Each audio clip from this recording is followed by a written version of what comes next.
Okay, we did it.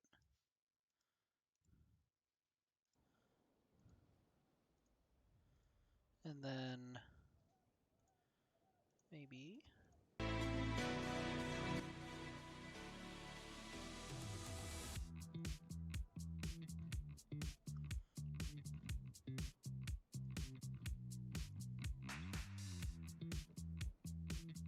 This is pretty bumpin'. I like this.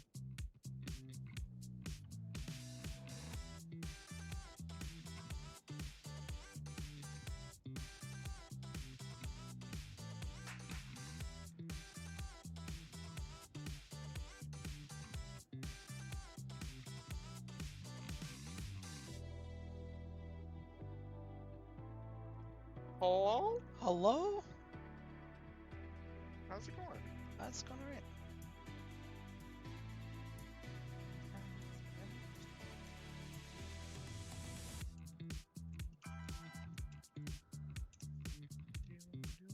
This music, this Champ Select music, might be my favorite I've found so far. This is Yeah. pretty bumpin'.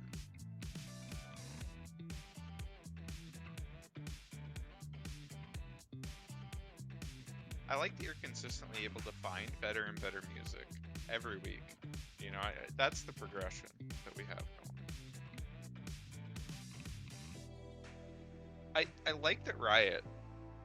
Okay, so they reworked Tom Kench, right? Mm-hmm. And in their little paragraph, they're like, okay, so we reworked him, and you know it's cool, but you know he's seen a lot of play in like top and jungle, and we kind of want him to be support. So what they did was just buff every single one of his base damage on fucking everything across the board. But didn't really change the scaling, which makes me think he's just better in jungle and top than he was before. I don't know, like maybe it'll be enough to push him to support, but I just think that's an interesting approach to not hit the scaling at all.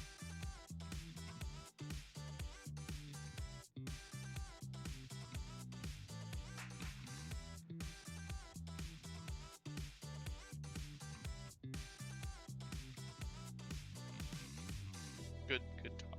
Good talk. Sorry, I'm tweeting. No, it's cool. It's cool. It's cool. It's cool.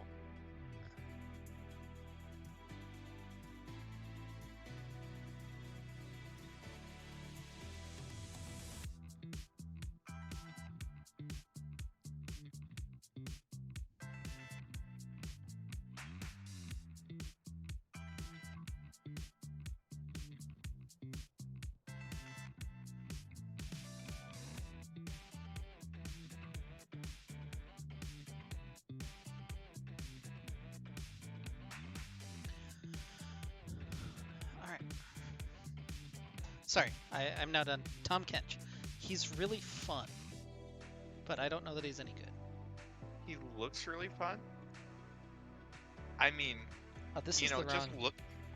Oops. Go ahead. Sorry, I had the wrong. I had the thank you splash up and not the welcome splash. So. Oh, gotcha. I feel like looking at his kit now, you know, my thought was, oh, if he can jungle, he looks like he'd be pretty good in the jungle. So finding out that he in fact has been able to seems pretty interesting, you know. We're just a bit quiet. I think that I'm at normal volume, so I'm gonna shove my mic further into my mouth. I can turn Aikido up though if he's still I quiet. I can yell a little louder if need be. Yeah, I was lazy with my mic placement, unfortunately. Hate to see it.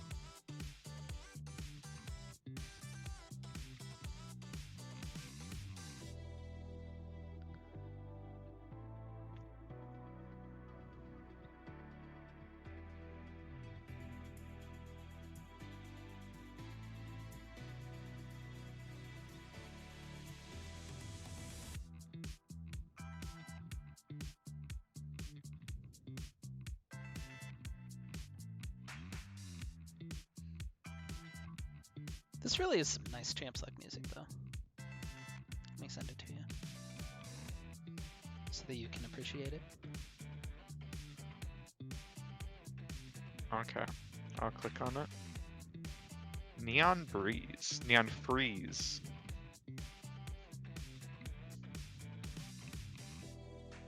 Ooh. It do be vibing though. Yeah.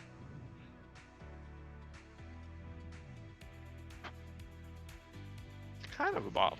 I like it. I like it. It's definitely a bop.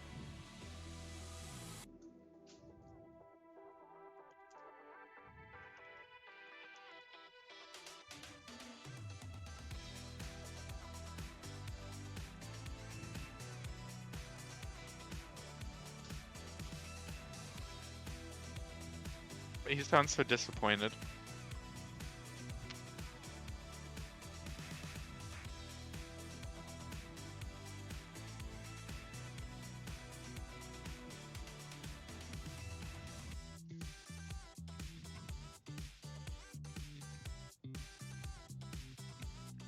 Tell us about the LOR tournament. I don't know, man.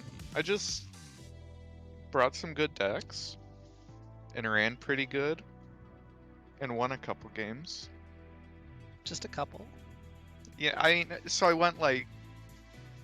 won my first round, lost my second round, and then won 5 rounds in a row. So I was 6-1, which got me into top 8. And then I fucking gigabricked in the first round of top 8 and immediately fell out. But you know what? Until then, we were looking good. For a second, it looked good. But no, I mean, top cut. There were like 160 people in the tournament, so getting top 8, you know, feels pretty good. I'm down with that.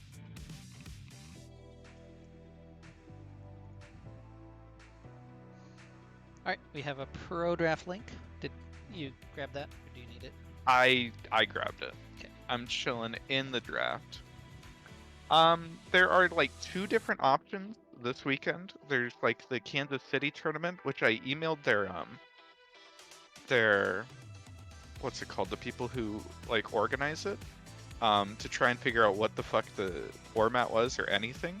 And they haven't gotten back to me. I emailed them on like Sunday, so we'll see how that goes. But otherwise, there's a $500 tournament this weekend, which is probably gonna have a couple hundred people signed up for it. So, you know, worst comes to worst, that's on Saturday. Yeah, B-Pots practically. Well, I don't do anything. You know, I like to talk to or refer to myself as like the B-Pots of LOR. You know, people are usually pretty impressed by that. Well, I don't do anything nearly that cool, but what I do is do some casting, and they're into the draft for game number 1 of the LRS semifinals. Return of the Middlesticks taking on Glaive esports Rose, the number 1 seed overall, undefeated thus far. Did drop 2 games in their quarterfinal match though, so had a bit of a struggle on the Legends stream to get here. Rodham 3-0, 3-1 through the first 2 rounds, and now set up with the Ezreal first pick after banning Irelia, Gwen, and Karma. Nocturne, Tristana, and Kindred banned on the other side. So how do you like the Ezreal setup? By the way, Maris, my co-caster, is Aikedo. How are you? Doing all right? I'm cool. Doing great. Yeah, I mean, we had seen last week the evolution of the draft strategy for ROTM. Where, you know, it felt like as the series went on, the priority on Ezreal went up, and it was game 4 where they finally ended up getting it that they were able to close out the series. So, you know, putting the priority on it here and just picking that up, you know, especially since Nocturne had already been banned, I think makes a lot of sense. Yeah, I really like that adaptation. Yeah, Viego Nautilus locked in for Glaive, already a pretty strong duo combo. The flex pick Viego with just the, I don't know if that's the all-around best support right now, but seems to be the most common one. Yeah, no, Nautilus do be pretty good, you know, just consistently giving you such good engage. You know, it's definitely a pretty good generic pick here. And then the Bard, ooh, for Hulk, he's played it quite a bit. And he's had some really good games on it. The game last week, where he played it, wasn't as good, but still definitely a comfort pick. Definitely a pick he's done really well with. And Ezreal Bard, can apply a lot of pressure in the early game. Yeah, and we'll see what they want to pair with it.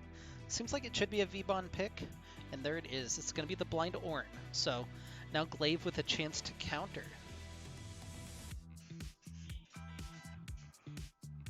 Yeah, with that Ornn lock-in, we might be able to get a little bit more information on where the Viego is going. You know, whether they like the Ornn matchup or they want to throw him in the jungle or throw him mid. There's a lot of options there. Alternatively, we could see an AD carry pick or a jungle pick. If you grab jungle here and then double ban jungle, you can really pinch the pool. And I think with the Sejuani lock-in, that might be what we're looking at, is just a couple jungle bans here. Yeah, and I really like Azael on the Dive has been talking recently about simplifying team comps. You pick 2 forms of engage, and then you just kind of fit the pieces around. Well, Nautilus Sejuani is 2 forms of engage. They did it, right? So should be a pretty easy to execute team fight for Glaive now with the opportunities that they have. And like you said, can pinch the jungle pool, going to take away Trundle. Yeah, Trundle, the perennial counter to Sejuani, so getting rid of that preemptively here is probably a pretty good approach from Glaive. And, it's sort of a smaller point of synergy here is that Sejuani and Viego, since Viego is melee, is going to be able to stack up Sejuani's stun that much quicker, and could lead to some pretty strong skirmishes from the side of Glaive.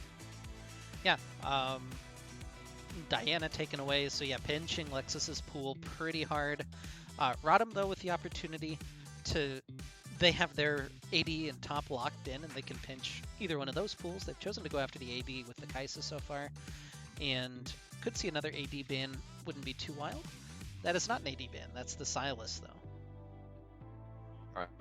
That seems like a reasonable ban here.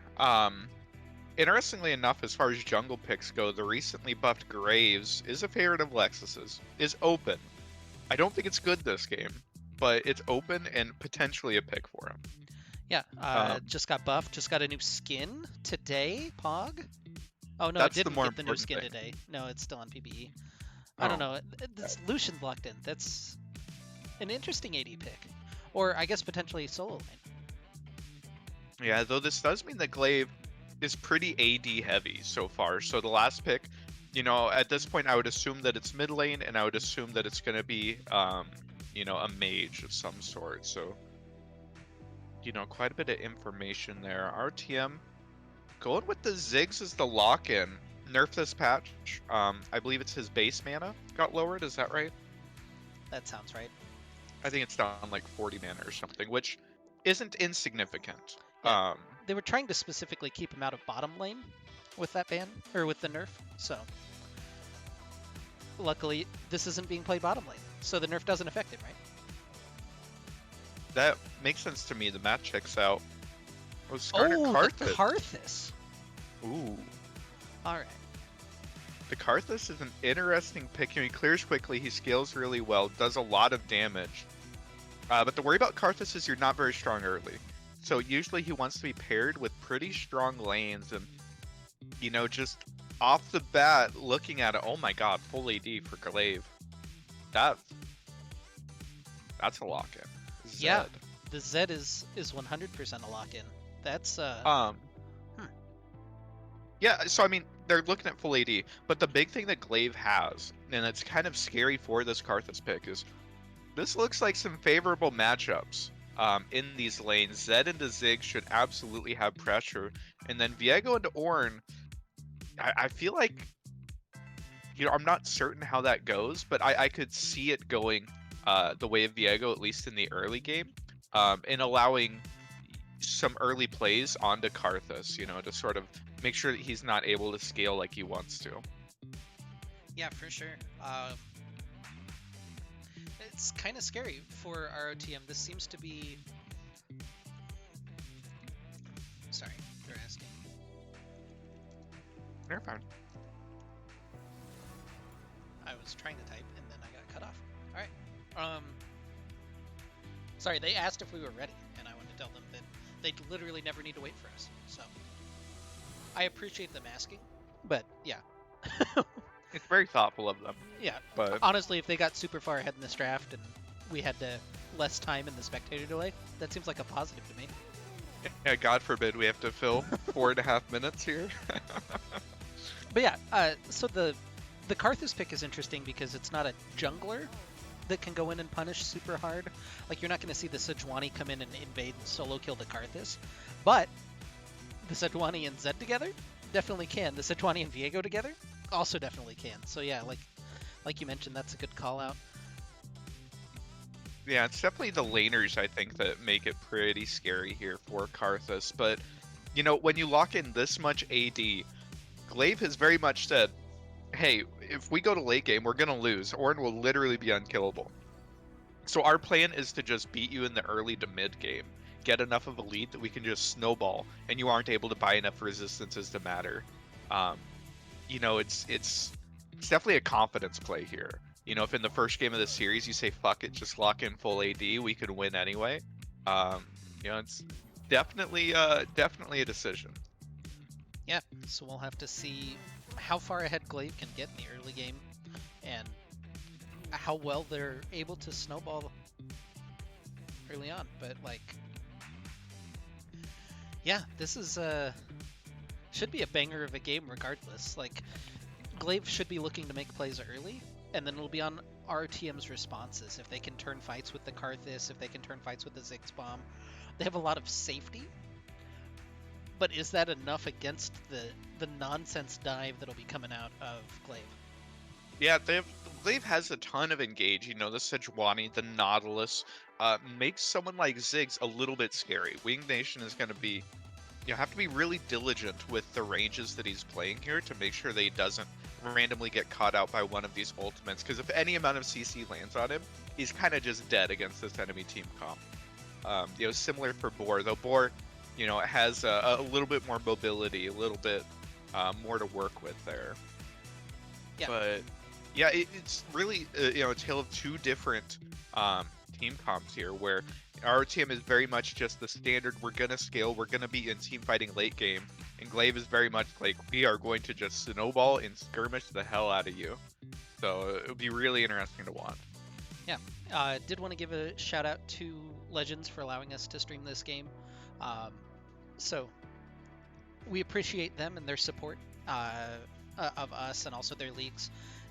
You won't want to miss the other LRS semifinal will be going on starting at 8:15 Eastern, so in about an hour from now is AOE takes on EMD, which I actually don't know what it stands for, so apologies on that one, but that's the other side of the bracket.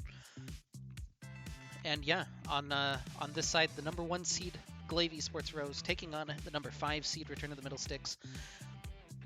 And as we settle in for another best of 5, we talk about this, it feels like every week now, but nerves ramping up probably for these players as they're sitting there in that loading screen. Do you feel like, obviously both teams kind of drafted for comfort.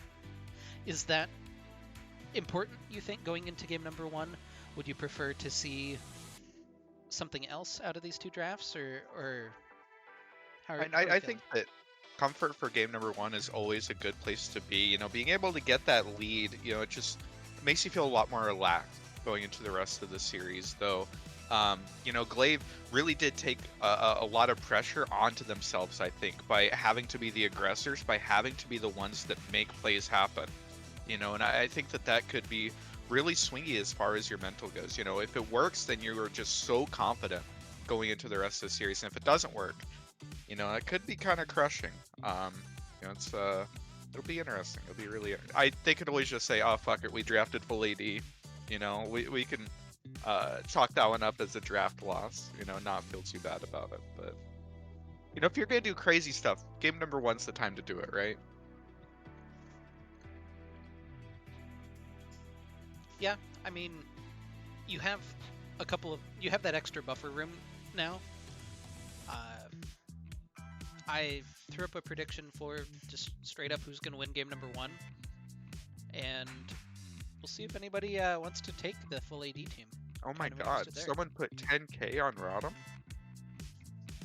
Someone's been holding on to 10k number 1 and just dropped it right now. Well, I mean, a lot of money to be made. Something to win, right? Yeah.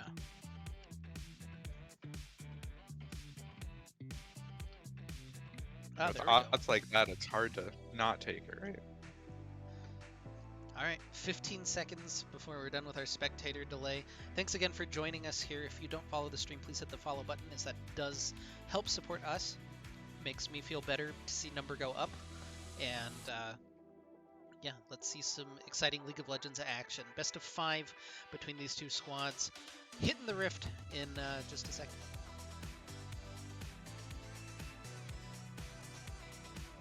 Plus, we got that banger Champs League. I really like this. I favorited it so I can find it again later. Because That's a good idea. most of the time I just look up like LEC or LCS champ select music.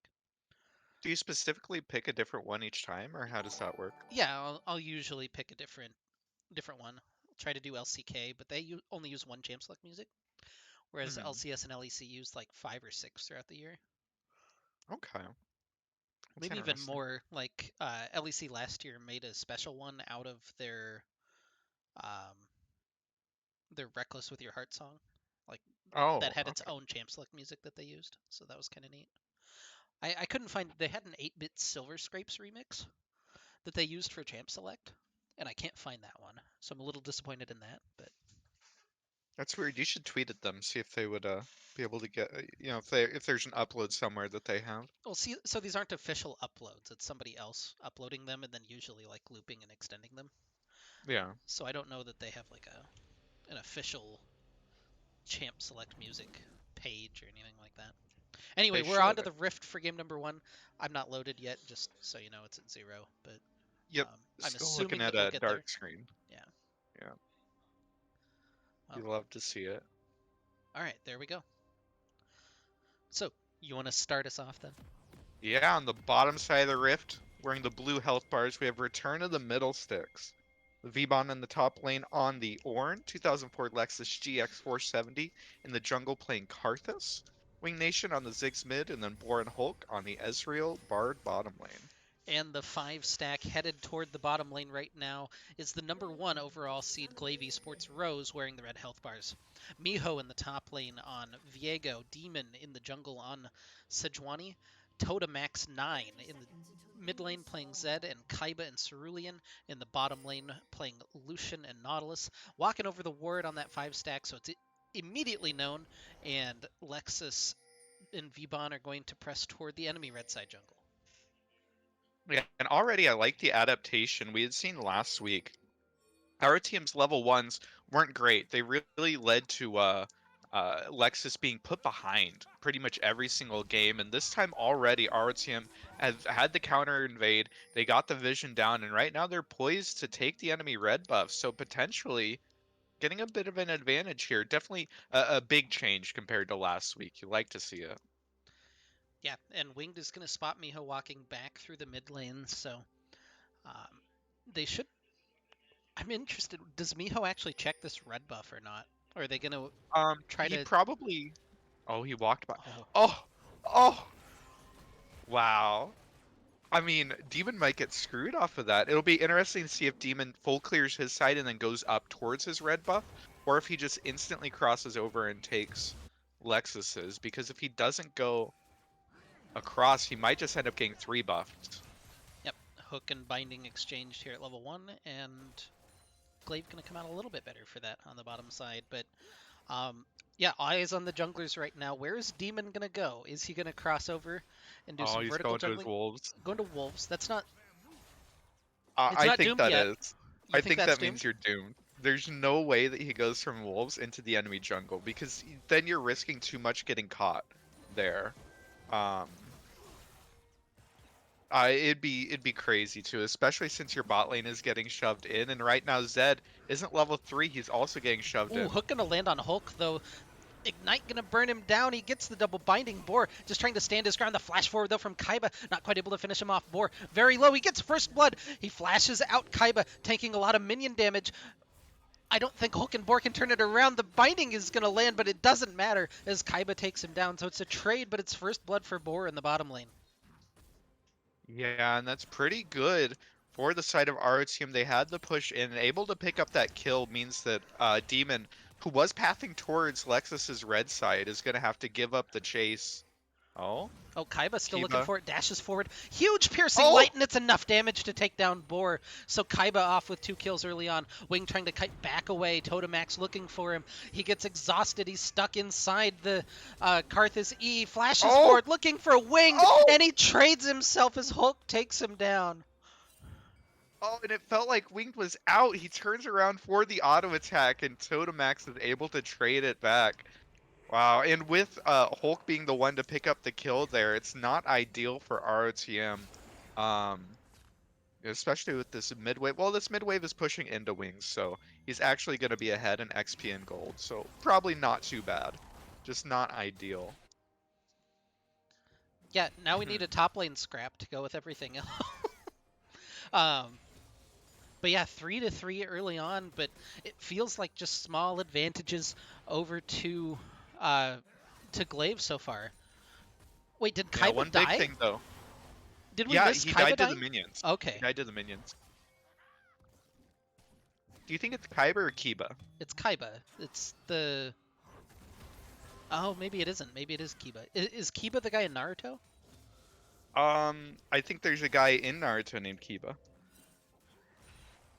And like Kaiba is But usually Kaiba's... K-A-I-B-A. Okay, Kiba. I can live with that. Yeah.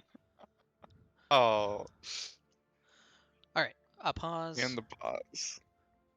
The classic Lexus pause. Apparently ganked my mom. Unlucky. I hate to see it, man. I hate to see it. But already, quite a bit of aggression here in the early game. Fights across the board, and as we had sort of highlighted, the longer this game goes with RTM not being behind, it's immensely favorable just from a team composition perspective.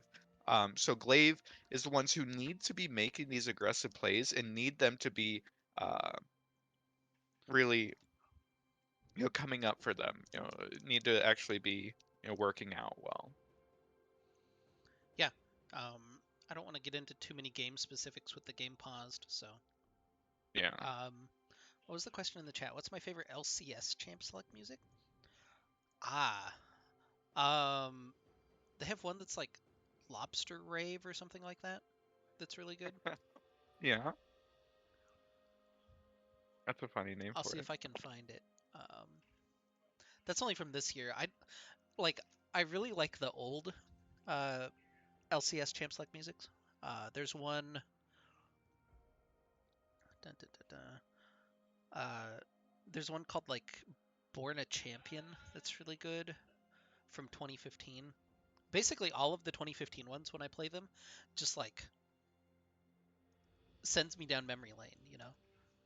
I think it's For some funny that reason, you are those probably. Go ahead.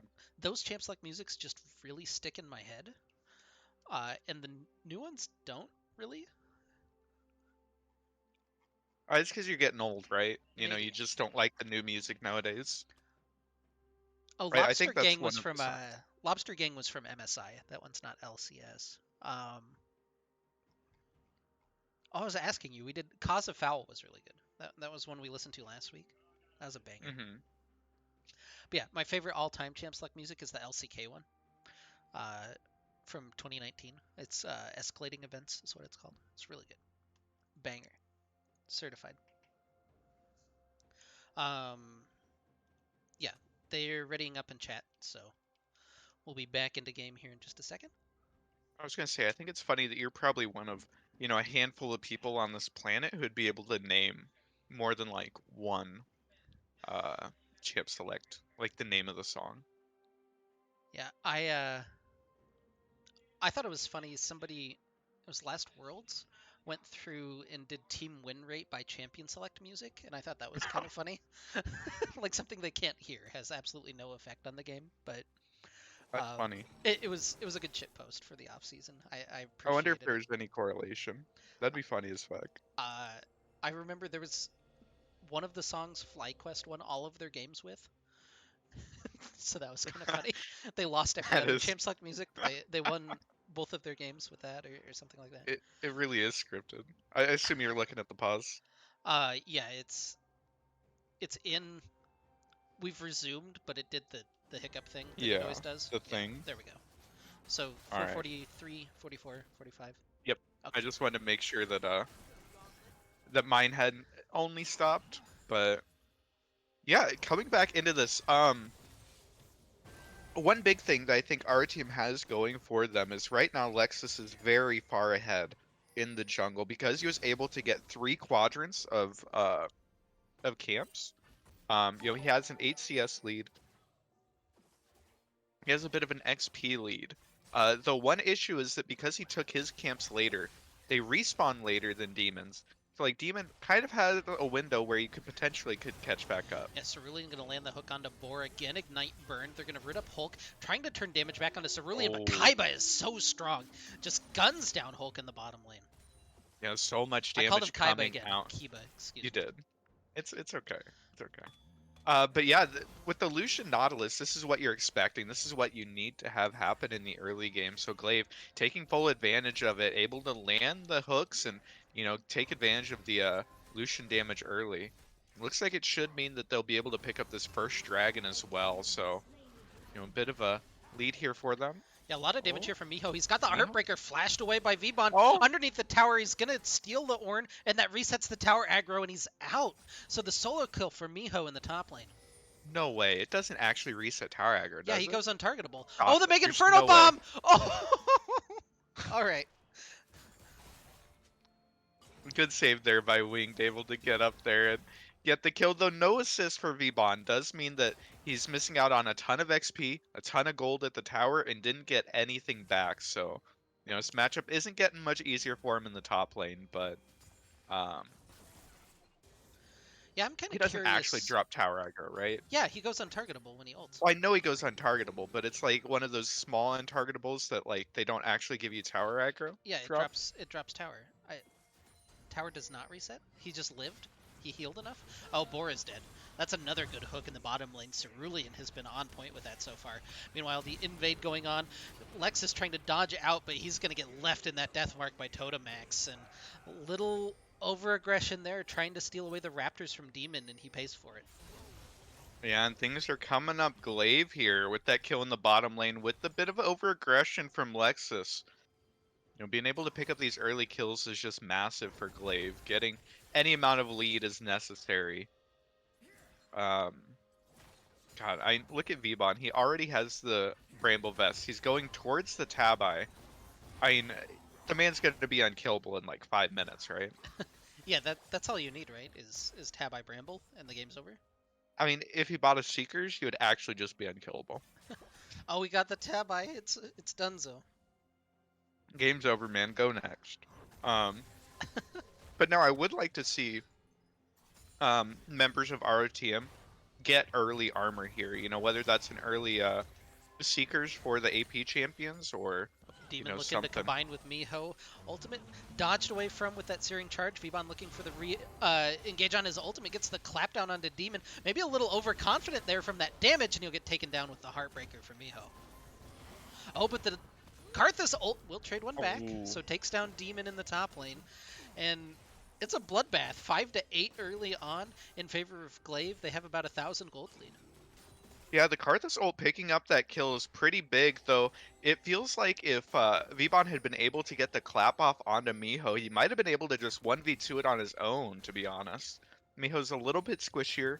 Um, it was close. It was really close. We've seen Vbon in those situations before just put out so much damage on this Orange, so being able to get that kill back is pretty good. Not ideal, but still pretty good. Yeah, dash Oh, forward though Kiba. from Kiba, just taking huge chunks out of Boar. They're going to get a little chunk damage back onto Cerulean. Actually, the flash forward for the Cosmic Binding. They're looking for it. The Mega Inferno Bomb over the top. Cerulean is very low, but they don't finish him off just yet. Oh, Now, Kiba, though, goes forward, trades it back onto Hulk, but in comes Demon from the side. He's cut off, though, by Wing Nation. The bouncing bomb's doing a little bit of work, and Demon's going to be forced to retreat, but it's just the 1-for-1 in the bottom lane. it was the culling from Kiba that really made it awkward from the side of RTM to keep chasing. Boar didn't have the HP, was not able to try and track him down, so Hulk was kind of stuck, committed just a little bit too Oh, far, man. and Sorry, Kiba just does so much damage. Wing took exactly the route he needed to in order to not die right now to Totemax. Totemax did end up getting Lexus's red buff, which is kind of interesting there, but um, for our team, I'm pretty sure they're pretty happy about that. Just avoiding Totemax's power spike, and if it means giving him a red buff, then so be it. Is Miho going Sunderer? That's kind of interesting. I think you're supposed to, right? Is that Especially in a matchup like this. I think that's what you're supposed to do now. is that the build now? Interesting. I think so. Ooh. It's funny watching the mini map. Oh, Deathmark Toto? in, looking for Winged. Doesn't hit the shurikens though, so just a big chunk onto Winged, and we'll continue to shove him in. Does get the Oh, flash though. yeah, it's pretty big. I was gonna say, looking at the mini map, we could see Totemax shadow in, but then nothing happened. And then, of course, as soon as I say it, he ends up ulting. So pretty good there from Totemax. It means that the next time that he goes in onto Winged, Winged is just gonna be that much more susceptible. Ooh, board didn't hit Ooh. the W, so that trade Oh. was going to be bad, but then a little bit of extra damage comes through onto Kiba. God, he's Oh, doing but Kiba really is well with healing that so piercing much. light. Yeah, and he's healing back up. Cerulean cut off by the Bard ultimate, the Tempered Fate trying to help. Boar not quite able to sidestep, and he's going to fall for that. Kiba on the rampage, 6-1 on the Lucian. Yeah, I'd assumed that his E was on cooldown, but did have flash up and just didn't want to use it there. Does mean they ends up coming down, and Lucian's big. Well, V-Bon, ooh, Oh, not quite well able to played. predict enough on that Heartbreaker. And the Karthus Oh, ultimate over the top. Miho is fine. Oh, wow. That was really well played by Miho, able to ult out and not get knocked up by the V-Bon ultimate, but able to just barely get away with 1 HP. Lexus, not too happy about that. When you expend your Karthus ultimate, it's like a 3-minute cooldown at this point in the game. Not picking up the kill is not ideal. Pretty big here for Glaive. yeah, if he had finished his Leandries, that's a done deal, but not quite enough juice on the Karthus ultimate. Oh, the recall came out from Kiba, but Cerulean still left. I don't think Hulk will be able to track him down. Just pelt him a little bit with some of those meeps. And just being annoying, slowing down his recall timer, but it shouldn't actually end up making that much of a difference. I like these pings. If you look at the minimap, Glaive is pinging right on top of Hulk's head as he's walking up the river. So making sure that our team shouldn't be able to get too much off of this roam. You like to see that sort of heads up awareness from Glaive. Yeah, and now Rift Herald started up again. All the objectives just falling the way of Glaive early. The 2 dragons, and now potentially the first Rift Herald of the game as well. Could be very dangerous to help get that snowball secure, I guess, that they need. Like right now, 2,000 gold, nothing to sneeze at, but would like to see a little bit more coming forward. And Boar getting culled down. That's a Oh, nice wow. dash in from Kiba, and it's a solo kill for the Lucian. Yeah, Lucian is just so strong at this point in the game. Already has the finished Gale Force, had the Sheen as well. Just so much damage coming out, and Boar, it was just a little bit too far up. Unfortunately, without backup, and you're not allowed to farm your wave, and sometimes even with backup. Oh, Yeah, winged? Wing trying to satchel Oh, charge away, but he'll fall to the death mark from Totemax and the Ignite. Hook gonna land onto Lexus underneath Tower. Kiba looking for the dive. Cerulean is able to tank it up for so long, but Lexus still kiting away from the bottom. He'll get one back. oh, The True Shot Barrage as well will finish up 2 on the dive. So the dive goes a little bit wrong for Glaive, but they do take down Lexus in the process. yeah, and the big thing there is the shutdown for Lucian. Unfortunately, Oh my going to gosh. Bard, Miho is playing that so well. That's the second time that he's been able to invuln that knockup. Um, but the shutdown, the 600 gold uh, additional, so it's 900 gold shutdown on the Lucian, ends up going to Hulk, which isn't ideal for ROTM. That's, one of their comeback mechanics that unfortunately did not go in the pocket of a carry. Yeah, Hulk is richer than both of his solo laners right now. He's got more gold than Winged and V-Bon. Yeah, sometimes you get the extra 900 and you're just becoming a big boy. It has the finished locket, so, is helping out his team. Oh, V-Bon Oh, in a lot of trouble after the Sejuani ultimate gets one knockup trying to get away, but he doesn't have anywhere to go as Demon takes him down. And 14-8 now for Glaive. They've been making the plays that they've needed to. Hulkenborg maybe looking for Totemax, or maybe getting counter looked at. I'm not really sure how to go about that. The death mark, though, that was clean. He gets the assassination and he gets out, no problem. Boar trying to scrap away with Kiba, but I don't think that he really wants this fight. Kiba going away with the culling, but he gets tagged by the Mystic shot from Boar. Totamax, we were watching him because he was getting Karthus ultimate, I guess, but um, Yeah, and that was a really well that played fight by Boar.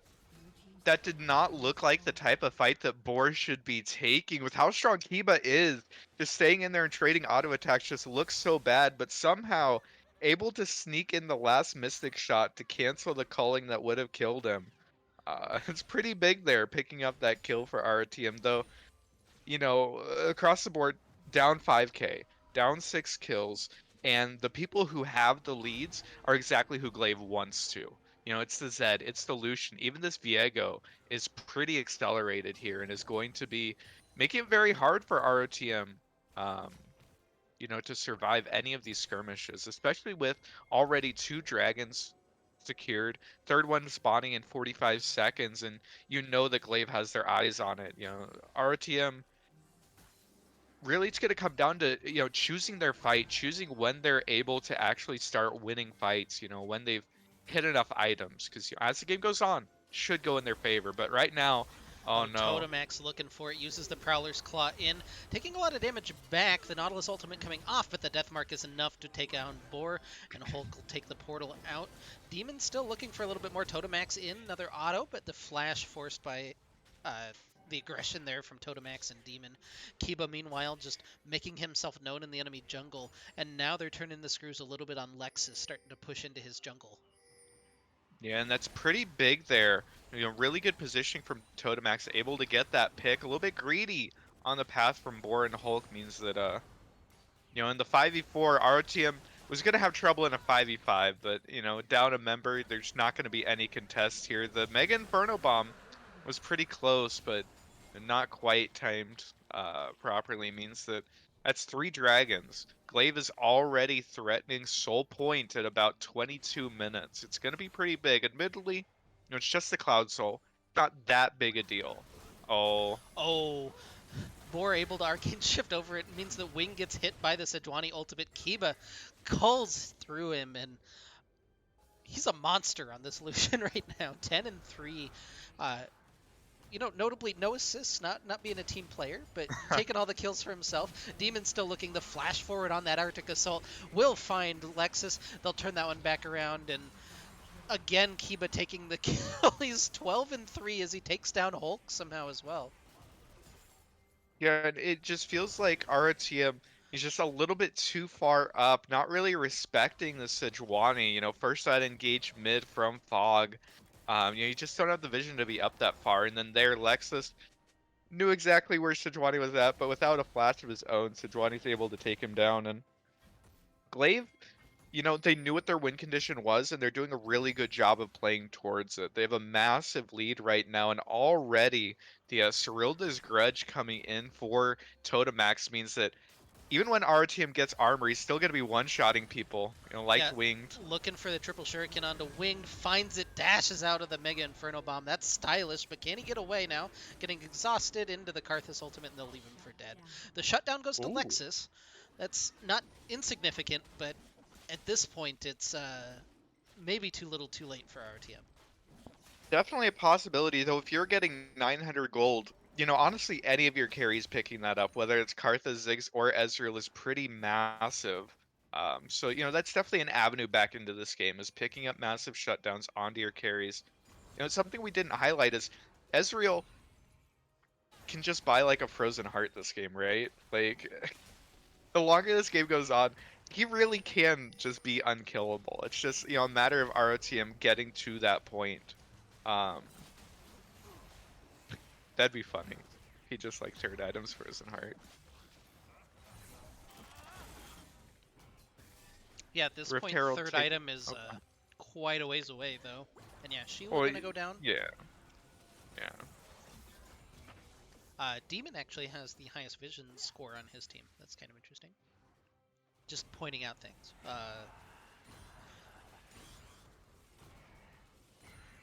Yeah, doing a pretty good job with that vision score. Just some trading of waves here, though picking up that second Rift Herald does mean that Glaive has a chance to blow this game open. You know, if they're able to pick up a pick anywhere and then, you know, drop the Herald and push in and grab an inhibitor, it could be pretty massive for trying to close out this game. It just makes it that much scarier for ROTM. They're not allowed to get caught out anywhere. So Yeah, if they do, it could be just the end of the game. yeah, or they can use it just as a little bit of bait to ensure that they can take a 20-minute Baron. In comes Totemax, and that's a clean assassination onto Wig. No chance for him. Binding gonna land onto Kiba, trying to dash back away. He's still alive on the backside of that. Hulk trying to disengage Boar, looking for the True Shot Barrage, but not quite able to find it. Now Miho in with the Heartbreaker, looking for Hulk, taking him low underneath tower. He gets exhausted though. Lex is doing quite a bit of damage. The dive not looking super great from Glaive, as they lose 2 already, and Demon should fall at the end of this as well. Oh, Vebon picks that kill up, so the dive not quite there from Glaive Rose, unfortunately, and you know that's an avenue back in for RTM as well. yeah, if there's a way that our team gets back into this game, it's plays like that. You know, even if that kill or that play is only giving over like, you know, 1,000 gold to ROTM, you know, a bit more than that really, but the big issue is it's slowing down the game and giving our team a chance to farm and pressure this Baron. You know, this They is have to be exactly careful. what they need to get back into the game. Yeah, Totemax and Kiba are headed there though. They're on a tear. Kiba dashing over the wall, who just able to dodge out of that Cosmic Binding. W over the wall gonna spot out Vebon. They have the secure. It's the Baron going to ROTM, but Winged is gonna die in the process as Totemax finds him in the jungle. Yeah, but that's still so good for our team. If you're trading Winged for Baron, that feels pretty good. You know, that's Glaive just a little bit of over-aggression, a little bit of overconfidence there in the mid lane. It just loses so much pressure, loses so much um, momentum that they had in this game. You know, they're still going to be able to have the inside track on this dragon. Oh, Honestly, if you're RTM, I think you just give this dragon. I don't think that you care. yeah, maybe try to steal with the True Shot Barrage. That'd be about all I'd go for. Man, they burned that down. The Tempered Fate not quite in time there from Hulk to slow it up. And maybe a little miscommunication between the Tempered Fate and the True Shot Barrage. But regardless, Cloud Soul on the members of Glaive Rose. They have that scaling possibility. Oh no, don't let Sheila get in there. Oh, Edge. But yeah, so it is Cloud Soul, which means, you know, it's not the biggest thing in the world, though on these champions, you know, never being able to run away from Zed or Viego, or even Lucian could be pretty impactful. It'll be really interesting to see, but you know, RTM, you know, they got this Baron, they got gifted essentially another 4 or 5 minutes in this game to just farm, to just hit their items, and you know, taking a peek at their items, we see some start coming through. The finished Anya's for Lexus could be pretty big, well on his way to his third item, looking like a Morello's. Winged is going towards the Zanya's second item. Once he's able to complete that, will be looking better. So, you know, potentially by the time Elder spawns, our team could be in a better position, could have, you know, a better shot at committing to that fight. I Though, really you know, like just looking. this. Sorry, Oh, go ahead. I was gonna say I really like this build on Miho. The Sunderer Wits End combo is just nutty after the buff to the Wits End. Really fun little build. Um, but yeah, I think the biggest issue that is facing them is we're talking about second items for RTM. There are thirds completed for for Glaive. The Edge of Night is done for Totemax, and so is the Essence Reaver for Kiba. Yeah, Essence Reaver, and more importantly, perhaps, is the Cyrilda's Grudge, meaning that even Vebon, who has just tons of armor, isn't going to be as tanky as he'd like to be. You know, there's definitely the potential here for Glaive to still just blow him up. Hulk is really far forward. This is kind of scary, but, Yeah, you know, wisely not going to commit to getting that pink ward. I really want to see Miho pick up a Black Cleaver as his third item. I think that would just be the cherry on top, basically, for Glaive. Would mean that it's going to be a long time before that damage gets outscaled by the armor. Hulk is in a lot of trouble. Totemax burns his ultimate onto him. He's still alive, notably. Oh, almost not. Almost unalived, but not quite there. And Yeah, so the Bard Flash is down. that was the Death Mark and Ignite expended by Totemax, though, which means that the carries of ROTM have a, a window here where they're not as worried about the Zed. We had seen, maybe a minute ago, they actually had to double team Zed on the bottom side of the map with Lex and Wing just to make sure that they didn't get dove. But, now Winged able to hold that for himself. But won't last too long. Totemax does have his ult coming back up. No Ignite, though. Could be a difference maker in an assassination attempt. Yeah, 2 minutes to go on this Baron. It feels like Glaive needs to get that to kind of firmly close out the game. Otherwise, we could see a possibility for a flip later on for ROTM. I mean, Elder Dragon also up. Like, either one of those objectives feel like enough potentially for Glaive. Hook gonna land on the board. That's a nice little hook from Cerulean. Demon's ult gonna be flashed away from by Boar, and enough damage coming over the top means that Glaive thinks a little bit better about the dive in the mid lane, but Miho continues to get damage down on that top lane. Oh, and now Winged Oh. has to immediately stopwatch. That damage is still going to come through, though, from Totemax, and now the second stopwatch, by virtue of the Tempered Fate, comes through. Hook just flashed away from, so all of the defensive tools gone from Wing now. Is now Kiba looking to split push on his own in mid lane. Vibon uses the Ornhorn. Oh. Nice sidestep, though, by Kiba. And the re-engage from Cerulean hooks in Lexus. He has his own stopwatch, but doesn't have the defilement on. Now finally does. Boar looking for Cerulean. Finishes him off. Vibon still pressing on forward, but Totemax is in the base, just taking down Winged. The Karthus ult will trade another one back, so it's 2 for 2. Is Totemax still pushing away down on the bottom side? He'll take down the inhibitor turret and should be able to get out unless Boar has something to say about it over the wall. He's getting pinged directly on top of. They know where he is. Can Boar find it? Oh, You missed! a little bit unlucky there. Is Totemax still coming back away. His ult's coming back Skittle up. from Lexus. Oh, his ult is back up. Defilement out. And Totemax will finally fall. A big shutdown going to Boar and almost all of Lexus's health bar to Totemax. But And these kind of plays are exactly what ROTM needs, just a little bit of over-aggression, a bit of over-committal from the side of Glaive, especially there in the mid lane. Means ROTM's able to take the long extended fight where they have the HP bars, they have the DPS to, eventually come out on top there. Pretty well played. Though Totemax is just absolutely a monster. We saw him ult 3 times within a span of about, a minute and 10 seconds. He's very scary to deal with, especially when your Zanya's is only a 90-second cooldown. It's not enough to save you. yeah. Plus up Baron the spawning. Go almost ahead. the Flame Horizon. He's two off right now. I'm sure he had it earlier because Winged has taken a wave since then. But now Baron spawn. It started up by Glaive. In comes Demon looking for the secure. We'll see if Boar and Winged can steal it long range with their ultimates, but I don't think I they don't have know a if they timer on know. that. Oh my god, Oh! that was way too close. All right, well, Demon secures it, and now 15 seconds to go on the Elder Dragon. ROTM headed there, but it's not going to spawn in time. It's not going to be kind enough for ROTM, but they're going to have to fight for it. Maybe look for a pick on the way in. Ornhorn coming out from Vibon, looking for the engage. Gets the double knockup. Boar is just caught in the middle. He's doing no damage as he's taken down. Mega Inferno Bomb over the top, doing a lot of work, but Glaive is running over the fight. Vibon falls as well. It's a double kill for Lexus, but it just doesn't matter as Glaive has all of the health bars left. It'll be Wing Nation versus the world on the doorstep of the base. And the big thing in that fight was Totemax finding the angle to get in and immediately blow up Boar, meaning that he's not able to contribute to that fight. And it's just doomed from the start after that. ROTM. We'll see if Winged is able to hold this. It's 1 versus 4. It's 10 seconds on Boar. It seems unlikely. Glaive should be able to just take it down here. Yeah, Glaive just forcing their way through those Nexus turrets onto the steps of the fountain themselves. The Zanya's popped, but it just doesn't matter. Game 1 going to Glaive esports, and a pretty dominant fashion as well. Just a couple of hiccups through the mid game, could have been a little bit faster. But what a performance by Kiba in the bottom lane. Yeah, definitely. Kiba and Totemax both just had monster games there.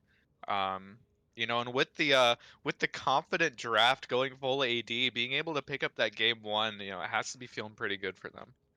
All right, well, we're going to take just a short break, and we'll be back with game number 2. You won't want to miss it.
We got a draft link.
Oh, are you around?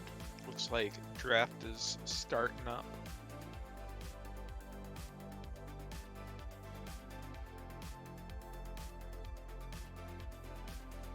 All right, welcome back. Sorry, I'm trying to eat dinner in between these games.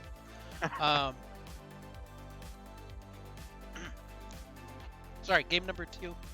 Our team has chosen red side for game 2, and we'll see what they have in store. It's the same 3 bans for Glaive, and so far the same 2 for our team. Will they change it up here?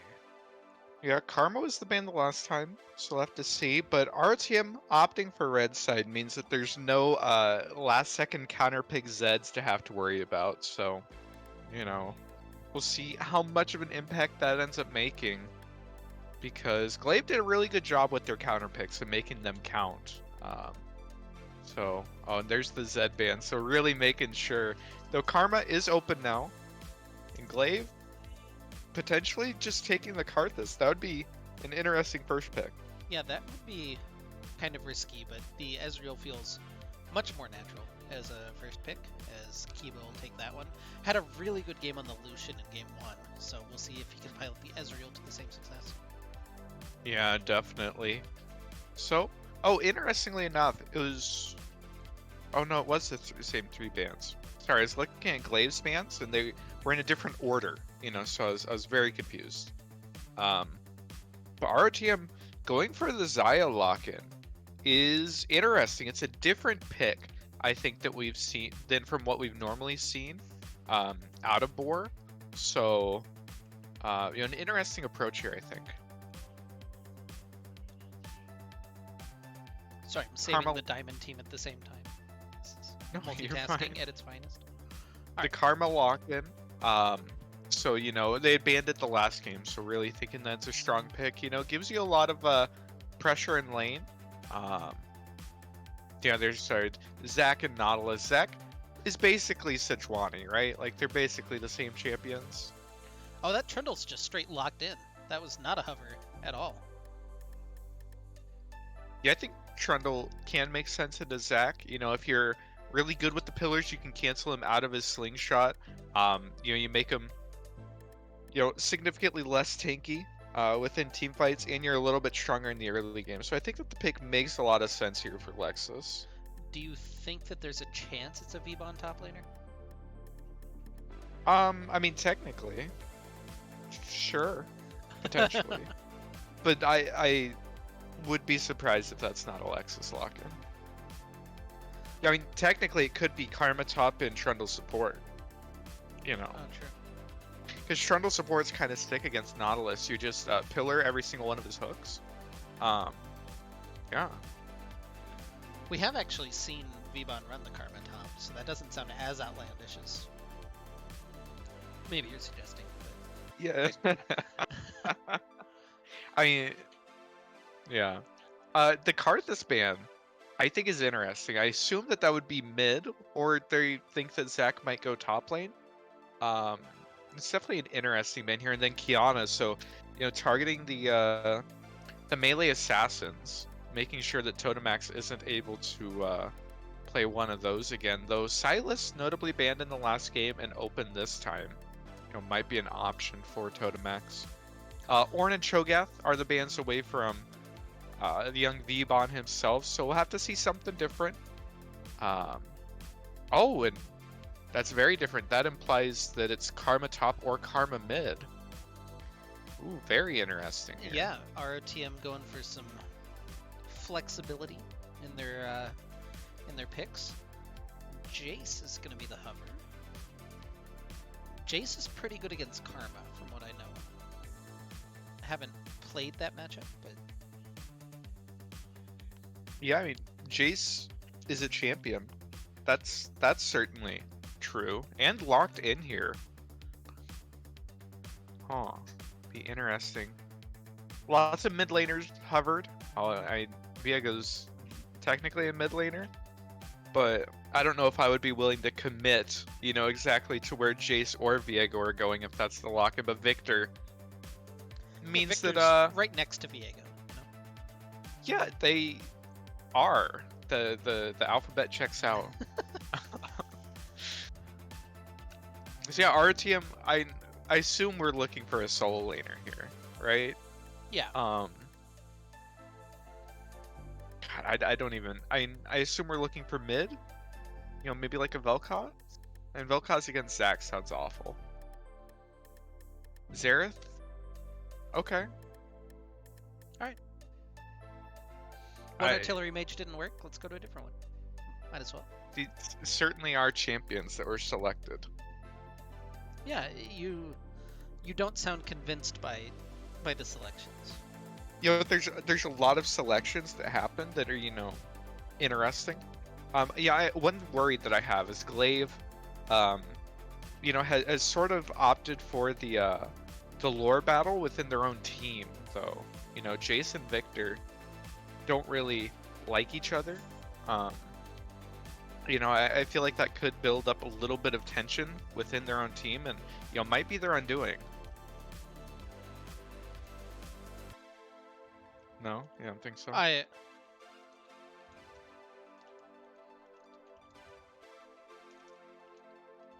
Yeah. I thought that they were. I figured they were waiting on us, and I wanted to tell them that they don't need to do that. Like, in fact, we would prefer if they did the opposite of that. And I can't type and talk at the same time. Not one of the skills in my skill set, unfortunately. That's like they always talk about man, nobody banned this guy? That's unfortunate. Oh, they banned the account, but I can't mute the message? That's interesting. All right. One of those want to be famous in the chat. I got distracted by my own distraction. I'm sorry. So yeah, like in the LCS, like they have the headsets, right? You have your producer in your ear. I think that would be really distracting. Like I'd be way too tempted to talk to my producer while, instead of doing my job. I don't know. Yeah. Maybe I'd get used to it or something. But yeah. Yeah. I think more often you would probably end up ignoring them. I don't know.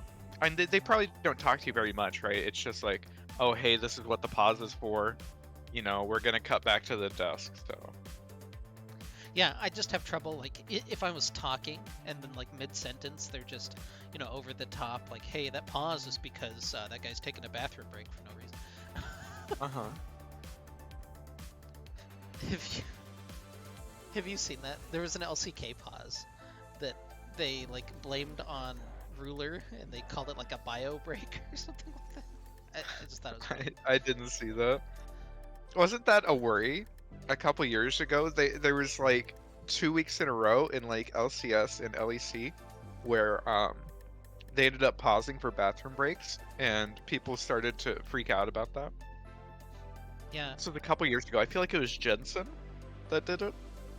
It was someone else. yeah. If I remember, Jensen was like legitimately sick at the time or something like that. Was That's no what they excuse. said afterwards. But yeah. You know. But anyway, game at hand. Looking at the compositions, um, it's interesting that it feels like Glaive sort of fell back to a more standard team composition with a strong side lane, a weak side lane, um, and then you just kind of team fight and scale. With Zach, Victor, Ezreal, you're pretty happy going into mid, going into later on. Whereas ROTM moved away from sort of the standard team fighting. With Karma top lane, your composition suddenly becomes a lot harder to execute. You don't have as many go buttons, right? It's literally just Alistar and maybe a Trundle pillar, um, which is an interesting approach after game number one, I think. All right.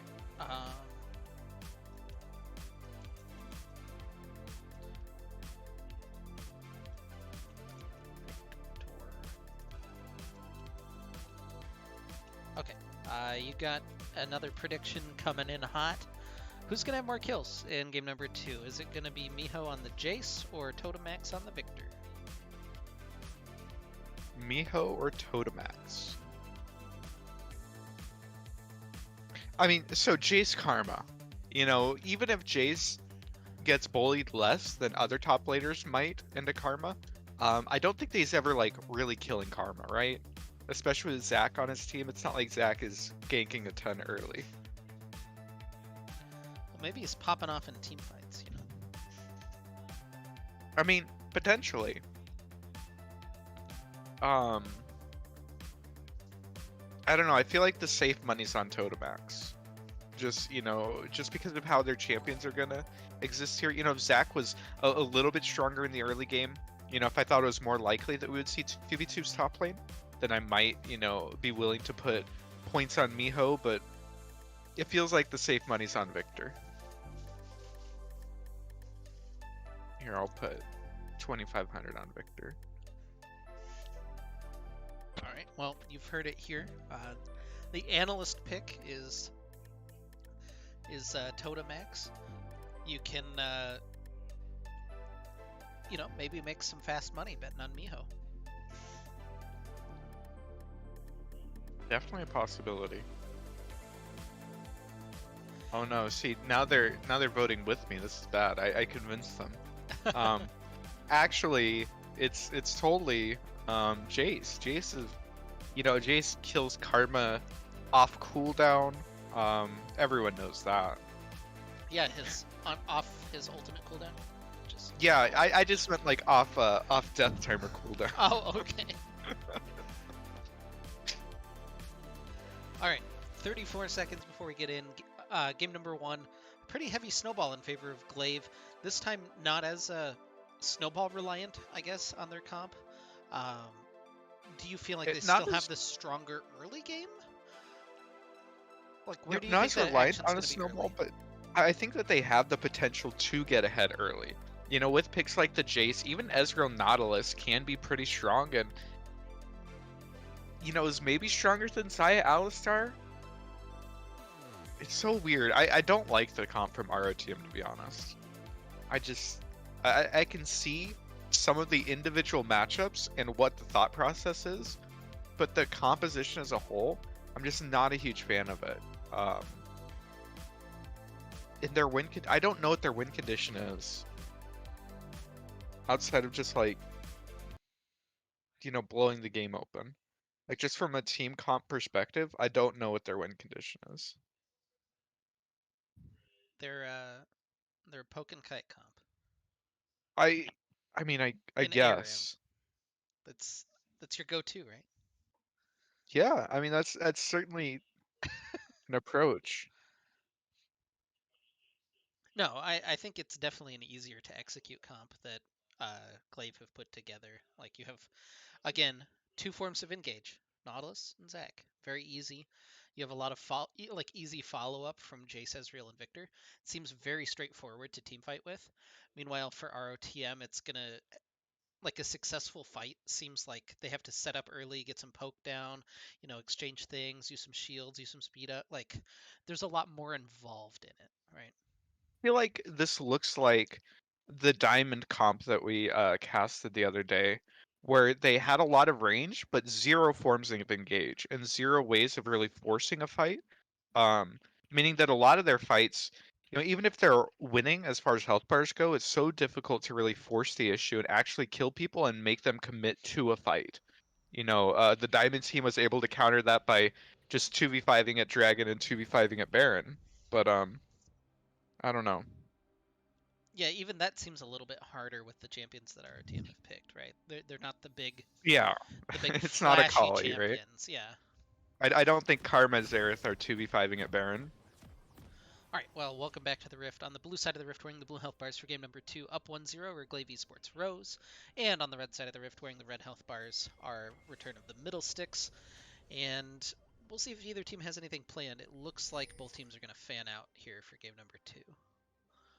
Yeah, and I liked the adaptation that our team had in game number 1 where they were able to get a lead in the early game for Lexus, which especially in that jungle matchup was a pretty big deal. It's not the easiest thing in the world for Karthus to get ahead.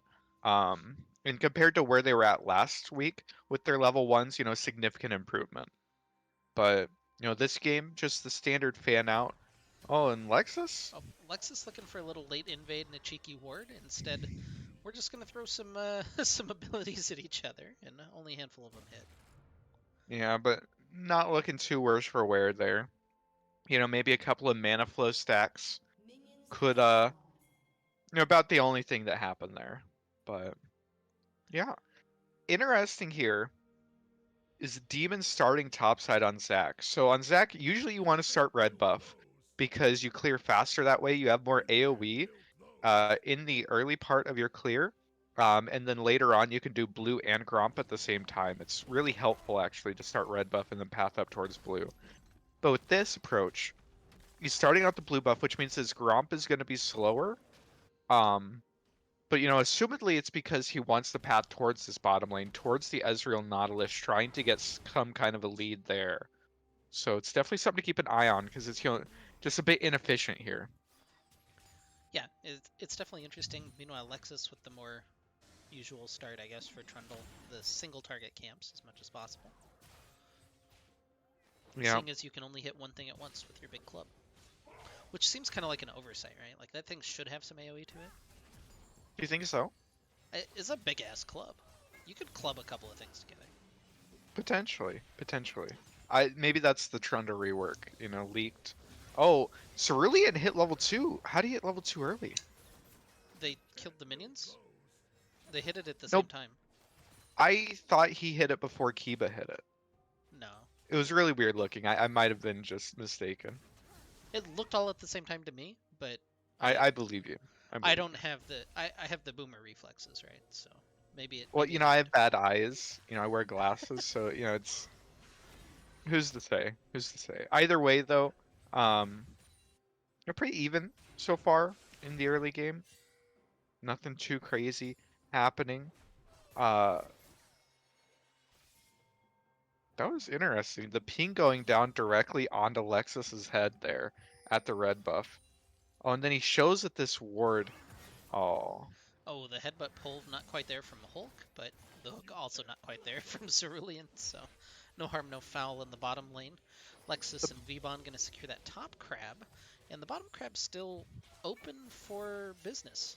at the time. Probably going to end up being a double crab here for Lexus, but the interesting thing that, about Demon's pathing is that he was able to secure his blue buff and path down for free, and then the invade there from Lexus just was not at all fruitful. Yeah, slow gonna Oh, land onto Totemax. Totemax. He has the pillar behind him potentially, and a lot of damage coming through. It's gonna force the flash. That's what you like to see early on out of the Trundle. Definitely, it means that any sort of a return gank is very scary for the Oh, victor. that's another nasty hook by Cerulean. He's been very on point with the Nautilus hooks. And definitely. Oh, the trade for Miho and Vbon. It's interesting because I feel like the only way that Jace really wins the trade is if he gets Vbon to like 1 HP at the very start of his burst. Kind of the only way, because otherwise the Karma just Mantra Ws and then heals back up to full and just wins the extended fight. Yep, Oh, more Totemax is in looking for trouble. Totemax. That's a lot of AoEs coming out, and it's first blood on the Chomp from Lexus. He'll take an extra tower shot thanks to that gravity well, but nothing happening there. Really clean play so far by RTM in the mid lane, Uh, but Kiba, nice buffer on that arcane shift. Cerulean maybe in a little bit of trouble. Boar still has the pullback on the feathers. A lot of damage coming through, but he's still got the flash. The ignite burning him down. Not going to be enough, though. A lot of summoners exchanged in the bottom lane is Miho just shoving in Vbon right now. He's got a 10 CS lead already. and a bit of overconfidence there from Kiba and Cerulean. They went so far up, and Hulk was there in time to punish them for it and burn the summoners, so pretty favorable for ROTM. They have the heal advantage, is what it's going to turn out to be for Boar. Yeah, heal advantage But plus all of the potions on Kiba. true, true. But I mean, crashing this wave, I imagine they're actually going to look for Dragon off that shove. Um, it's kind of a tempo negative play, at least in the short term, but picking that up and starting it stacking, is a win con. So, it could be pretty good here for ROTM to be able to pick that up for free. It's something that they need though, because right now everybody is behind in CS, right? Like you got first blood, and you're behind in gold still. Uh, just based on not being able to right-click the minions as well as your opponents. So they need something in their pocket, and the dragon's going to be that. Good flash from Wing means the demon won't be able to hit that elastic slingshot, and we continue Yeah. onward. But just like Lexus using the pillar to blow Totemax's flash in the mid lane, Zac is very similar, where once you burn your flash, you just have to play so much safer because he can just come back around anytime he wants. The engage range is just so long. And when you pick an artillery mage with no movement like Winged did, it can become very scary very quickly. Do you remember old Zareth kit? Why not get to He talk used about to it? like self-root himself. He Yeah, used to like self-root, right? yeah, he'd self-root, and then when he was done self-rooting, he'd get extra movement speed. I never actually played it, but I just know that it existed. It was neat. I kind of miss that kit. It was different. Like, Zareth now is much better at being an artillery mage, but that Zareth was pretty fun in his own way. Yeah. It was a unique ability. Like, there's no one else in the game that roots themselves and then like gets movement speed afterwards.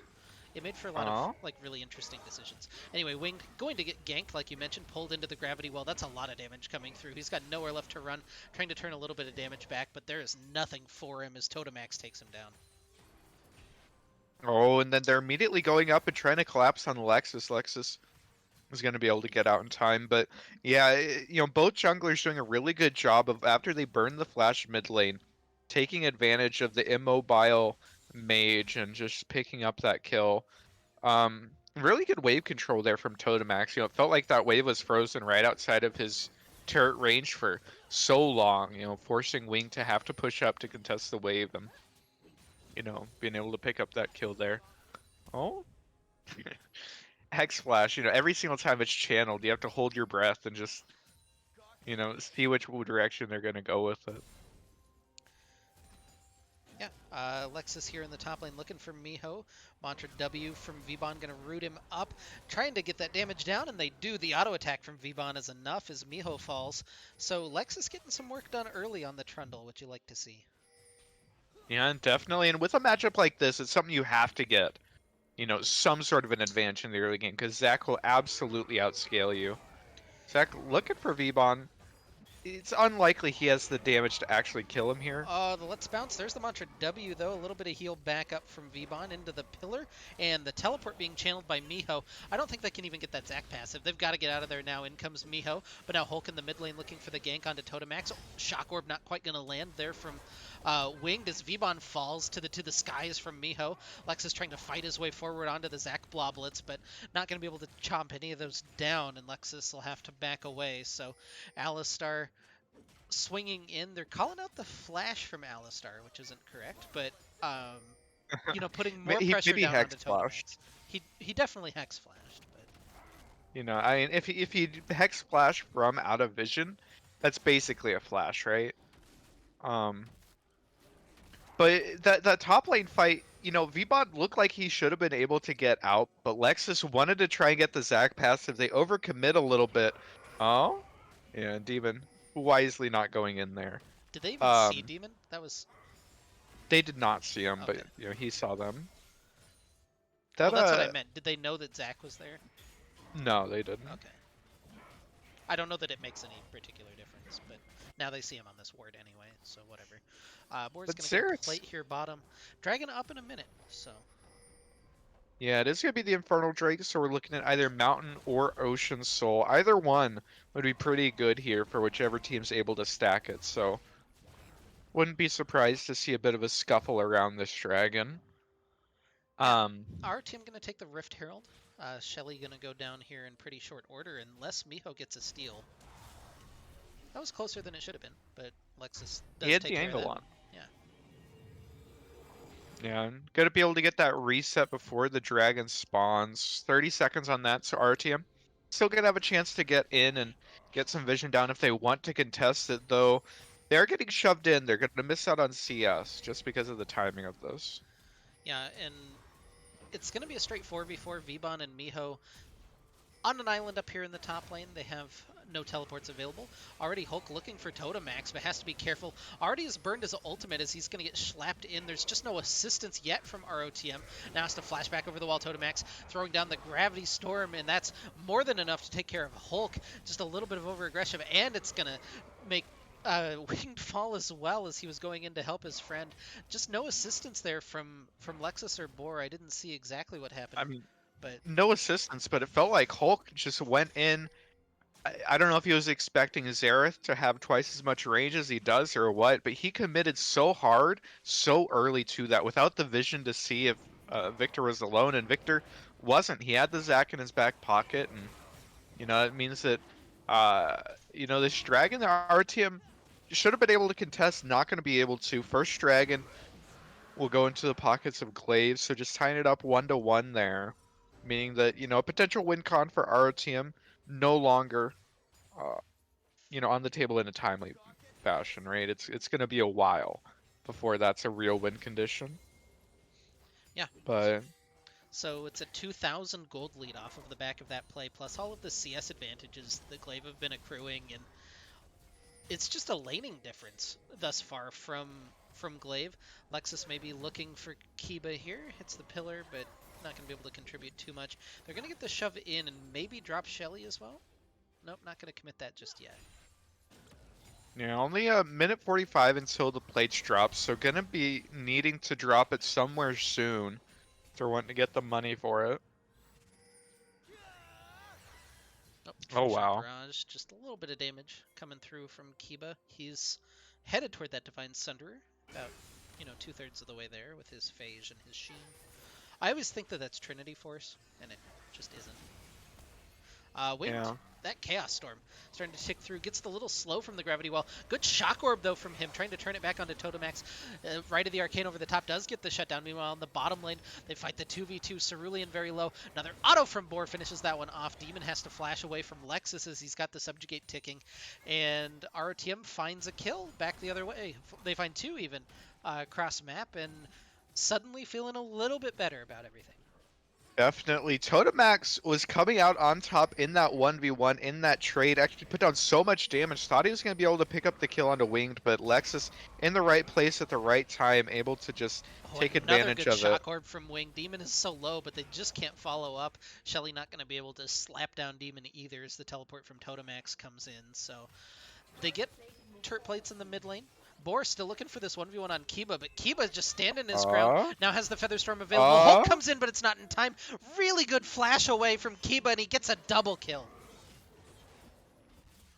yeah, and just overconfidence from ROTM. Board stuck around in there, was just trading autos. It doesn't have anything to hide behind, so every single Ezreal Q ends up landing, and Kiba comes out on top in the 1v2, now 3-0-0 after, just a massive game in game number one. This time around already has his Finnish Sunder, has the CDR boots as well, is, poised to have another massive game here. Yeah, and what a play by Kiba. Coming up big 2 games in a row. Uh, you like the look from him. It's very good. But 6-4, 1,500 gold lead still for Glaive. They're kind of firmly in front, and it's going to be on ROTM to see if they can find a play. How do you like the Divine Sunderer on Lexus? Miho trying to chase down Vbon again in the top lane. Knocks him back toward safety, unfortunately, as Lexus going to come in looking for the chomp down. That's a nicely placed pillar, and Miho should eventually fall at the end of this. Gets the shield, though, from Eclipse, and now chomp down by Lexus. Yeah, and the Sunder means that Lexus can look for more 1v1s, especially against this Jace. Being able to put out damage as well as heal means that Jace probably Oh. can never fight you. Wow. Oh. That stretching strike just That's wasn't on Winged. I thought it was. And Wing going to try to walk away. The teleport being channeled by Vbon to come help him out. They're trying to get him out, but Cerulean is there as well. The 3v3 not looking so great for ROTM as now Kiba joins, and it's definitely not going their way. Vbon trying to get some healing from the Mantra W. He does. He's got the shield, but there's just nowhere for him to run. Meanwhile, in the top lane, Lexus does solo take the top turret, but that's not worth it for 2 extra kills. not at all. And, Vbon had teleported in to try and help out his teammate, but, not on a tanky champion this time around. Instantly gets turned on and bursted out. Just so much damage coming through. And ROTM is having some trouble this game.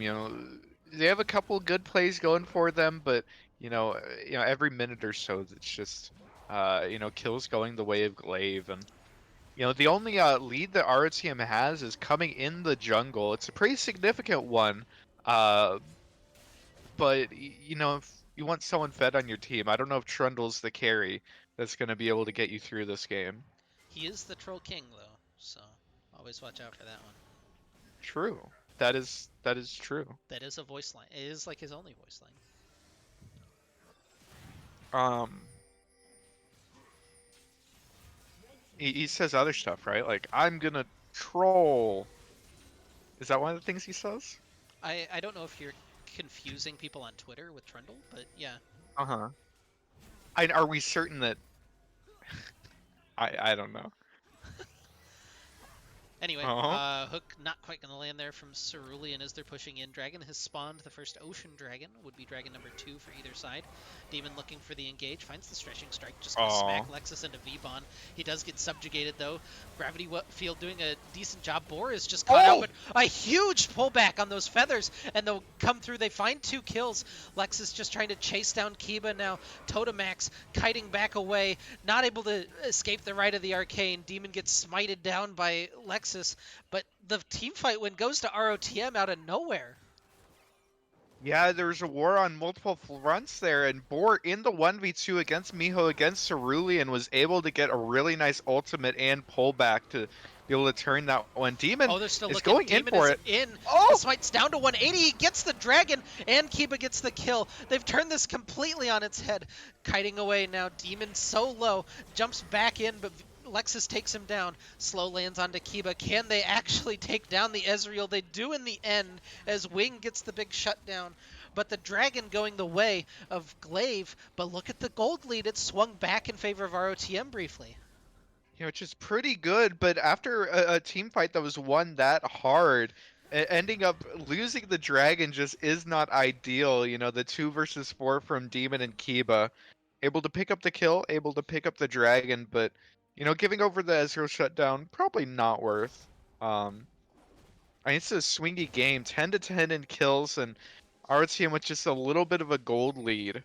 It was pretty good for them, but again, a lot of this gold is on the Trundle. Lexus is just massive now, 4-0-3. Personally, is up almost more than 2,500 gold over Demon. Um, you know, it's really just squarely where this gold lead is coming from. Yeah, I liked Boar's last team fight, but Kiba's a madman. Going like arcane shifting in to the three people at Dragon just to secure that. Hulk gonna find Demon, knock him back away. Teleport coming in, they're gonna get the tower down before anything happens, and now Miho may be in a little bit of trouble. Gale Force in from Boar as Lexus takes down another kill. Demon in trouble as he's just trying to kite to his Bloblets right at the arcane over the top. The slow lands and Winged is on a killing spree now. So, teleport into the mid lane. They're losing some pressure on this mid tower as Kiba and Totemax take that down, but more kills going in favor of RTM. Yeah, Miho and Demon just defending that tier 1 for some reason. They thought that they had the Totemax teleport coming in, but our team commits to it, are able to take down the tower before the teleport finishes channeling. And, you know, a couple more kills going their way. In this sort of a snowball with their team composition is something that I think that they need to keep up. Um, just because, you know, again, ease of execution just is not there. So, you know, as much of a lead as you're able to have is just going to make it that much easier to end up actually, you know, winning this game. Yep, Randuin's Omen is the second item pickup for Lexus. That's kind of interesting. Oh, Totemax just able to burst out that buff before Vbon's Mantra Q came in. Um, but yeah, more second items being finished up. Actually, his is the only one. Oh, nope, there's a Horizon focus for Winged. So the Winged Lexus combo that's carried them time and time again this season looks to be fully online. And we'll see if Glaive can answer here with a couple of items of their own. Yeah, Totemax, whenever he ends up going back to Oh, base, Lexus should be looking able for to. Totemax. Gets the gravity well just to slow up the troll chieftain on the way in. Demon looking for the re-engage. Boar has to use the Featherstorm back away. Subjugate. They're just tearing through the Zac. Demon looked like he was not tanky at all right at the arcane, looking to flip the fight back in ROTM's favor. Lexus is huge, but he just can't close the distance. Hulk with a big knock-up, but there's just no Oh, follow-up. Cerulean falls. Hulk tanking up everything with that ultimate. Totemax flashing in looking for Boar, but not quite able to find him. Now they'll get V-Bond into the gravity while Miho finishes him off. Hulk is so low. There's so many low health bars. Boar gets shock blasted down by Miho. The double kill for the Jace, but it's just the 2 for 2. What a slaughter in this fight. Pillar coming through for Lexus. He's looking for it. The Arcano pulls over the top, but Lexus is low. The Shock Orb just slows everything down for a second. Everything in slow motion as the people get stunned up, but still the 2v3 on the map now as Lexus continues to heal up just ever so quickly on the Trundle. I don't think we're going to see anything more from that. That'll be a very small teamfight win for ROTM. and throughout that entire fight for RTM, Wing Nation was just off screen putting out so much damage. With the completed Horizon focus, just it is bursting out the members of Glaive and really needs to be the target. Um, but yeah, just such a close fight across the board. Lexus and Wing Nation are just so massive, putting out so much damage. Whereas Demon is having a lot of trouble. You know, he's getting the engages, but when you're engaging into Trundle, Trundle ults you, and you just suddenly are no longer tanky. You, in fact, die very quickly. And RTM taking full advantage of that to get, you know, lead in these early fights. Dragon spawning in 15 seconds, though. Oh, Oh, Totemax gets Shock Orb, gets taken down right before the dragon spawns. The Chaos Storm chasing down Winged, but it's not going to be enough to burn him down. That's a big pick right before the dragon spawns.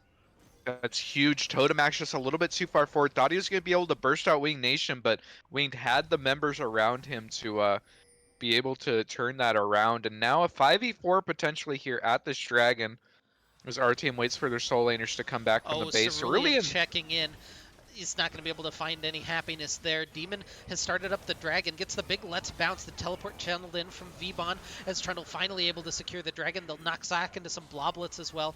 Kiba outputting some damage over the wall as they'll finish off Demon, but 2 more kills going the way of ROTM, and the Dragon as well stalls out another potential soul. Cerulean now in trouble as he gets pillared off by Lexus. Big knockup from the Nautilus ult, but in comes the Rite of the Arcane over the top. Miho gets chunked through. They're looking for Kiba, they're looking for Miho, and they can't quite close the gap on either of them. Big shock blast back the other way is going to dissuade ROTM from chasing any further.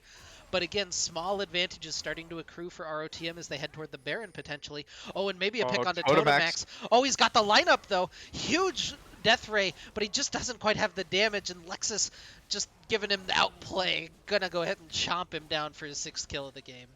Just a couple more seconds on the Chaos Storm, and he maybe gets a triple kill. Kiba! Ooh. All right. On the backside, Kiba able to pick up the kill on a Vbon, but Totemax, once again, in a bit of a precarious position, just a little bit too much confidence in his burst, just not quite backed up by his inventory. Means he's going to fall once again, 5, 6, and 4. A little bit of trouble here this game, but RTM doing a really good job of taking advantage of, just not perfect team fighting from the side of Glaive, though. Even in that last team fight, Glaive were able to pick up the Dragon. No, RTM just sort of pickpocket it. Did they? Yeah. Did they? Yeah, Lexus walked in and smited it. True. Oh my god, I saw it was at like 12. It was at like 1200, and I saw the Zai come through. I thought that Zac was able to get it. So RTM, I guess, just gets everything. In that one particular fight, they do get everything, but it's a 3,000 gold lead, which is still tenuous at best, honestly, especially considering how much is on the Trundle, who, we'll be honest, has more and more trouble the longer the game goes on at closing the gap. But right now he's a very fast boy. He's got Vbon in the back pocket. Yeah, at the moment has been very effective within these team fights. Is putting out a lot of damage, is very tanky, seemingly unkillable, is just so much healing. And with the karma behind him is a bit of a menace, but as you said, the longer the game goes on, the less reliable I think Trundle carry is. So, ideally the rest of RTM is picking up some of these items, and you're just peeking at him. Bort did finish up his Essence Reavers on his way to his 3rd item. Winged has the stopwatch and a rod in his inventory, so he's just going to be putting out a lot of damage. Though on the other side, Victor's pretty strong. Has the Blighted Jewel, has the 2 completed items as well. That's a little bit of damage. I've been kind of impressed. He's been working his way into really dangerous positions, even in situations where he shouldn't be there. Like that... if he has the ultimate on that 1v3, that's just a huge Victor combo. Anyway, teleport coming in. Baron started up by ROTM. Not going to get to sing more praises for Totemax unless he pops off. Demon walking around the back gets snunned up by Wing Nation. Hulk is going to be the first target.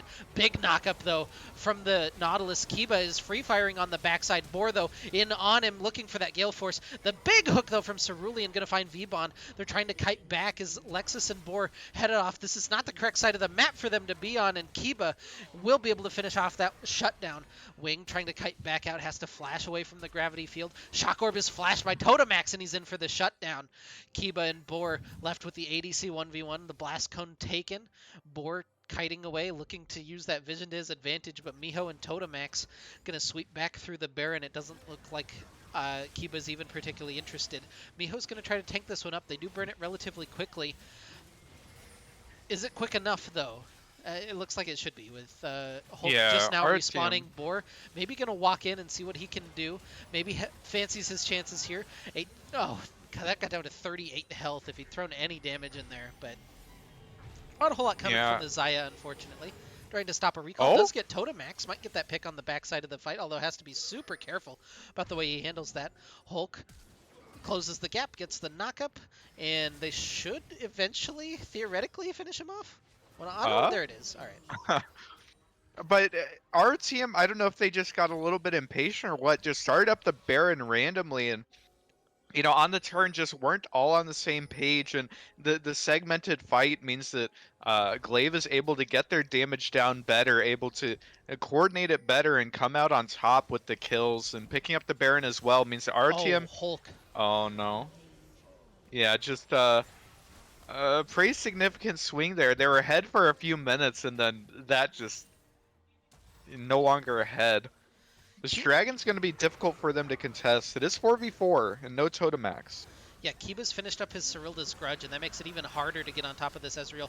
They're turning on to Lexus. He's got a lot of healing, but it's just not enough. Boar and Wing trying to do damage over the top. The Featherstorm is enough to finish off one, but Kiba is running over this game. He gets a double kill, and it's the Bud Light ace for Glaive Rose.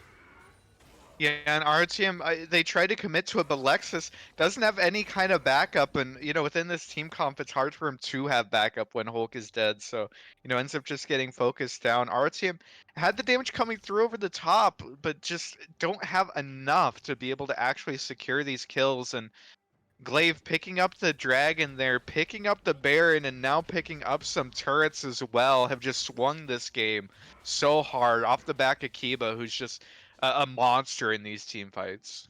Yeah, and if you're uh, on that sidebar, it is 6 kills to 5 right now in favor of Totemax over Miho. Um, just wanted to point that one out. Only a 1 kill advantage coming into these last couple of fights. But yeah, 29 minutes on the clock. Now of 4,000 gold lead back the other way for Glaive, and might even get to extend that here with another turret going their way. Yeah, just picking up everything, and a gold lead that was in 3 or 4K favor for RTM is just swung now 6K. Oh, all nearly 6K. It's 5K now in favor of Glaive and ROCM. It feels like we've been looking at the same items in their inventories for a while. Not a whole lot changing. Winged finally finishing up the Rabadon, so potentially that's the power spike that they need. Boar is close to an Infinity Edge. They are picking up items. The issue is when you look at the other side, Totemax has 4 completed items. Kiba has 4 completed items. Even Miho, who has not been having, a super strong game, has been farming really well, has been participating enough in the fights, and now is nearly at 4 items. Lexus trying to get onto him, but Miho's going to be able to just barely get on the other side of that pillar. Yeah, I really like the Serpent's Fang pickup for Miho as well. Should be able to help out with these Karma shields. Uh, even the extra Locket shield. There's a lot of little extra shields on our OTM Demon. Trying to jump onto Winged, but he's just kind of slowly walking away. The Let's Bounce not doing a whole lot, and a little bit of damage being exchanged. Oh my god, Vbon just getting chunked through. Kiba is so strong. But now the fight going to break out, and it's an outnumbered fight right now for ROTM. They get one dead. shutdown. Wait, on the other side of the map, Miho just dies 1v1 to Boar. Oh, Wing gets sniped by the Chaos Storm, though. They're just bonking away on Demon, trying to eventually finish off the Zac. They do eventually. Hulk is still caught in the Gravity Well. It's a double kill for Totemax as they're continuing to press on. And, the outnumbered fight still goes okay for Glaive, but it's just Totemax and Cerulean left alive. Still maybe looking for a play as Boar's walking in. This is scary. The positioning here makes me think RTM wants this fight. It's a 2v3 if they commit to it, but they're a little spread out. I don't know if they actually want this fight. Yeah, Boar Yeah, sees Boar. how far they were down the lane, and he's going to back off.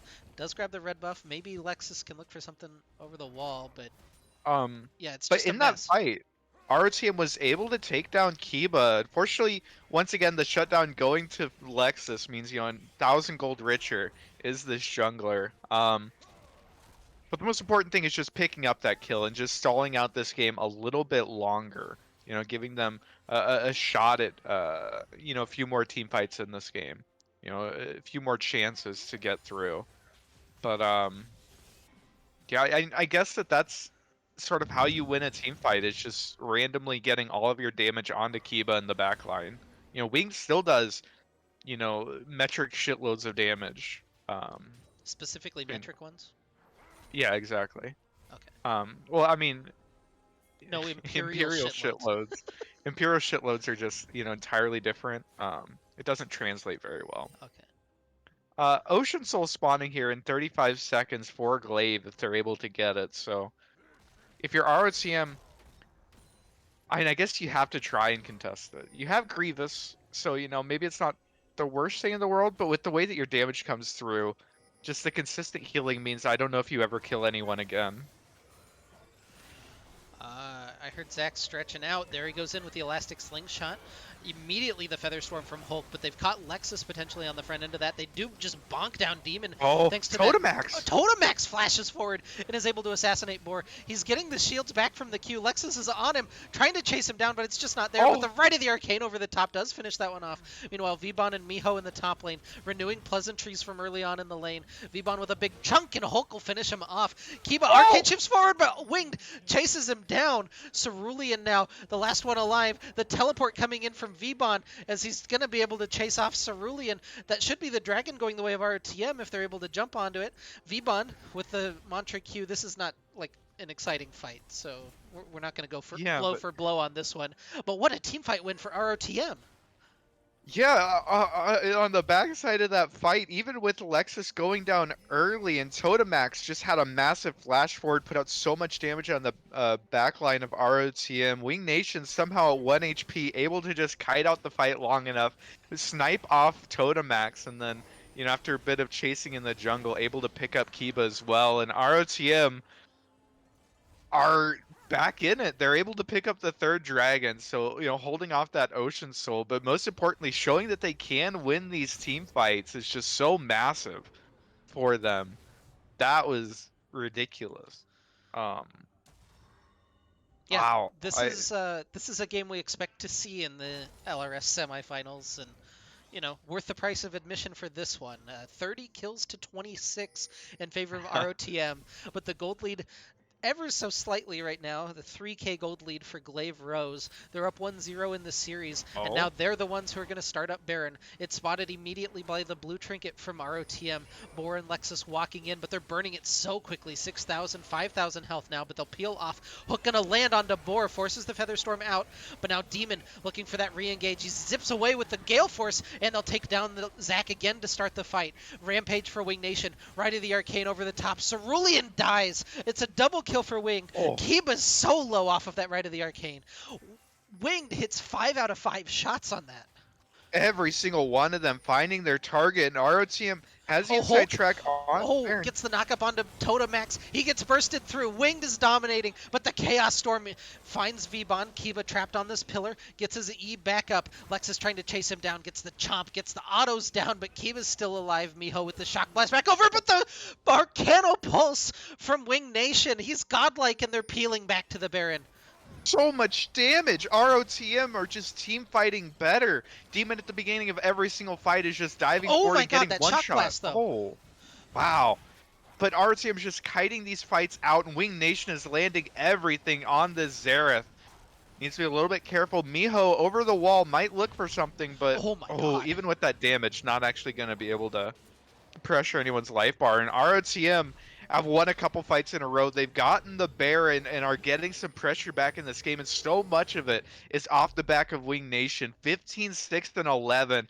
Has 4 completed items, has the stopwatch, just does so much damage, and is, just he's aimbotting. He's hitting everything in these team fights. Yeah, just a really crazy game from him so far. He's got his Void Staff finished up now. He's got a stopwatch to go along with it. Boar has the stopwatch. Just that little bit of extra safety afforded by those for Boar and Winged might be the difference. All right. Oh my god. That's half his a little health. bit of damage. Oh, now the right of the arcane. 1, 2's gonna miss. 3, just clips him. But 4 is there. Winged is legendary. The pillar shoved him in. Shoved him in and slowed him down, meaning that Wing Nation's able to pick up the kill. And with Kiba dead, the only damage source left is Totemax. Miho too, but it's gonna be difficult for Glaive to contest this. RTM might just look for the end while Kiba's dead. Oh, that's so much damage. Big shock blast from Miho around the side, trying to slow him up. The gravity well slowing up the ascent of the minions, but in comes ROTM looking for it. They're gonna back out for now. Oh Yeah, my and that god, shock Vbon just blast, getting singed on the Miho. backside there. Miho is starting to stack up some of that damage. Victor's finished up his death cap now. This is scary times. At this point, that gold lead doesn't matter, honestly. Like, it's 800, so it doesn't matter anyway. But um, it's just Everyone's strong at this execution right point. now. Everybody is strong. Everybody's almost on 6 items. Anathema's chains, Chovy's chains picked up by Lexus, and he puts them onto Miho to start off with to try to negate And some of this damage. But Kiba, oh my god. Ki- Kiba sold his 5th completed item just to pick up a Hex Drinker, just to get some MR to try and save him from Wing Nation. That's Yeah, that's crazy. Winged almost killed Miho there. We didn't get to Uh, watch any of it. Pillar trying to slow up the engage from Glaive as Hulk is in a lot Hulk? of trouble. He has to flash over the wall in order to escape the Chaos Storm. And now some backs.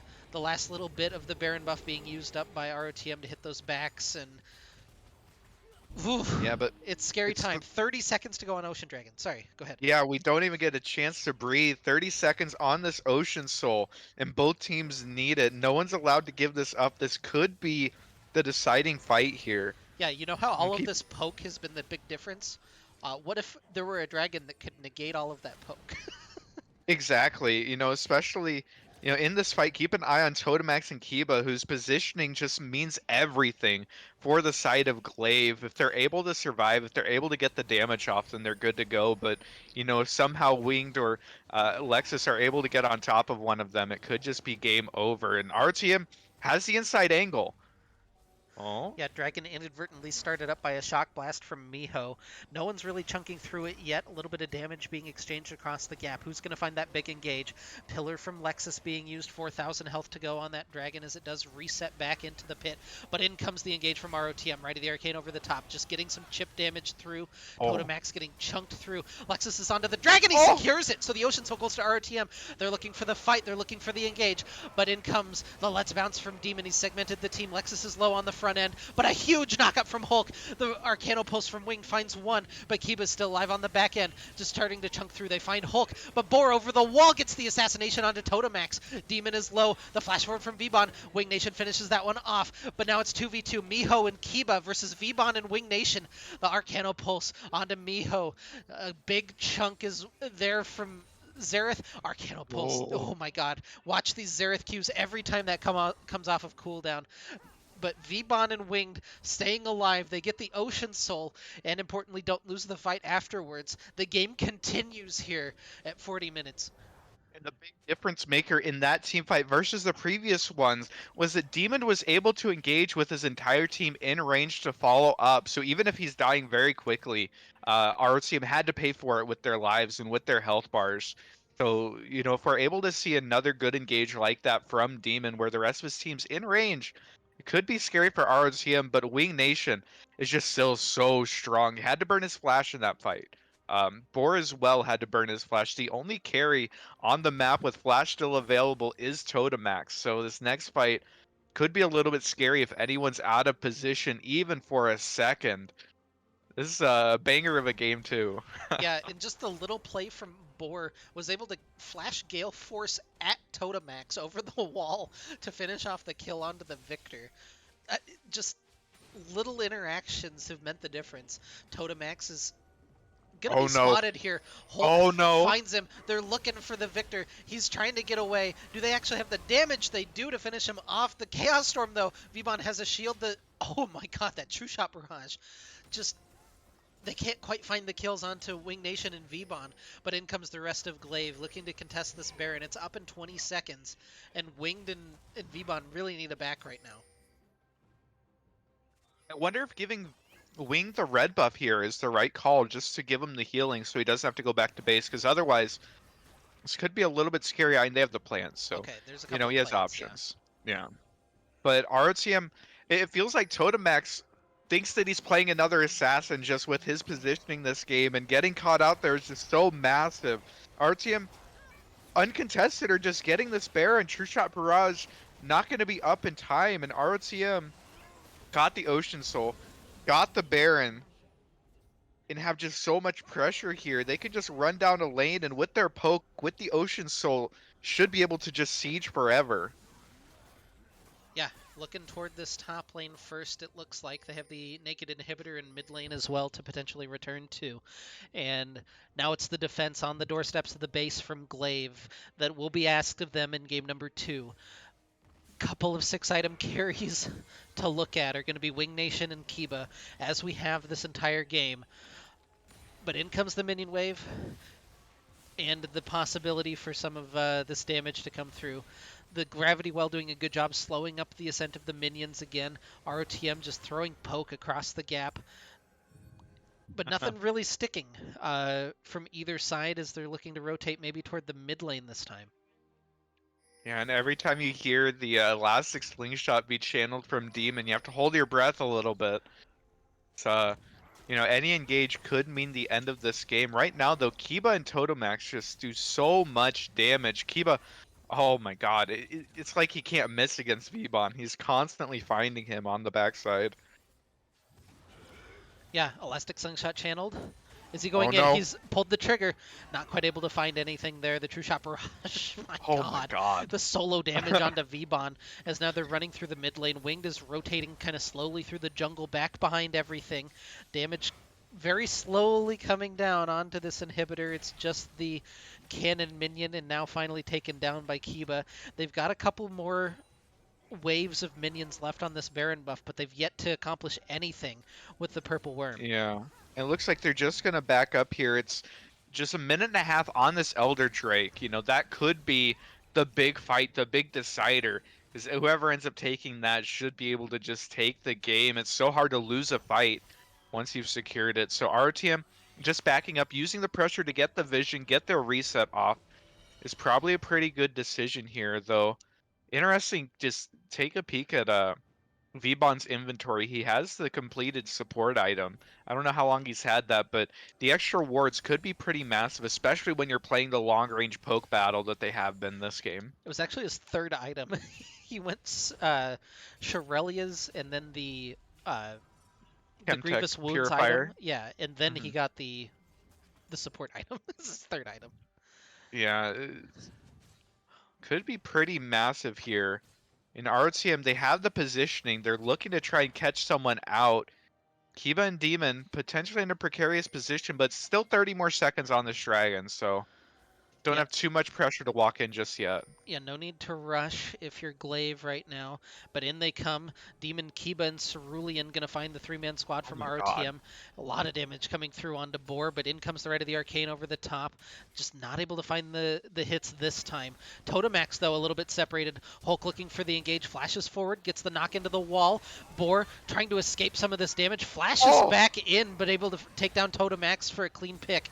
Now the big scrap going to happen as Demon goes in, hits the Let's Bounce. Lexus looking for anything he can, gets the little shield, but he gets taken down in the process. Miho on a killing spree. Arcanopulse over the top looking for Kiba, but they'll take down Demon. 2 for 1 for ROTM, but importantly, both junglers dead, so this is really a coin flip if they start up this Elder Dragon. Cerulean gets a little chunk there from Vbon, but Boar and Wing, you have to watch them in these fights. Kiba is I mean, you know who to watch. It's all the guys who've been building the damage all game. Elder Dragon started up.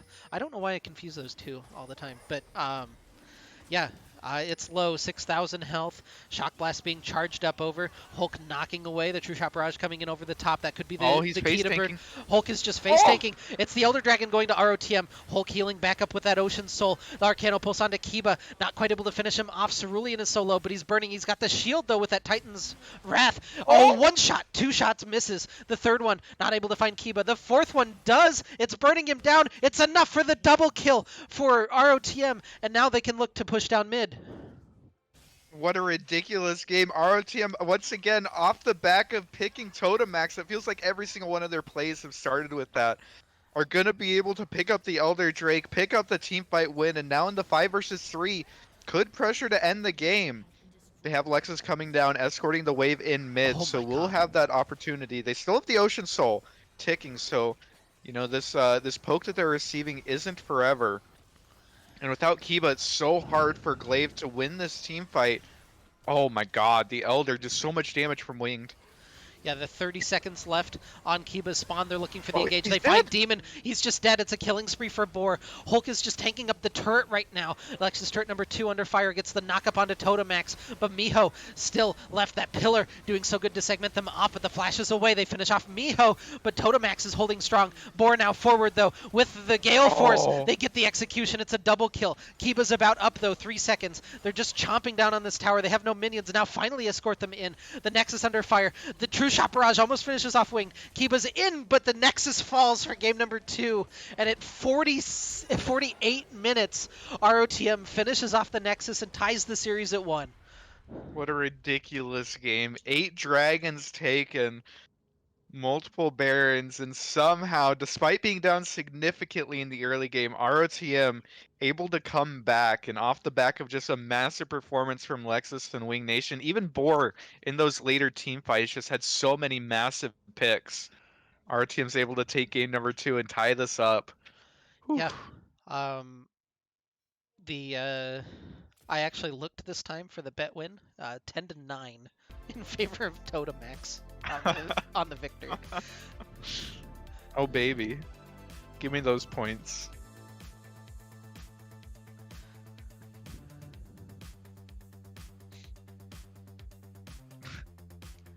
Can we see damage charts? Oh shit, no. They went exactly how you think they went. In first is Wing Nation was 78,000. Totemax second was 77,000. Kiba third was 61. Miho with 54,000. And then fifth place in the game, second place on ROTM is Hulk with 33. Not Hulk. I'm sorry, Boar on Zaya with 33,000 damage. Just a little damage. Yeah, tiny bit. Just, you know, I mean, if you're comparing mid laners, I think Winged kind of cheated by getting Elder. You know, that buffed up his damage, and that, you know, is that really fair? I don't know. Yeah.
Oh, looks like it's ours in the chat for the draft.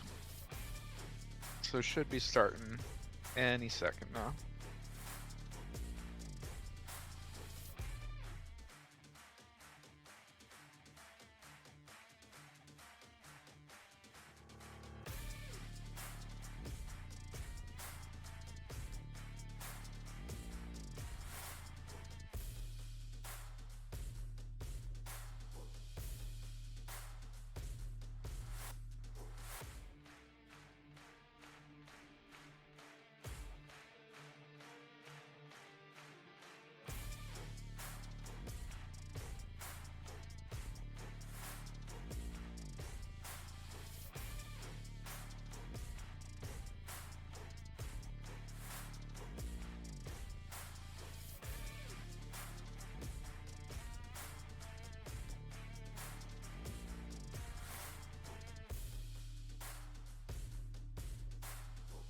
Sorry, I had stepped out to clean up after dinner, and they started draft, which is fine.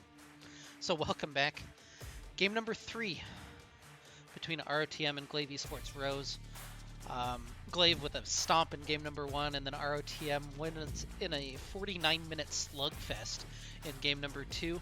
And now we have the same 6 bans, I believe. Yeah, but our team already starting off with the spice. The Viego first pick this time around. So not opting for the Ezreal, deciding that they want the skirmishing power of Viego. But that does mean Ezreal's left open, and Kiba kind of had an insane game on it last game. So running that back for Glaive, I think, makes a lot of sense. Yeah. So this LRS semifinal, the left side of the bracket, the left-turn side, number 1 seed Glaive esports Rose versus the number 5 seed Return of the Middlesticks. On the Legends esports stream right now, they've got the number 2 seed AoE versus the number 3 seed Evermore Dragons. Right now they're in game number 1 with AoE out to a pretty early lead there. So you can check that out. You can have them both up on a multi-stream. But yeah, back to business here as the Karma locked in and taken away from VBot. Yeah, but Karma Ezreal should be a pretty strong lane for the side of Glaive. If that's what they want to do, though, you know, could take a page out of our team's book and end up flexing that as well. Especially since Cerulean has had a couple of really great games on the Nautilus, you know. Take him off of that and putting him on a more defensive support is, you know, I don't know. You know, it's certainly a decision, right? Yeah. Sivir locked in is a champion. Yeah, I'm curious. There's 2 builds for Sivir, as I think we talk about every time she gets locked in, because I always want to see somebody go the Dark Harvest Manamune Duskblade build. Lethality. Yeah. You know. But no one ever does. So we're gonna pair it with a Lulu, or could be the Lulu for VBon. Really, Do you no think telling. it's Lulu top? I think it might be. I'm kind of feeling Lulu top here. Yeah, I don't foresee Hulk being a big Lulu player. Well, he plays Bard. Bard is basically Lulu, right? Bard They is look a basically lot alike. Lulu. They're both fast. Their Qs are basically the same, actually. Now that I think about it. Okay. Yeah, they're the same champion, basically. The ban's coming through. Xerath, I think, you know, after having to play 50 minutes against Wing Nation Xerath, I think banning it, you know, at least taking, you know, 1 game reprieve from it, makes a little bit of sense. The Trundle as well. Alright. Yeah. Yeah, they definitely seemed effective. Well, you know what the counter to Zac is? Historically, you're supposed to pick Sejuani into Zac, because you can cancel him out of everything, and you're stronger than him early. So, fucking kidding. You're not allowed to take Zac. Or you're not allowed to take Sejuani. Fuck. Is that Zac top? Yeah, it's got to be Zac, or Sejuani top has been played in LPL. Okay. One of them's top, and the other one's jungle. I don't think either can support and flex the Karma. But yeah, Shen. Alright, so that's Lulu for Winged or Hulk then. Because Shen is only a VBon pick. I mean, it could be Shen support. It could be, but it could be I don't. Shen jungle. I've never seen Hulk play Shen though. I bet Lexus could play Shen. And he's not going to. You know, it's Lulu support, Silas mid, Shen top, Viego jungle. But, you know, it could have been for a moment there. It could still be stylish jungle. I would much rather see Viego jungle than Silas. So, all right, this Pantheon. presumably is going to be Totemax's pick, right? He's Yeah, a big counter pick. Pantheon would be kind of disgusting, honestly. Yeah, Pantheon feels like a good pick, but Corki feels like a safe pick. Yeah, Cass Corki is interesting. seems- Cass like splits the difference, right? I think Cassio is pretty good, especially since our team doesn't have the most range, doesn't have the most consistent engaged. Casio might be able to just take over team fights. Honestly, I don't know who's pressuring her exactly. Um, wow, the Zach top kind of blew me away, man. I was excited for the Sejuani counter pick, but just immediately, wind out of my sails there. So low-key, I'm pretty sure it's going to be Sejuani top, but I think Sejuani is the better Is it top actually right now. good? Yeah, it's actually pretty nuts. And Okay. it should be pretty good against Shen. So you can cancel him out of his taunt. Yeah. But in general, Shen is supposed to shit on tanks. That's like kind of his thing. Yeah, but like, when he uses his what is it, Caretaker's Refuge, his no Spirit's auto attacky Refuge? circle, Yeah, Spirit's Refuge. Spirit's Refuge, some sort of refuge, right? You can cast your W instead and just get that extra damage. Plus, you have percent health damage on your E. You can actually scrap with him decently. I think it's a decent matchup. I don't know that it's like Sejuani favored, but in terms of a tank versus tank matchup into Shen, it's about as good as you're gonna get. Okay. Maybe I'm selling will too believe much you. on this. It might just be Zach, No, and I'm I'm sold. selling you too much. Nah, man, I see it. Sejuani top. I'm playing it to diamond right now. It's the only way. Yeah, you can blame. What is his name? It's a Korean top playing in China right now. Has been playing it non-stop. Okay, it's Zach top. I hate everything. All right, well. Hey, that's not on you. That's on Miho for just not having the wide enough champion pool. Did you just call me I ho? think that he entered you. Yeah, you're Miho. It's not on you, it's on me. And then you called me a hoe. Like, that's really rude. Yeah. Is that rude? Do you Would think you it's a bad thing to be? Would you just walk up and call somebody a hoe? I mean, we know each other, so maybe it's a little different. Like, Well, you're not just a hoe. You're Miho. You're my hoe. yeah.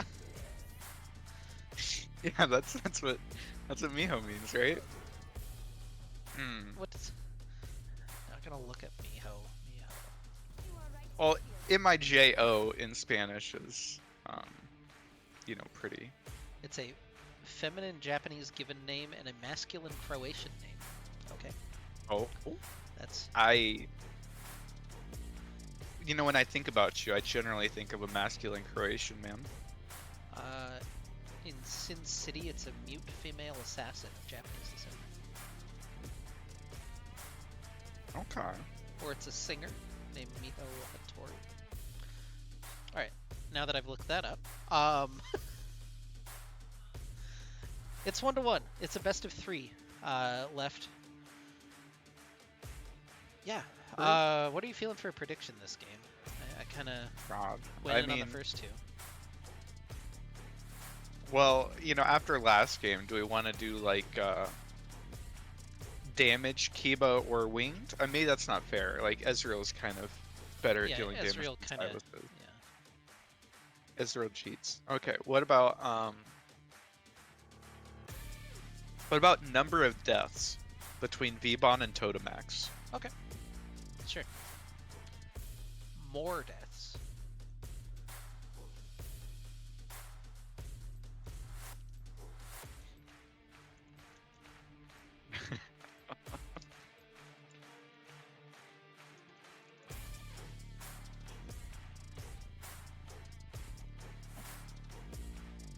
Wait, between Vbon and Totemax?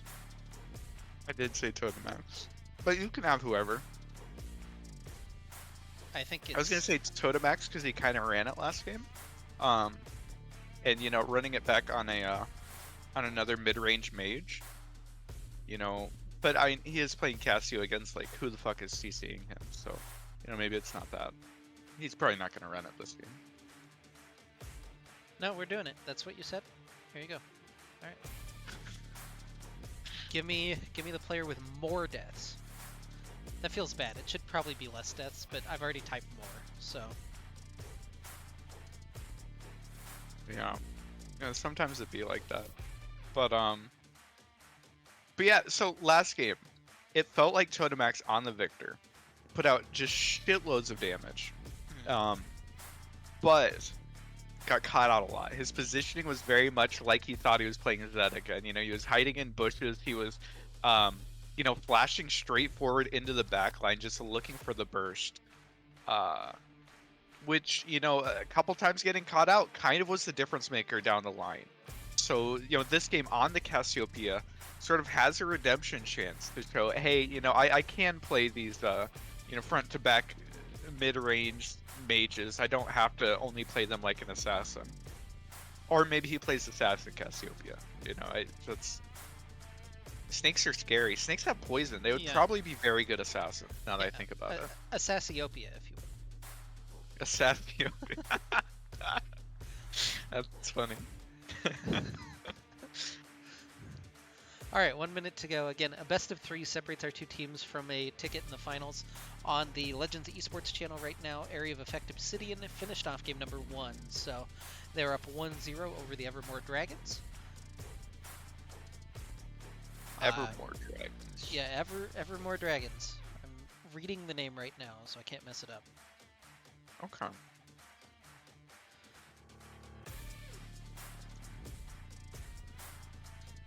Regardless, this will be our last cast of LRS on our channel, this split, so that's kind of bittersweet. Badge. But it's been fun having you guys, and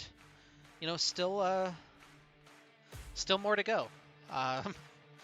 As we have 20 seconds left in our spectator delay, we'll see which team can take a stranglehold on the series and put themselves to match point after, just a slobber knocker, just a real barn burner, just a Yeah. what other adjective or what other phrases you want? Um, I think you nailed it, man. You Those are the definitely only. showed your Midwest with the barn burner. That's There was a God. This shows how many too many sports I pay attention to. But there's a arena football team in Des Moines called the Barn Burners. I always like that name, the Iowa Barn Burners. that is a pretty funny name. Yeah.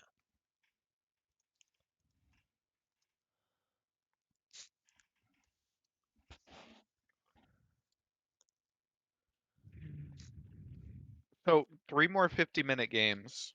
Um, bedtime of 11:30. Is that what we're aiming for? Yeah, that's approximately what we've got today. They always have Okay. to get one. They gave us that 5 game set last split that was like 11:30. Yeah. I mean, sometimes it'd be like that. Sometimes you have to sacrifice sleep for the greater cause. And in this instance, that's casting It's the homies. the boys. Yep, the boys. And I mean, if we get more banger games like that last one, I probably won't be too upset. Like maybe a little bit, but we'll see how But if tomorrow there are goes, I 50 minutes guess. of just like, staring at each other, CLGEU being channeled, then, Yeah, less CLGE, excited. just Jin Air, just the Yeah. old 79-minute game. God, are we showing our age by referencing a game that happened like 8 years ago? I don't think it's been that long. I mean, CLGEU Hasn't it? was, but Yeah. um, anyway, we're on to Summoners Rift for game number 3. RTM on the blue side wearing the blue health bars. Uh, fresh off of a victory in game number 2. And Glaive esports Rose on the top side, looking to bounce back. Kiba swap skins. That's that could be the difference maker here. Yeah, Was he on Star Guardian last game? yeah, Pajama Guardian. Pajama Guardian. Was I'm he on pretty sure. Pajama Guardian? No, no, I'll no. take That your was word for no, it. that was regular Star Guardian. Yeah, I think it was regular. But either way, the swap up here, going with the red clothes, the red debonair, to match being on a red side and coordinating with Cerulean. I like that. Yeah, that's That's the skin buff. you really need this synergy. That's important. Miho is also red. Wait, wait, wait. Is Cassio's red too? Oh my god, Demon's red. Oh no. It's game over. We could just go to game 4, right? Like the synergy here might be just too much for our team to overcome. Yeah, I mean, look at Lexus in his basic ass Viego. Oh no. yeah. No one else went the same colors to match him. Like, it's just terrible. Yeah, it's basically game over. Oh, and first damage. It's actually doomed. Oh, Oh no. Board tried. Like he's got the like kind of off-colored chroma to try to match Hulk and Viego, right? um, It's not all kind doomed. of. I guess he's kind of like a midway. Whereas Viego's really moody. This Lulu skin is not moody at all. You know. Yeah. So even from a color perspective, from a thematic perspective, it feels like they're just missing out. Does Lulu have a moody skin, would you say? Um, she has to have like a purple skin, right? Like a dark purple skin. Well, she's got like Wicked, right? But Yeah, that sounds pretty moody. anyway, Exhaust is coming Exhaust. out there. Yeah, from Hulk and Cerulean means that that trade could be a little bit more lethal next time it happens. And Miho and Vbon just gonna scrap up in the top lane. Um, I think given this matchup, I do not like Zac particularly much into Shen. I think Yeah, that should be pretty good for Shen. it feels like the type of traditional tank matchup that Vbon should be able to come out on top of. Should be able to just, win the trades through the use of his passive and just, be able to pick up a lead that way. But so far, Miho has the HP advantage. Looks like he got the push in. Oh, but Oh, Lexus is here. yeah, Lexus is there looking to close that gap onto Miho. Hits the stun, a little bit of damage, forces the flash. So, probably worth the Honestly, time investment. not worth, because Vbon just missed like 2 waves at turret. He's going to be behind in XP. Oh, Oh, and now and Demon Lexus is got here, caught. looking to catch Lexus. He gets the damage through with the longsword. Taunt lands from Vbon. They're gonna Oh, get Miho into the passive potentially. Although he's still alive, he's just grabbing oh, Bloblets and healing back up. It's first blood for Miho, and he doesn't lose his passive in the process. oh, and the miasma. And The the miasma miasma canceled cancels the the. TP. All right, Sorry. well, You're better at play-by-play than I am. no, that was I a was good caught up call in the out. moment. Uh, No, no, it's you're completely valid. I want you to know bad. that. But no, Miho and Demon coming out on top in the 2v2. It looked like Miho was at 100 HP for so long. They just kept picking up the bloblets and just not enough damage from ROTM means that early lead here from Glaive. Oh, and Demon's here to take advantage of winged. Yeah, it's going to Lexus be the though. 2v2. Oh, Lexus hits the stun, and they oh. get the kill onto Totomax. He'll jump in, looking for that miasma, but Demon already had the dive out with that Arctic Assault. So when Viego turns into a mana champion, does he just have infinite mana? Yeah. Okay. Is there a champion where that's super OP on? And he can only do it for like 8 seconds, right? So probably not. No, I think it's 14 at max, so you really only get one rotation of spells regardless. Like, sometimes you Yeah. get, like, Mystic Shots, but yeah. I mean, Cassio gets like 20 E's, but you're never actually running Ohm. Yeah. Okay. Oh, Okay. not quite able to find the stun. Kiba very low, forced underneath the tower. This, small sample size, but this early game looks a lot better from Born Hulk. We've seen Kiba and Cerulean get pretty big early advantages even early on. And honestly, I feel like the big difference is Cerulean not being on the Nautilus. We saw it time after time. He was able to get just really good hooks and force advantageous trades for the bot lane there. And without that, the Karma just hasn't been able to have as much effect this game. It feels like. Yeah, and it's Um, going to be interesting for both sides, honestly. The engage is on different people than it's been on in the past couple of games. Like this game, you're looking at Vbon and potentially Winged maybe is your engage tools for ROTM, whereas it's been Hulk the last couple of games. And then on the other side, it's been Cerulean with the big hooks to start off fights, but this time it's going to be Miho, and we'll see how both teams adapt to, having the go buttons on different players. Definitely. So far though, in this early game, Miho, after the winning skirmish up there, has just been applying a lot of pressure. Is up almost 10 CS, has the kill. He's up quite a bit of XP as well, and his top lane so far for Vbon has not been fun. Yeah, and winged behind 10 CS as well. So your only advantage is here in the bottom lane where Boar is up, maybe a handful of CS on Kiba. Yeah. Oh, winged? Oh, the Petrifying Gaze is right there, though. Winged hits level 6, but he can't take it. Now gets the Stand United onto him. He's got the counter Petrifying Gaze as Vbon comes in with the Stand United, but it's 2v3. Taunt going to come through, but Totemax looking for Wing Nation, able to sidestep the Petrifying Gaze. That was really nice by Totemax, and Vbon going to get stunned up. Has his W there, but Cerulean is collapsing from the bottom, and they don't even need him. Miho takes that down, and it's 3-1 now for Glaive. Really nice play by Totemax on the flash on the Petrifying Gaze. Yeah, and a big thing in that initial fight was Totemax was able to get the point blank miasma underneath Wing Nation, which stopped him from using the W until Oh, very late in that fight. Yeah, Demon looking for the Sejuani ultimate. Not quite able to find Hulk as he gets the flash away. true, true. But so far, Glaive up a couple kills, up almost 1,000 gold. So, a bit of an advantage here in the early game. And Miho 2-0-0. Oh no, Lexus. Lexus? Lexus? Lexus? Lexus? Uh, Buddy? okay. Buddy? Okay, he's got that, and he's going to turn into Cass Odd now. gamer? He's got a little bit of health. He's just going to throw those Twin Fangs in. Oh He's got my two with God. Hulk in his back pocket. Vbon just, exchanging pleasantries with Miho. Now they're looking for a little bit more. The Heartbreaker's still coming through as Winged is here. Gets the Petricite burst. Boar looking for a couple of autos, finds the kill underneath the tower, and ROTM strikes back in the bottom lane.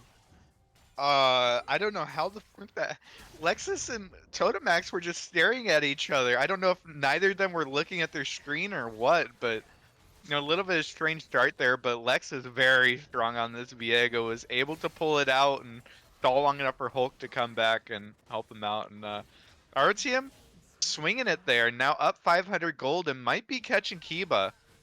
Yeah, Oh, Boar looking for the damage. Not the oh, most burst from the Sivir, but just able to get away with the skin of his teeth. I don't like the way we're zoomed in on him. Okay. yeah. He's No, fine. I was like, is Lexus coming or what? But yeah, no, that was a pretty good swing there for ROTM. Lexus once again getting a lead 2-1-2 on the Viego. Has a CS lead as well. Oh. Oh. Yeah, Totemax going to be able to take away the blue buff from ROTM to counter his own blue buff being taken. On the other side, Cerulean going to interrupt Hulk. That's actually pretty dangerous for Hulk. He's got the little shield. Cerulean not going to press his luck, though, and backs off for now. Yeah.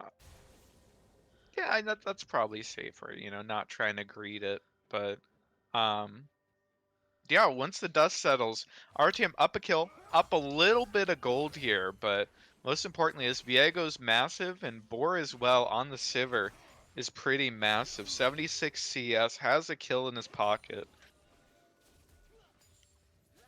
I think it's kind of He's a pretty interesting. strong boy. Miho has the Conqueror, which is, relatively normal on the Zac. But it's just kind of interesting going against the Grasp from Vbon. It's going to give him a little bit less sustain, and he's not going to get that extra health stacking that you might be counting on if you did go Grasp. I don't know that it's like a huge difference, just kind of interesting. I think that it probably helped him out a lot in those earlier trades. When we saw him survive at 1 HP forever, Conquer helps out with that. Yeah. Shelly started up. It's going to be a straight 3v3 over the Rift Herald down to 1,000 health, and it looks like Glaive is just going to give it up. Which is kind of interesting. Really weird. Oh man, Vbon going to be able to catch the taunt. They're going to try to burst through Demon, but not quite able to finish him off. The Sejuani ult slowing up everything, and Lexus not quite able to close that gap. So a lot of ultimates burn just back and forth across the chasm, but no kills going the way, but it is the Rift Herald in the pocket of Lexus at the end of the day. Yeah, the fight definitely looked weird there. Oh, Kiba's getting they're looking for the dive. The Boomerang Blade not quite able to find it, but Boar with enough auto attacks does finish it off, and now has to be a little bit careful because here comes Cerulean and Demon looking for him, but they're not going to be able to close it down. So another successful dive. Yeah, it is the second successful dive. That's not incorrect. RTM doing a good job on the bottom side of the map. Yeah, pretty significantly favored for them compared to the first couple games where Kiba and Cerulean were just able to get so much pressure. This game going differently now. Hulk and Boar are hanging out at not the highest HP. They're baiting for Lexus. He's going to be hanging out here. See if they can try and get a fight here, take advantage of Kiba as soon as he comes back to lane. It's a little bit risky though. Definitely risky. It's the type of play that goes poorly. You kind of throw the game, kind of give Kiba a way Yeah, back and in. here comes Totamax as well. He gets pinged by Wing, and now they have to be really careful. Demon forces the wild growth out of Hulk, but in comes the double teleport from Winged and from V-Bon. They'll already take down the Karma, now turning on to Demon. True Shot Barrage taken. Oh, just misses there, but it's a double kill for Lexus on the Viego. One more auto from V-Bon, and the play has gone right for ROTM in the bottom lane. How broken is Viego? But really, ROTM, they knew that there were multiple members of Glaive coming down, and they instantly channeled the double teleport to counter it, make sure that this play didn't go poorly, and getting that first turret, getting the extra kills, taking full advantage of the completed Divine Thunder on Lexus, and just definitely a good play there from the side of ROTM to push their lead. Now up over 2K, Dragon spawning here shortly, so potentially looking for a recall here to come back for that. 45 seconds on that Dragon spawn, but Yeah, and somebody in the chat, I'm sorry, I don't remember who it was, mentioned, when isn't V-Bon supporting his team? He's sacked so many minions this game to try to make plays cross map, and there it was again, going down on the teleport, gives up 2 more turret plates and another handful of minion waves, but gets the kills, right? yeah, I mean, Vbon has always been willing to completely sack his lane, sack any sort of advantage just to play for the team, just to play to try and get his team a little bit ahead. And has been showing that this game. Even though he's behind 30 CS, has just been able to make plays and help out the rest of his team. Oh, Kiba, Kiba in a lot uh, of trouble. That's 4 blue health bars right around him, and he can do nothing but fall to Boar. Miho and Vbon, though, this fight going pretty well for Miho. Not able to get the slap into the minions because of the flash from Vbon, but now he's got to be an alcove gamer, and he can't outplay that. Miho on a killing spree. yeah, and this top lane matchup, in the 1v1 has absolutely been going the way of Miho so far. Up 40 CS, has 3 kills, is very strong, but the big difference maker is just that Vbon has had more impact on the rest of the map than Miho has. And it'll be interesting to see as this game goes on who has more of an impact. If Miho's able to press his lead and turn it into advantages for his team, or if the investment that Vbon made in the rest of the map will be enough to take the game.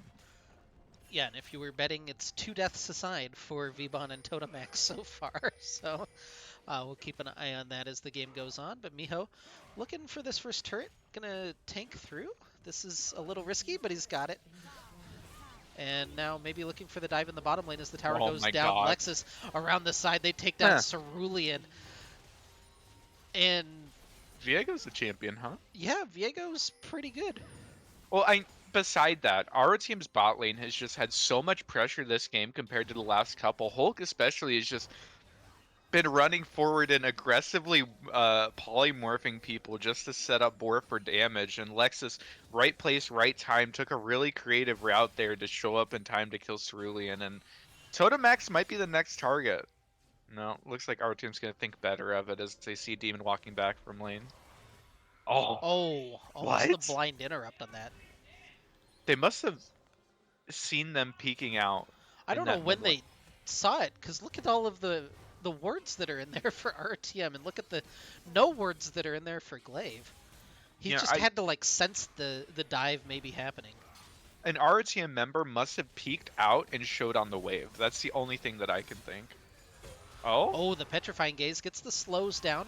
Looking to turn this Oh one my back around. god. Lexus is forward, Oh! though. That Heartbreaker almost enough damage as they get the turn. Good spell shield by Boar on the Sejuani ultimate, but the True Shot Barrage coming back through. They're looking for it. Miho now in with the Let's Bounce, trying to get any distance that he can, but Kiba and Totamax aren't really in range to put out damage. Miasma doing a good job of slowing up the engage from ROTM, and nobody dies. Yeah, lots of ultimates used, lots of abilities, lots of damage traded back and forth. What a massive spell shield there from Boar.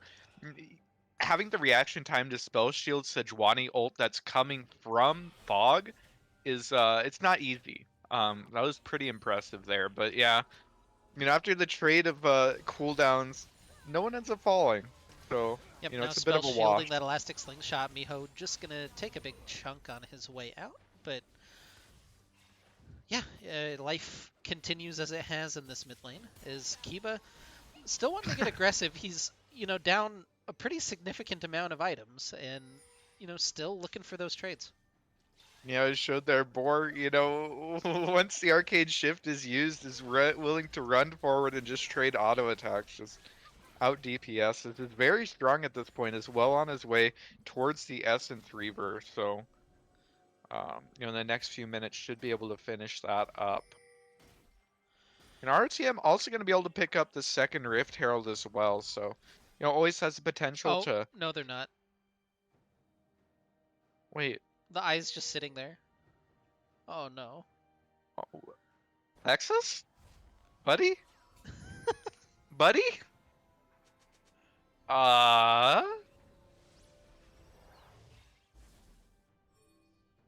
I don't see any spam pings. So no one's noticed yet, but you hate to see it. I think Lexus just did. He walked back over there. There's a one. There's a question mark on him. All right. Well. Yeah, yeah. You know what it was? He wanted to be able to buy a red trinket for this dragon contest. Yeah. Because when you're holding the Rift Herald, non-junglers might not know you can't swap trinkets, and it can be very annoying. So I think that was just the 5-head strat to deny the Rift Herald, and then have the red trinket available. Yeah. Plus, really wanted. It's 50 gold for killing it. I, I think that Something got like him the that. pink ward that he needed. Hell yeah, man!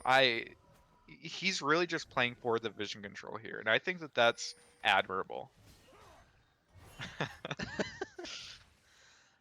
All right. Well, Glaive are somehow the first ones to the dragon. They've got all 5 around the pit. ROTM kind of looking around. Vbon separated, but that's not the biggest deal, as he does have Stand United available. In comes the mist as Viego encroaches on the This territory of ward, Glaive Esports. this ward on the blast plant is kind of massive. That's kind of an angle you would expect Zac to try and come Lexus is from. just over the wall. He was able to sneak around with the Shroud, and they're looking for the engage onto Sejuani now.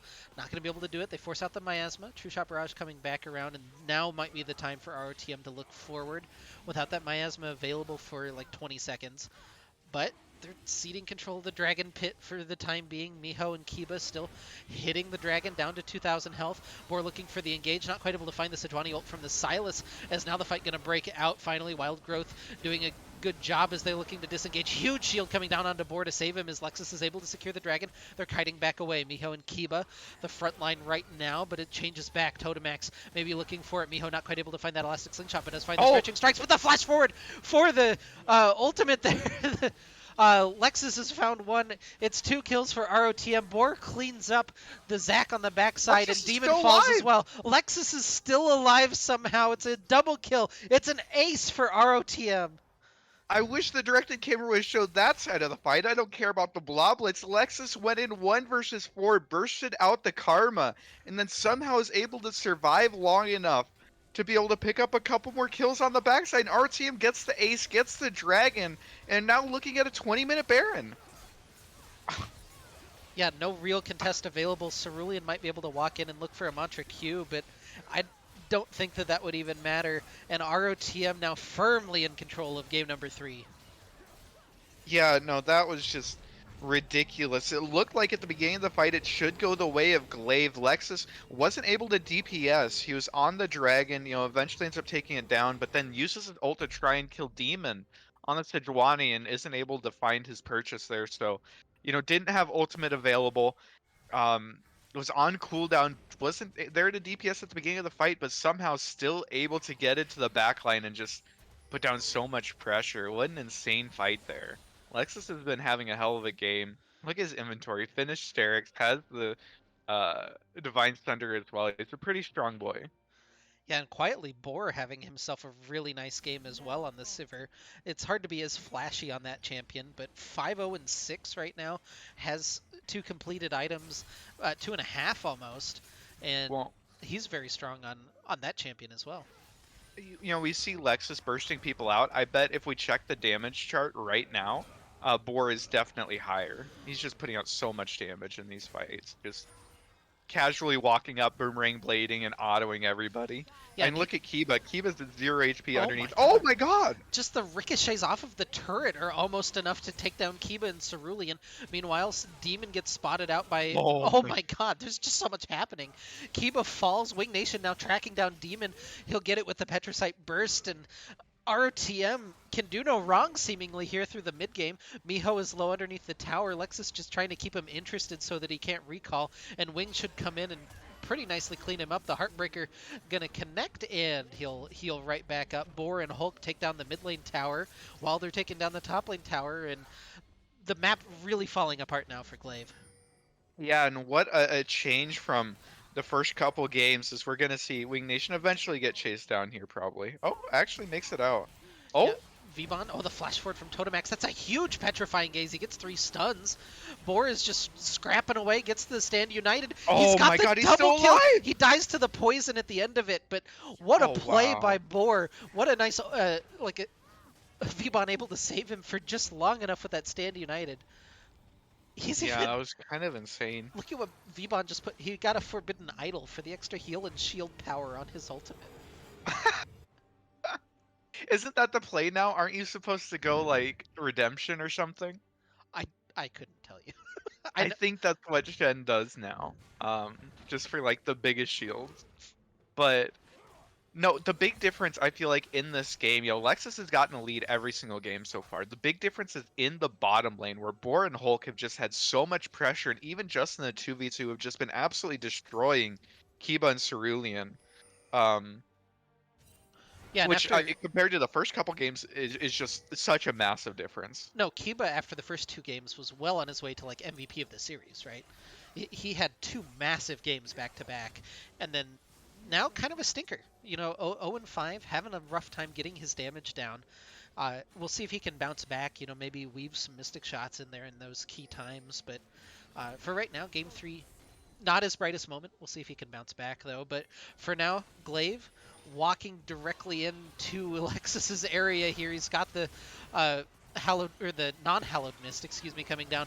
Big knock up there from the Lulu ultimate as Demon has already fallen. Miho going to be the next to fall. They Oh, get the abscond and abduct on to Kiba. They'll take him down with the Heartbreaker. It's a double kill for Boar as Lexus finishes off one as well. ROTM just rampaging through the base, and now Lexus looking for Totemax as well. Gets the smite, gets the stun, gets a couple of autos down, and they'll finish off the ace.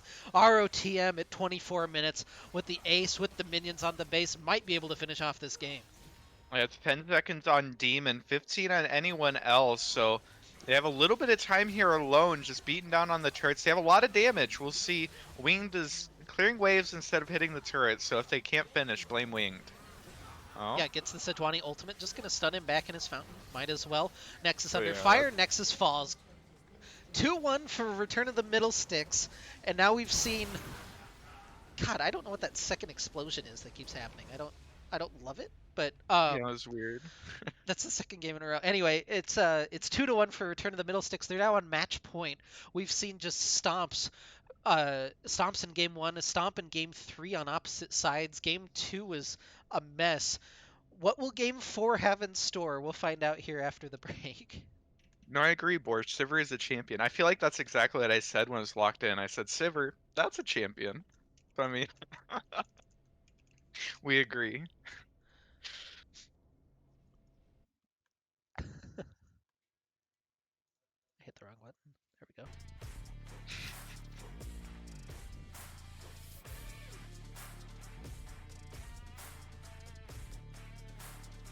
All right, more deaths was Totemax on Cassiopeia. There we go.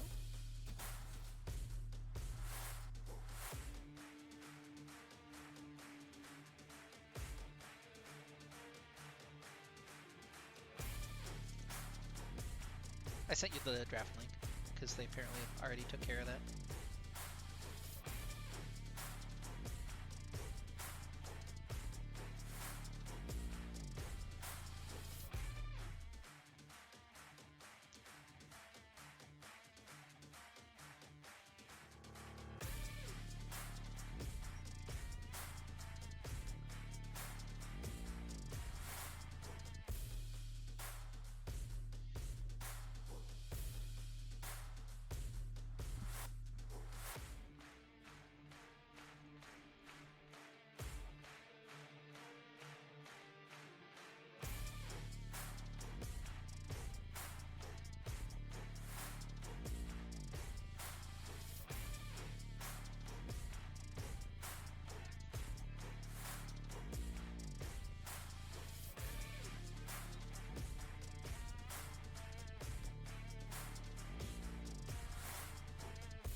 Oh, R's coming down in the chat.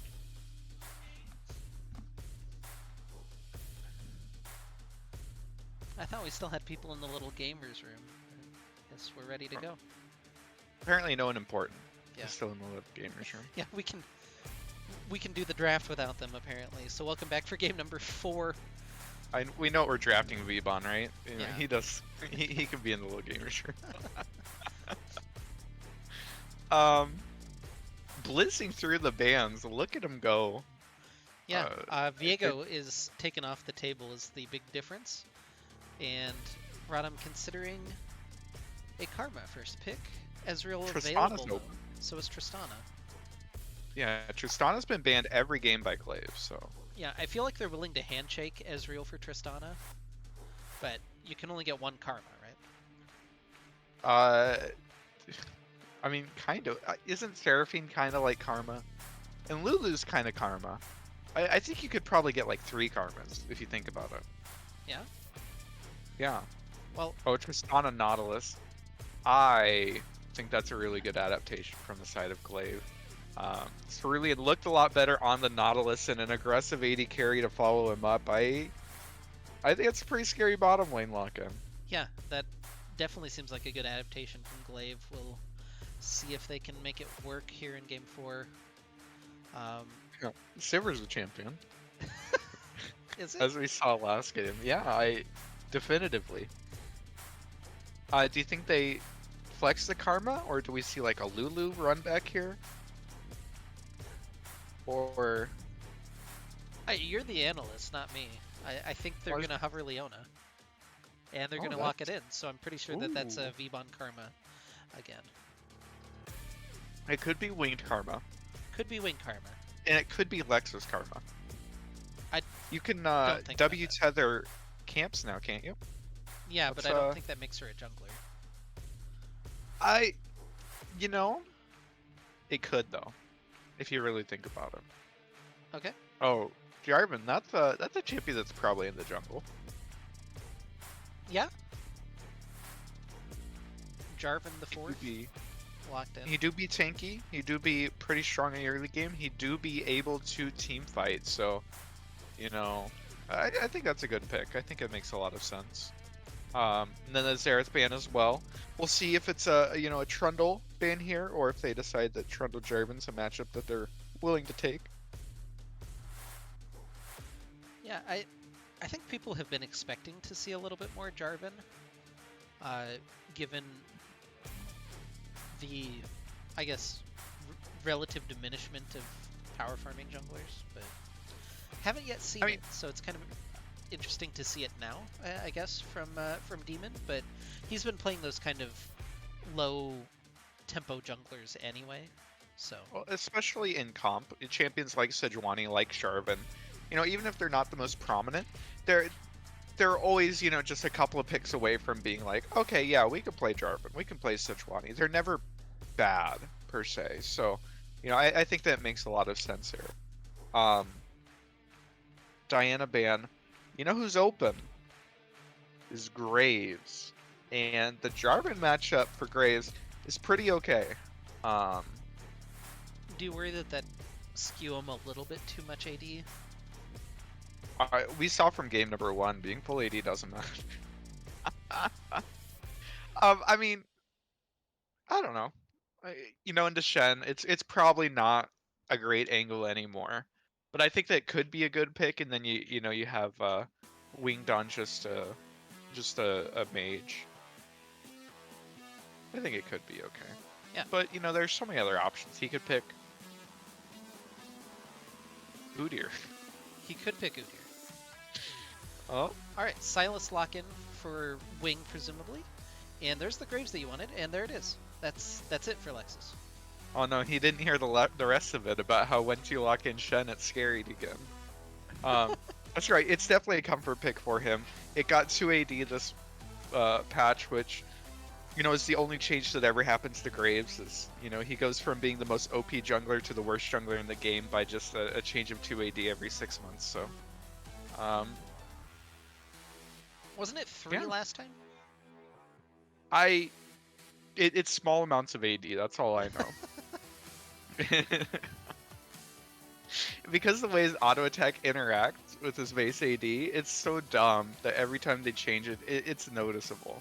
It shouldn't be, but it is. Glaive do be drafting a Wombo combo though. Yeah, this is about as standard a team composition as you could find, right? You have your couple of forms of engage, you have a dive buddy for Shen, you have some a ball delivery systems for Orianna, and then just a hyper carry for Tristana. It's certainly a team comp.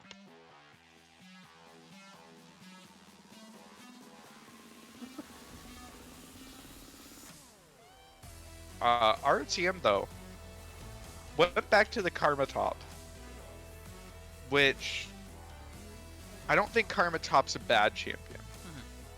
I just think Karma Top makes your team fighting and makes your composition awkward.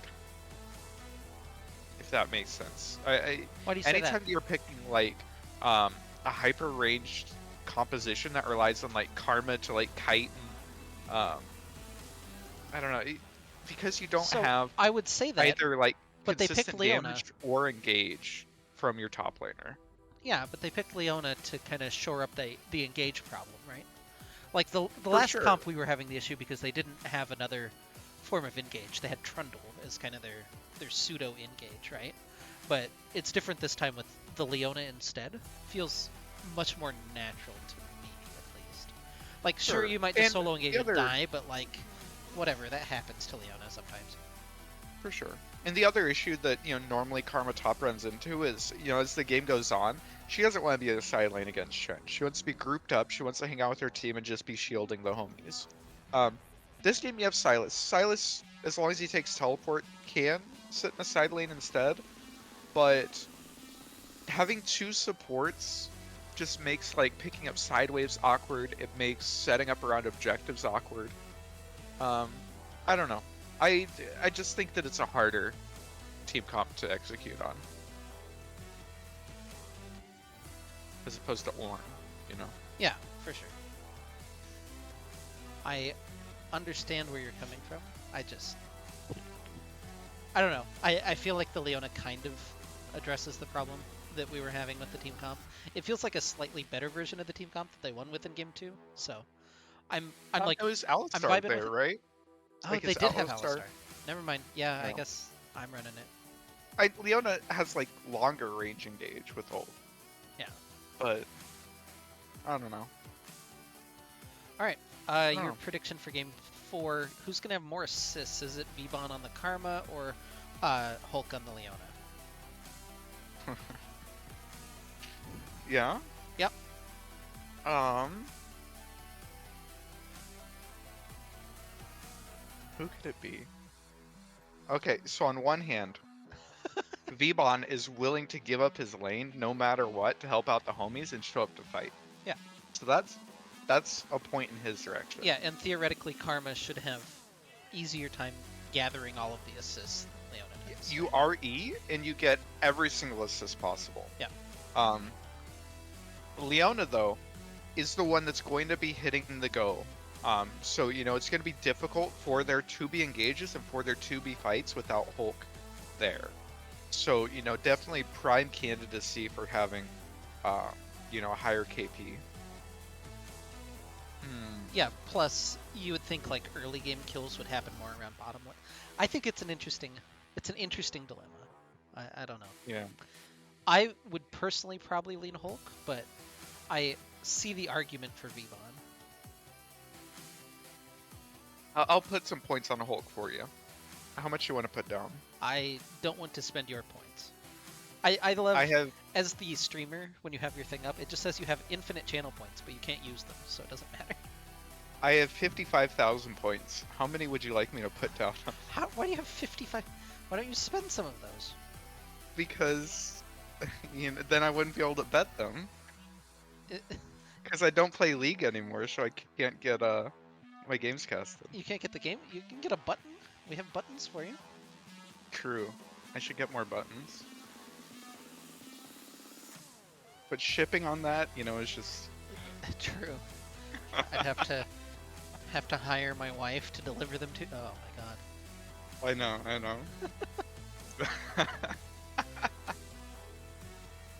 Oh. All right. Okay. 1 minute to go. Game number 4. ROTM on match point, and close out the series here. Send us to not an early night by any means, but at least not a completely late night. Or Glaive could send us to Silver Scrapes if they're able to At bounce this back. point, I think we're bought in, right? Like the sleep schedule's fucked anyway, right? Like Yeah. the earliest you're getting to bed is 10, which is like 2 hours after your bedtime. So, we might as well go to 11. Yeah, sure. It's the last cast of the split as well. Might as well just go for it. If you're interested, on the Legends channel right now, game number 2 between AoE and the Evermore Dragons, and the Dragons are up early on in game 2, so looking to equalize that. I guess it's not early; they're at 21 minutes, but there's only 13 kills, so not an Was it a ROTM game. requirement? Was there a requirement of us casting this that you shill the Legends games? No, I support them; they support us. Like it's Okay. you go in for a little, they go in for a little.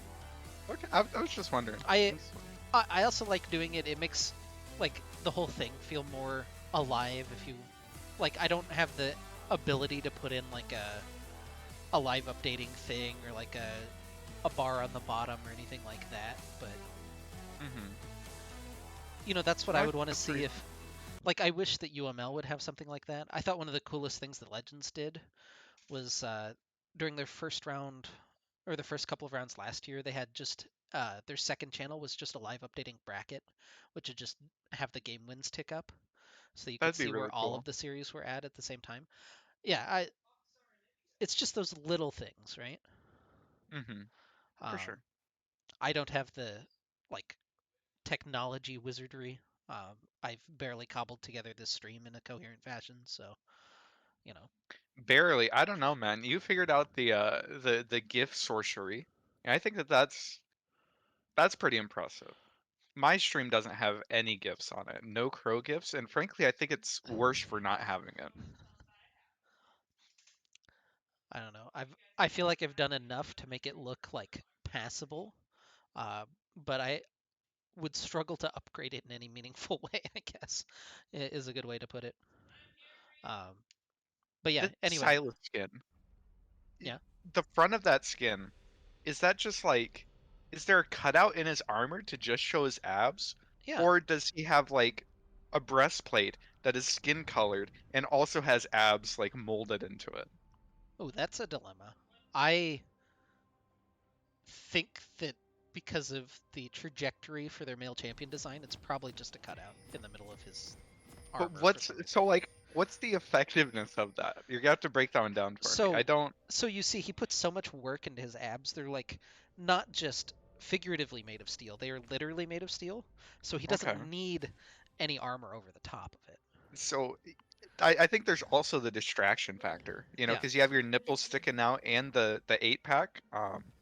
Yeah, I think it's very intimidating probably to face. yeah. I mean, This is scary. this is very Oh scary. Vaughn is no! just Oh walking straight no! into the team. He gets taunted back in. It's first blood for Glaive Rose, and as much as we've praised our OTM for fixing their level 1 problems, they walk right into the trap here in game 4. Yeah, they were just a little bit late coming out of base there and walking up. Uh, you didn't even take like the safe way around where you go, through lane. That way they don't see you until later. Um, oh, they pinged Karma Flash. Karma did not flash. Ooh, shame on you, Demon. Shame on you. Big shame. All right. Um, Yeah. Never mind. I remember. I was like, I had a joke all queued up right before that happened, and then I remembered the joke, and it's not any good, so I'm just not gonna say it. But yeah, 1-0. First blood for Glaive. They cash in 500 gold across everybody, and they'll be feeling pretty good, you know? Yeah, the extra Dark Seal. It's always nice to start out the game with the extra Dark Seal. Plus, there's just that Feels like an momentum, investment. like, ooh, our level 1 worked, you know? Like, I Absolutely. don't know. That always just feels good to me. Absolutely. Um, how many auto attacks would you have to get off as Karma in lane to justify Grasp? To justify Grasp, Yeah. probably not that many. Because Grasp is going to give you more sustain in these fights, right? It I feel gives like you that's the only way that you lose the matchup is if like Shen just beats your ass down. Um, Yeah, plus I you don't get know. more max health. Like, you're not Yeah. looking to kill him anyway, but the area gives you more shield, which is something that Grasp does not do. To be fair, if game two is anything to go off of, he did build support rather than building, like the tank Karma that you used to go, where Mhm. they went like Iceborne and shit like that. Oh, And you can't go Iceborne anymore; it doesn't exist. But yeah. You could go the Frostfire Gauntlet, but I don't think it would be any good. does that work on ranged champions? I think you get less It slow. has to. Gnar builds it sometimes, right? I don't know that he does, but like it works. I think you get like half the slow. But Okay. if I had to guess, I don't know implicitly. Okay. Sometimes I just make stuff up and it sounds right, and then I hope that no one in the chat corrects me, and then inevitably they I always do because Nah, they it's tank itemization. they don't No one knows about tank itemization. they don't laugh at the jokes that I make. They only correct me when I'm wrong on things, which I'm counting on. Like I appreciate you, chat, but um, I sometimes just I operate. sometimes I wish I'd just make a good joke and I'd just see a lull in the chat. Just an omega lull, something, little Uh, something. But I operate on the assumption that every time we make a joke, they're laughing so hard that they can't even type. Because otherwise it would just be soul crushing that there's no response to any of them. Um, but yeah, I could say something like Silas has 38 base AD, and they'd be like, oh my god, he doesn't. He's got 50, and it's like okay, man, does he really have like 50 something? I don't. I couldn't even tell you what a normal base AD is. Don't give me I any. I don't want your attitude right now. Winged is looking for the collapse onto Totemex. Gonna get some damage down. They'll throw him into the smoke screen. Get the flash out. oh Oh, Lexus is still looking for it. The flash under the line not quite uh gonna work out for him though. yeah, that was a not enough base AD there. Is all I can say. Is an aggressive look and just didn't quite have the damage to back it up. But either way, they got Totemax's flash. They forced a recall out of him, which means that Winged should be able to get a CS lead here. The teleport came in. Teleport's cheating. I haven't been paying enough attention. Lexus got both crabs, right? Oh, how does he have True. 10 CS lead? Like that's 8. Did he take So he farm might have mid? picked up. He might have picked up like half a camp. He might have only taken half of one of his camps. He might have taken a couple minions mid. Um, maybe Demon didn't complete his Krugs. Maybe No, he only took half of his Demon Krugs. has 21, so I think it was Raptors, right? Because Demon is also off on a camp count. Maybe. Demon also could have Oh, just like Miho. left his All right. Krugs half done. Miho was very I low in the top lane. Vbon almost took him man, down. Demon just hit level 4. Lexus has been level 5. Oh. This is why the matchup's pretty okay for Graves. You kind of just outpace him. What does Demon have a pickaxe for? Gorger? That kind of makes sense. I don't know why you would go pickaxe That goes first out into of those Iron items, though. Spike Whip, right? Doesn't it? Oh, yeah, it does. Okay. Yeah, that makes sense. Winged? Buddy? Wing, yeah, it has the heal from Buddy? the Kingmaker, but gonna take a lot Yeah? of damage back. And now What we're the just scrapping fuck? 3v3 over the Dragon. Lex is trying to kite back out. Kiba jumps in, but now Miho has the Stand United to come in. Vbon has channeled his teleport. The Dragon knocks everybody back away. The Mantra Q over the wall. In with the Boomerang blade. They almost stole it, but able to be secured by Demon. They lose Hulk in the process. Just a messy little play by ROTM, and it feels like Glaive caught them slacking. Vbon has to flash away. Notably, still had his flash. Sorry. Wing gonna steal the Orianna ult, but now the flash taunt comes in from Miho. He gets the counter shockwave back in, goes in for the heal. I think he was out without going back in for the heal, but Winged falls in the process, and now it's 3-0 for Glaive, and they've been making good plays so far.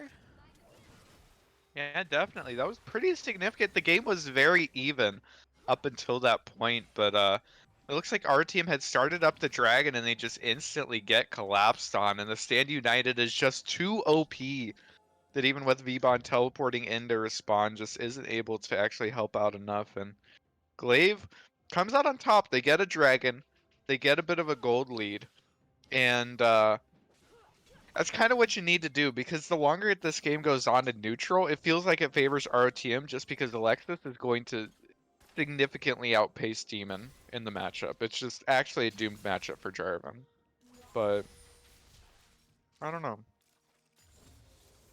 Yeah, we'll see how it all plays out, but for right now, about an 800 gold lead in the Dragon now for Glaive, as Hulk gonna look for Totemax. They get the stun down, but in comes Cerulean and Demon looking to recollapse. Hulk is still alive. Lexus gets one kill, is trying to gun down more. Cerulean gonna fall eventually to some auto attacks from Winged as the blast plate. Not quite gonna take Lexus in as deep as he wanted to go, but ROTM strike back with 2 kills of their own around the mid lane. Yeah, and it looked a little bit precarious. Hulk was the engaged and immediately gets turned on by 3 members of Glaive, but you know, Leona's pretty balanced. He's taking enough to survive, and the rest of our team's there to put out enough damage. And now, you know, it was 3-0, it was bleak, but now 3-2. It's looking better for RTM, even in gold. Yeah, Kiba and Boar isolated on the bottom side of the rift. You can see Kiba was maybe looking for it. He's got the Hail of Blades, so he can output just a ton of damage in the blink of an eye, but would have to be careful about the spell shield from Boar. I assume that you have to spell shield the application of the bomb. Yeah? You can't spell shield the blow up. You can spell shield the blow up. It's easier to spell shield even because you have the timer. Can you spell shield the blow up? Yeah. Because there's... It still does the I'm gonna AoE have to damage think. to everything else, but it doesn't do the damage to you. Because there's something that it doesn't work like that. It's... Is it Zillion bombs? No, you can spell shield those too at the end. I'm not sure. I thought that there was something that you had to spell shield the application. I don't know. I'd have to think about it. But, yeah, either way, you know, it's definitely a little bit precarious for Kiba to hop in, especially since if you jump straight forward, you're going to eat a full damage Boomerang Blade. And, you know, ever since it was buffed about a year and a half ago, Boomerang Blade just does shitloads of damage. Is this metric shitloads or Imperial? This time Imperial, actually. Oh, wow. See, that's a callback. That's gonna get all the kids in chat going. Yeah, I mean, see, the second one is whatever. It's the third one. Comedy always Oh, comes in threes. all right. Well, Oh, Winked coming out that's on top in that trade. that's why I'm not a professional comedian, I guess. Yeah. Yeah. Oh, Hook gonna land onto Hulk, but he's gonna look for the engage onto Kiba. Boar gets put in the jacuzzi, but has to flash out. Hulk still alive, but burning very quickly down. Demon looking to close the gap. Oh, Hulk just walks oh, back in and dies to the Buster shot. Kiba sees his mark and is able to take it down. The boomerang blade cuts through, but not quite able to finish him off. And yeah, that's a good kill by Kiba. man, definitely. It was really close there. It looked like RTM almost got out. Boar actually had a really good spell shield at the back end of that fight to stop the Nautilus hook, but unfortunately for him, Kiba was able to take down his support. Now 2-0-1 on this Tristana. It's been banned all series, so it's first time picking up here. Looking a bit better than last game for Glaive spot lane. Yeah, I mean, night and day between last game. More of a return to what we've seen from the first two. So good to see Kiba and Cerulean getting back on track. It really feels like that Nautilus pick is the one to key on for Glaive. Cerulean has been really nasty with the hooks across 3 games now as Hulk Uh, gets some vision on that dragon, but he immediately finds Demon, and we're going to have another scrap as Hulk he still went in. looking to go further in. That collateral damage does so much, but it's just not quite enough, and Winged puts him into the jacuzzi, but he can't finish off anything. Vbon from the side as it's going the way of Glaive so far. Cerulean walking forward, getting some autos. Boar trades one back. It's just the 2 marksmen trying to Lexus might kite win back this. away. Lexus and Boar, the end of the line, not quite able to connect there.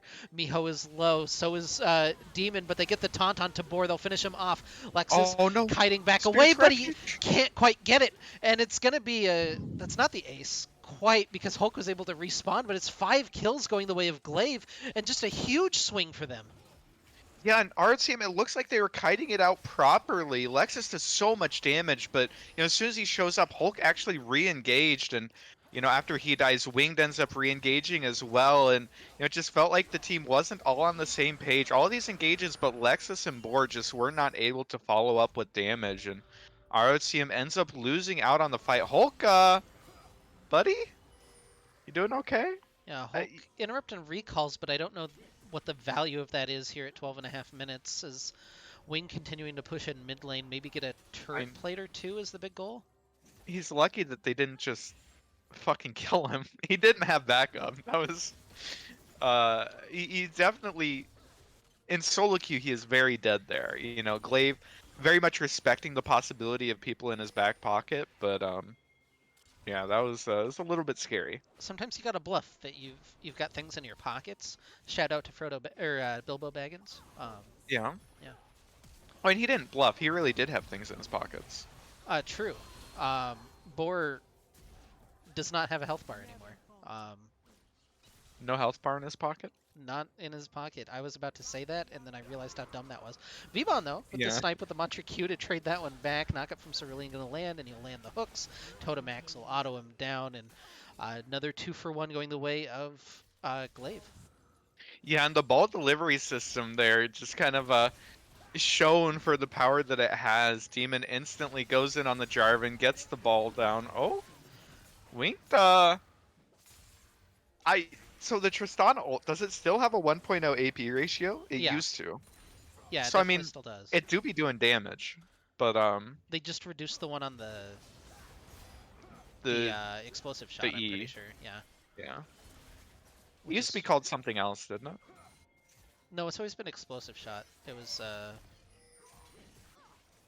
mean, the pre-rework, the yeah. dot, was that an explosive shot? I think it was also explosive shot. Yeah.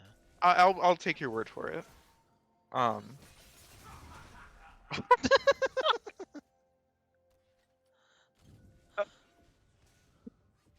you know, sometimes it'd be like that. Alexis having trouble taking this turret because the AoE from his gun keeps drawing aggro. The AoE from my shotgun is too dummy thick, and I keep alerting the tower. Solar Flare not quite going to land onto Kiba, and he's able to rocket jump out. Yeah, but you know, RTM, Lex is very much taking advantage of the fact that his top laner is playing as support, and he's just been eating these waves up there for the past couple minutes. He has a pretty significant CS lead. It's usually how it works when you take your top laner's CS, but in this case, probably the correct decision, I think. Oh, well, Vbon just took 3 of the little Krugs. That's fucked up, honestly. Yeah, That's where all the XP is. Yeah, those are worth 13 gold too. Yeah, that's rude. Vbon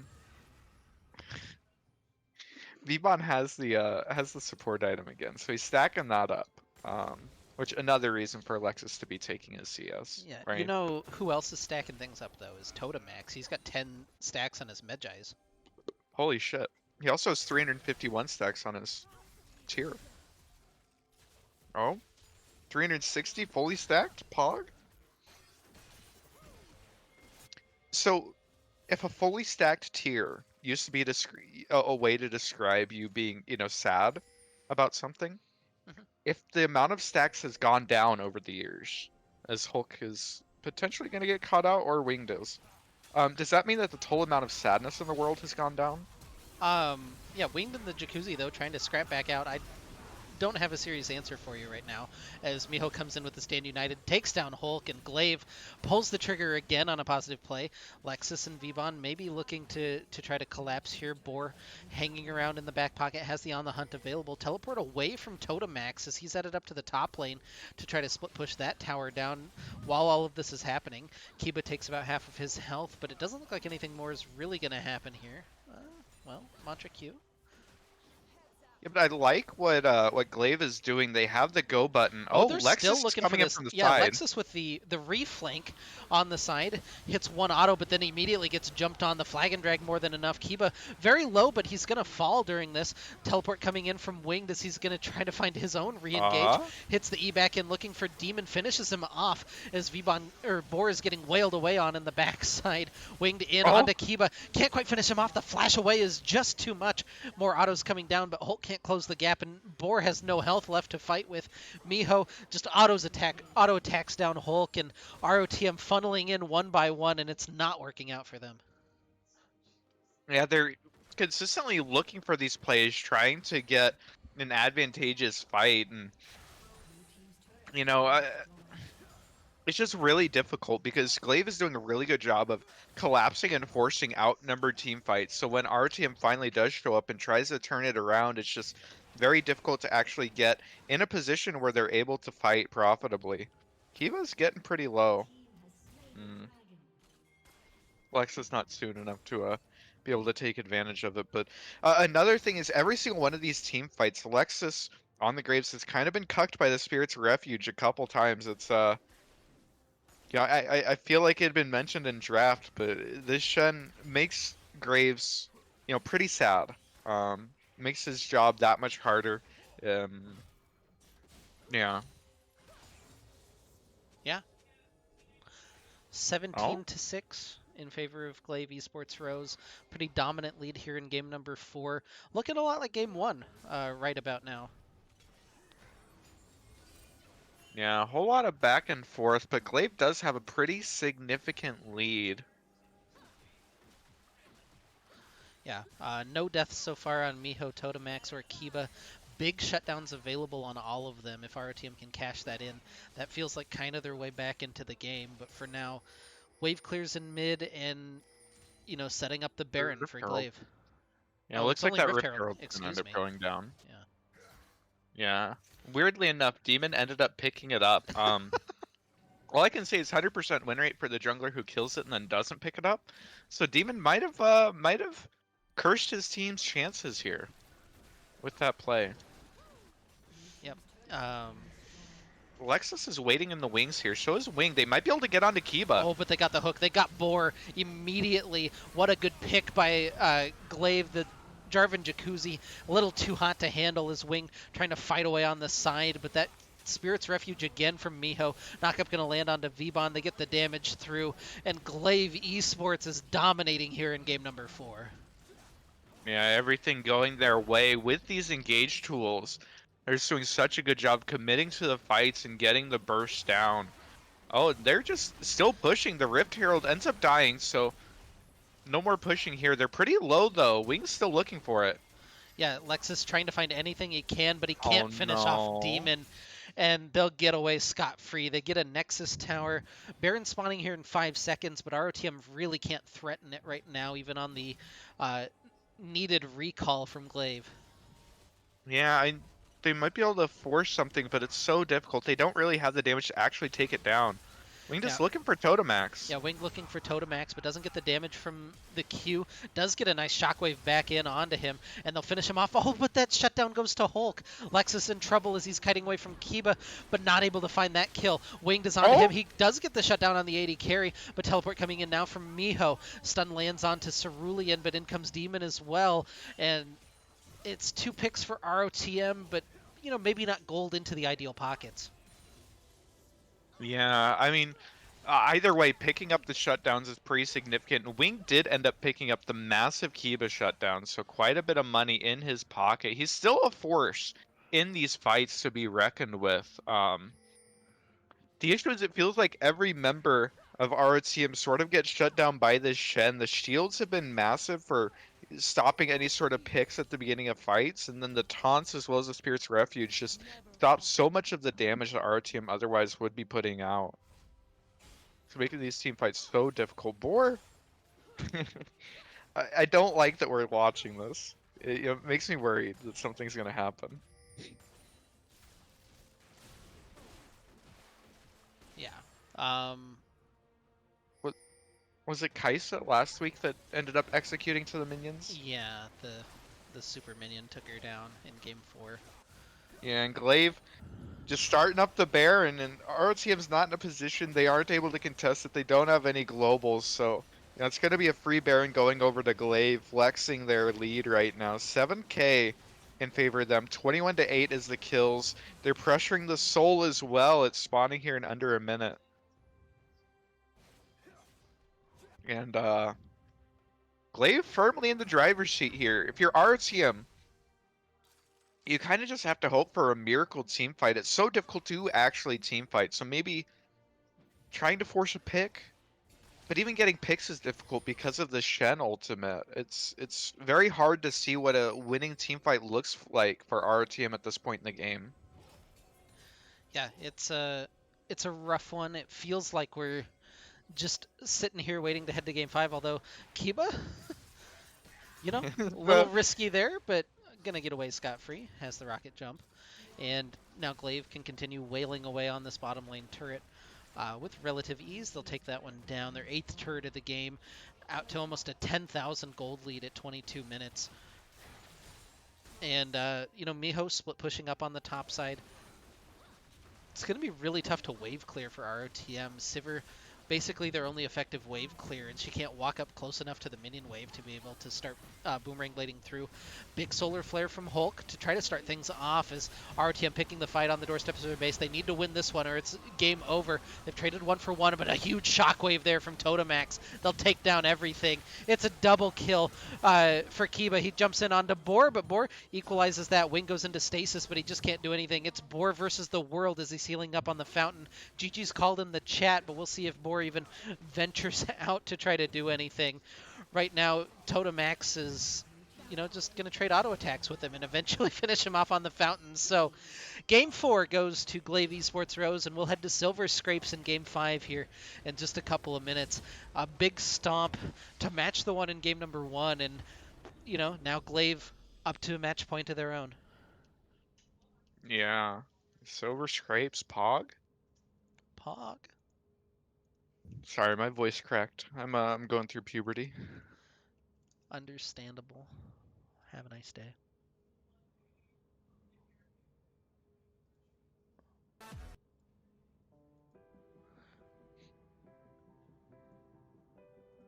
Oops.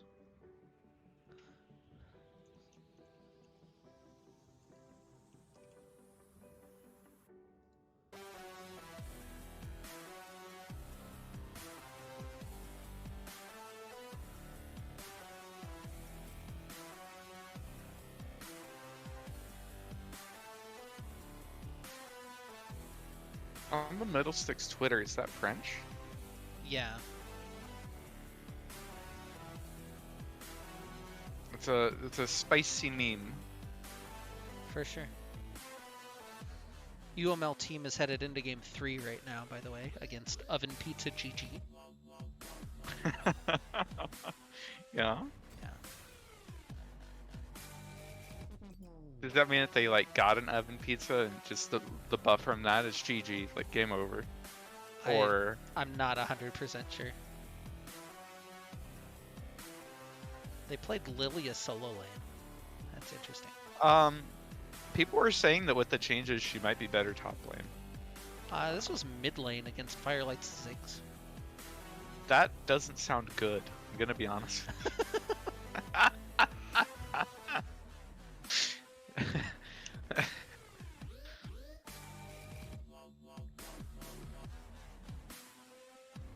Tendies is on Riven for game 3. Wait, why does Glaive get side selection? They get selection in 1, 3, and 5, I'm pretty sure. Oh, it's not loser select? Nah. Weird. Weird. Okay. Does that mean that we selected blue side? I believe so. Okay. Interesting.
Looks like they're starting up the pick ban. Alright, welcome back.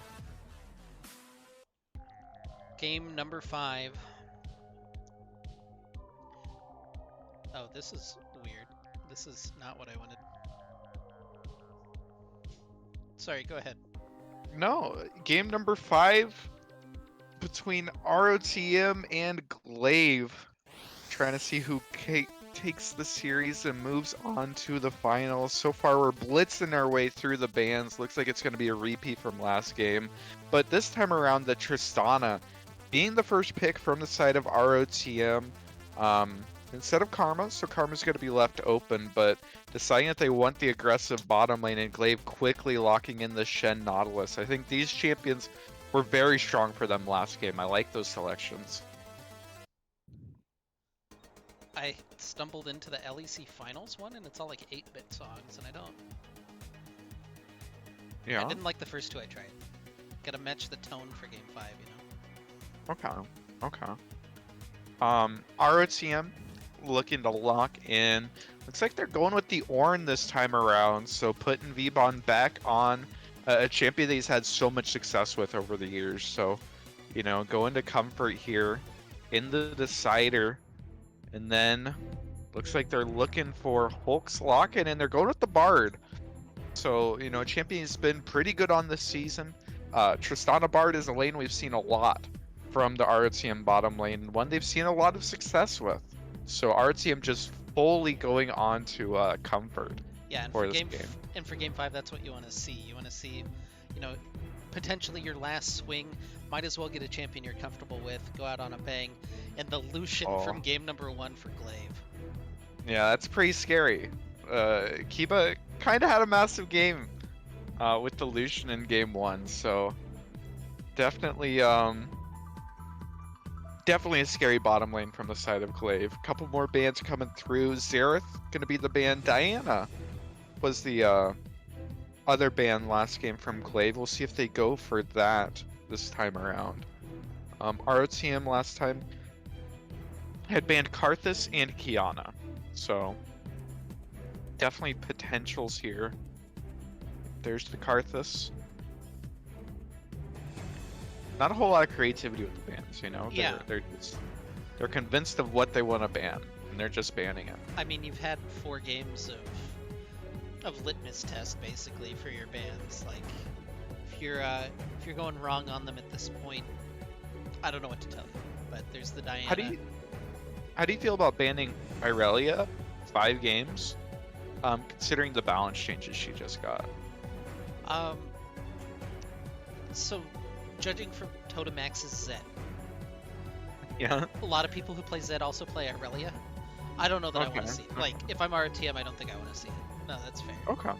Like, Okay. I know she got changes, but I don't know that they're significant enough to warrant, you know, if the person is just an Irelia main. Like, Oh, give it to him. Ivern? Oh, come on. Don't play with my You're heart not like supposed to that. talk about hovers, you know. There's the I was Jarvan. just excited by the Ivern, man. Ivern gets my heart going. Does- He does got buffed this patch. Yeah. Yeah. Does Ivern not get your heart going? Not particularly, but you know. Sorry, I love me some Ivern gameplay. RTM looking for mid and jungle here. Vel'Koz? Okay. Echo is a Echo for champion. winged, yeah. I It don't- could be Echo for Lexus. It could be, but if there's one person I know plays Echo on RTM, it's Winged. So Vel'Koz though?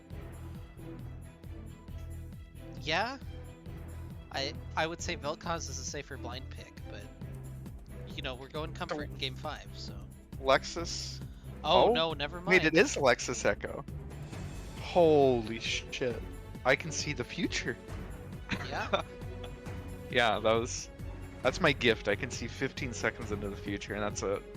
But Swain makes Jarvan kind of sad.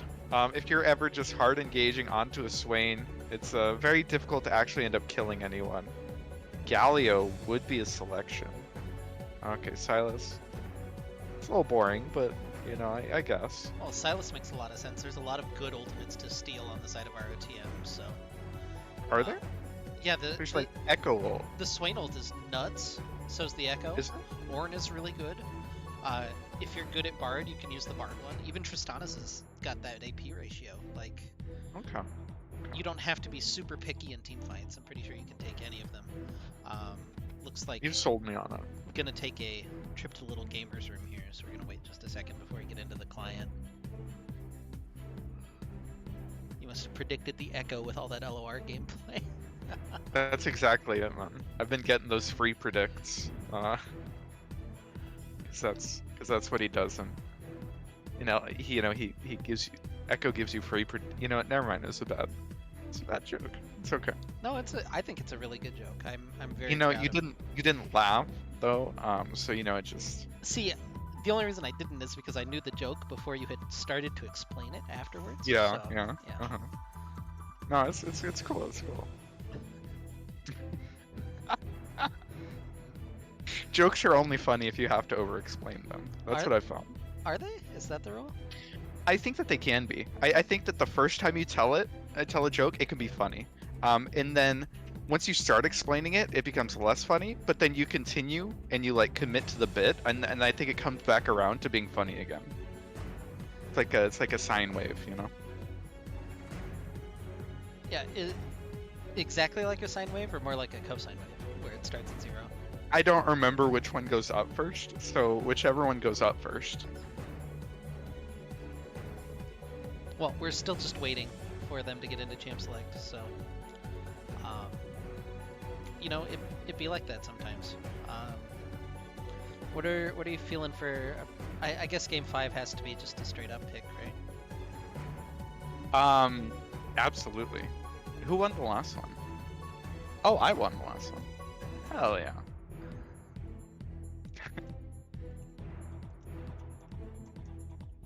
Oh yeah, a sine wave does go up first, so I'm gonna stick with it. I think it's a sine wave. All right. Because cosine's the reverse of that, right? Yeah.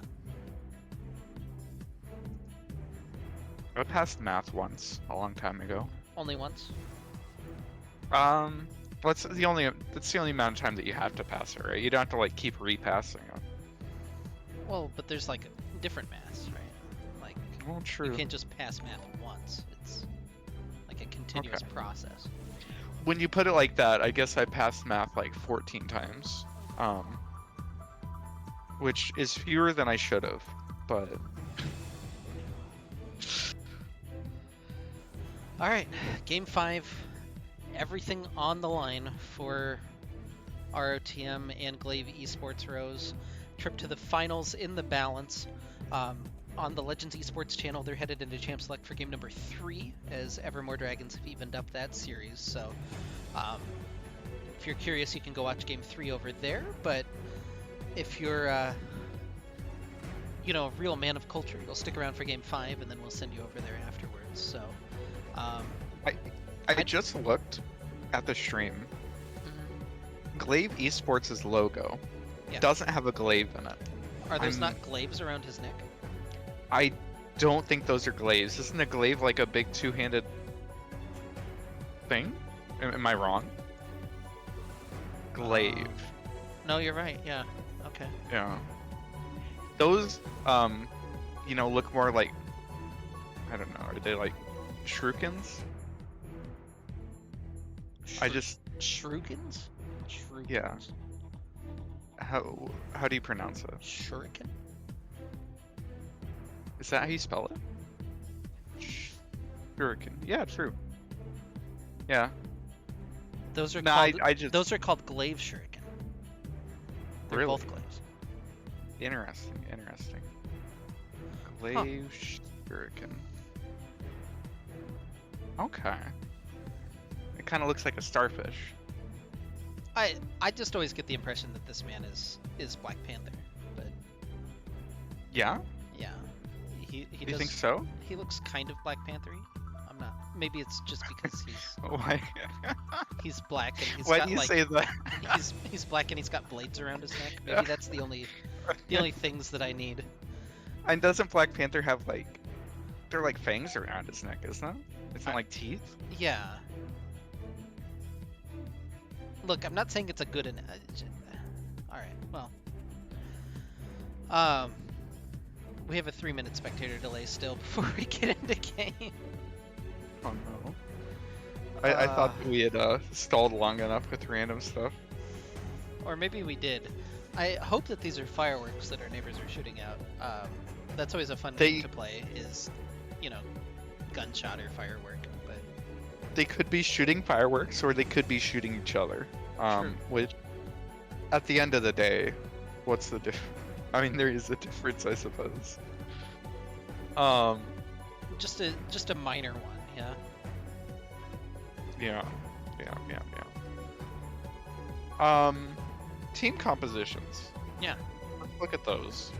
So it seems like we've sort of flip-flopped every game in terms of whether or not Glaive decided to be the aggressors and decided that they needed to get a lead in the early game, or whether they were willing to just farm it out.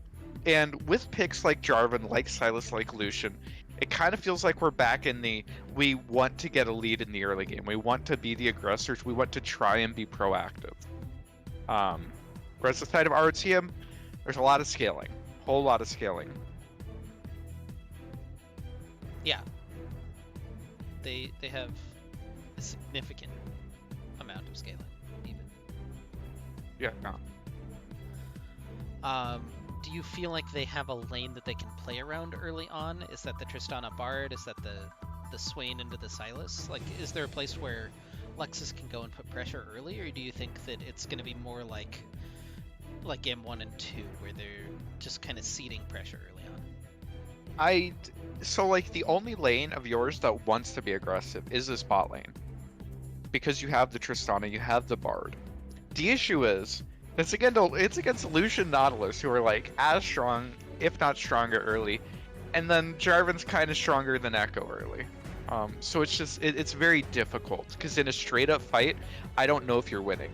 Like if I were Echo loading into this game, I would want to get a ward onto Jarvan's red buff to see where he starts, and then I want to path away from him, and I want to try and pick up a couple of kills. Because if Echo picks up a couple kills, he will take over this game.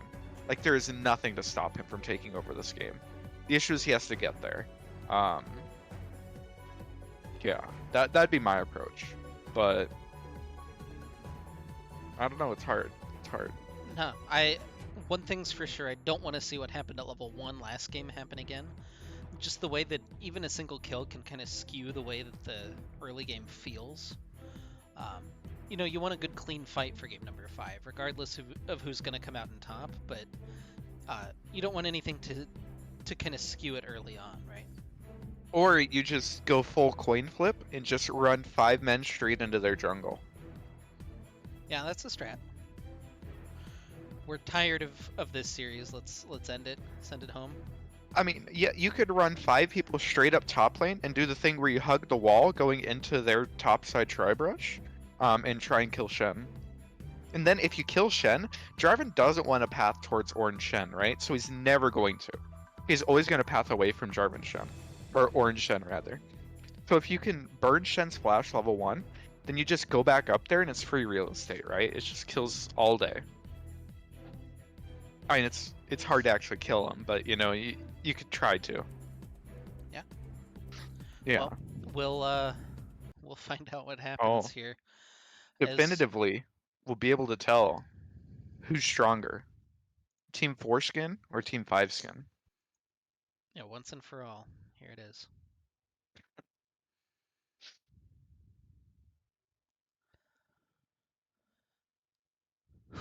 That's an interesting Swain skin. I don't know if I've ever seen Swain drawn like that ever. Yeah, it's not my favorite, gonna be honest, but It's a lot of not people very really like Swain, it. you know? And they made him hot, so like I could understand why people would like it, but it's just not very Swain. All right, a deep breath before we dive in. Game number 5, Return of the Middlesticks, Glaive Valley Rose. God, Glaive Esports Rose. I don't know where I pulled Valley out of. That's a yikes. But yeah, ticket to the finals on the line. Yeah, this is what they've been playing for all split. This is the big difference between a hefty prize and you might be able to buy some McDonald's with it. So here we go. Yeah. Return of the Middlesticks on the blue side. Glaive, Esports Rose on the red side. And already the 5-stack pings headed toward mid lane for Glaive. Yeah, a whole lot of people in RTM though. They were running together, but it looks like they're just fanning out, so a little bit of coin flippage here. Yeah, it Nautilus is looks pretty like good level 1. Winged. Silas is Oh, the flash hook from Cerulean. Oh! He was feeling himself, but not quite able to pull that one in. Yeah, wind out of his sails. Game over, man. You missed it. It's it's over. Damn, that was if he hit that, Winged might die.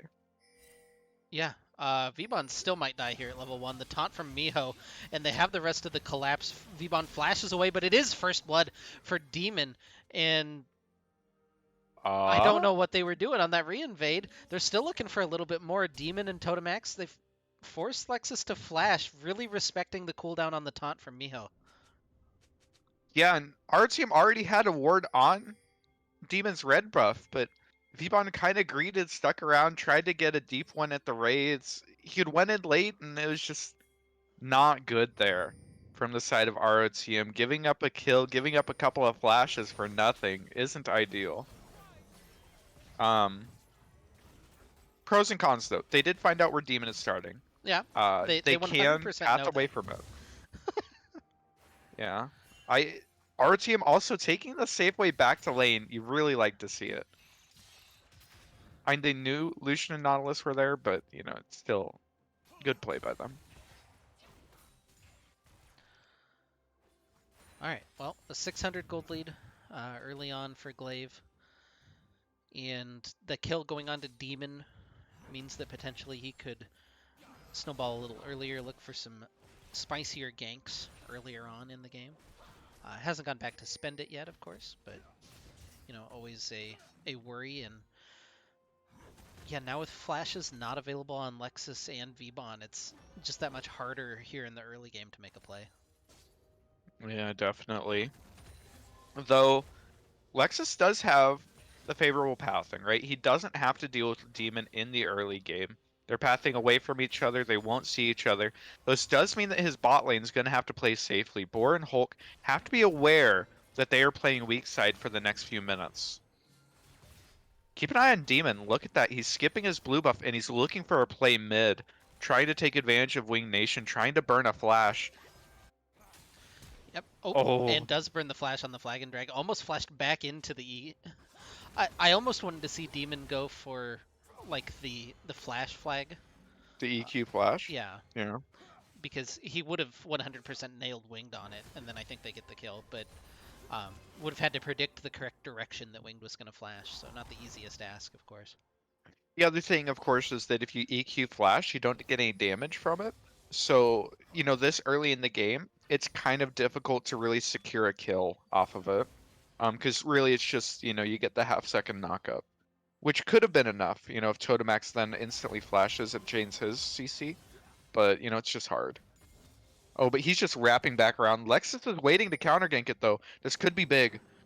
Yeah, hook gonna Oh, land but though we're from watching bot. Cerulean as Boar gets ignited. Meanwhile, the 2v2 in mid, they get the stun down. Do they get the damage onto Totemax? They get some extra damage.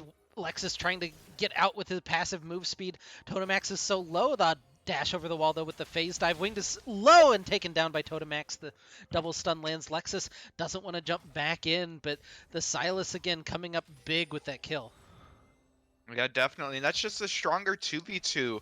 Our team, they were there waiting in the wings. They had the counterplay, but it's just stronger champions at this point in the game means that our team not able to come out on top. And Glaive off to a pretty significant lead already in this game. 2 kills, 1.5k gold, and it's on the jungle and mid laner. The champions with the most agency to get around the map to start impacting things. And even here in the bot lane, already a 10 CS lead for Kiba and Cerulean. This Nautilus pick has just been so massive, been enabling them to get a lead in the early game. Yeah, they've aside from the one hiccup game, they played out of their minds. Oh, In these other couple of games, that Cerulean was so just close. not able to pull in Hulk with that one, but the danger's still there, and eyes still on this bot lane. Kiba and Cerulean, again, can't say enough about the series that they've had down here, especially against a strong 2v2 like Hulk and Boar have been throughout the split. Yeah, definitely. Here in the top lane, Vbon and Miho are doing the tank thing where you beat your heads against one another, but nothing ever comes of it. 12 CS though is the lead for me. Oh, Vbon, he queued the wrong way. I think he was trying to last hit a minion, but But he could have been last hitting Shen. Oh, oh, oh, he didn't get the knockback. Oh, that bad. The displacement there would have been so good. yeah. Boar hanging around still, low health, waiting for this shrine to mature. He'll pick that up, but the Oh, flash forward from Cerulean, they're looking to punish. In comes the magical journey. Lexus getting onto Cerulean, not able to get the damage down, and again, Cerulean and Kiba come up with a kill onto Boar. yeah, and it's just so massive here in the early game. Even with so many people around him, Boar ends up falling, and RTM's not able to get anything in response. Lexus has just had so much trouble with these plays in the early game, fighting against how weak Echo can be at points at this point in the game. Um, yeah, it's just kind of an uphill battle here right now for RTM. And I don't know if I'm reading it wrong, but Lexus just doesn't look as comfortable on Echo as he has on some of his other picks today. But Dragon gonna go the way of Glaive.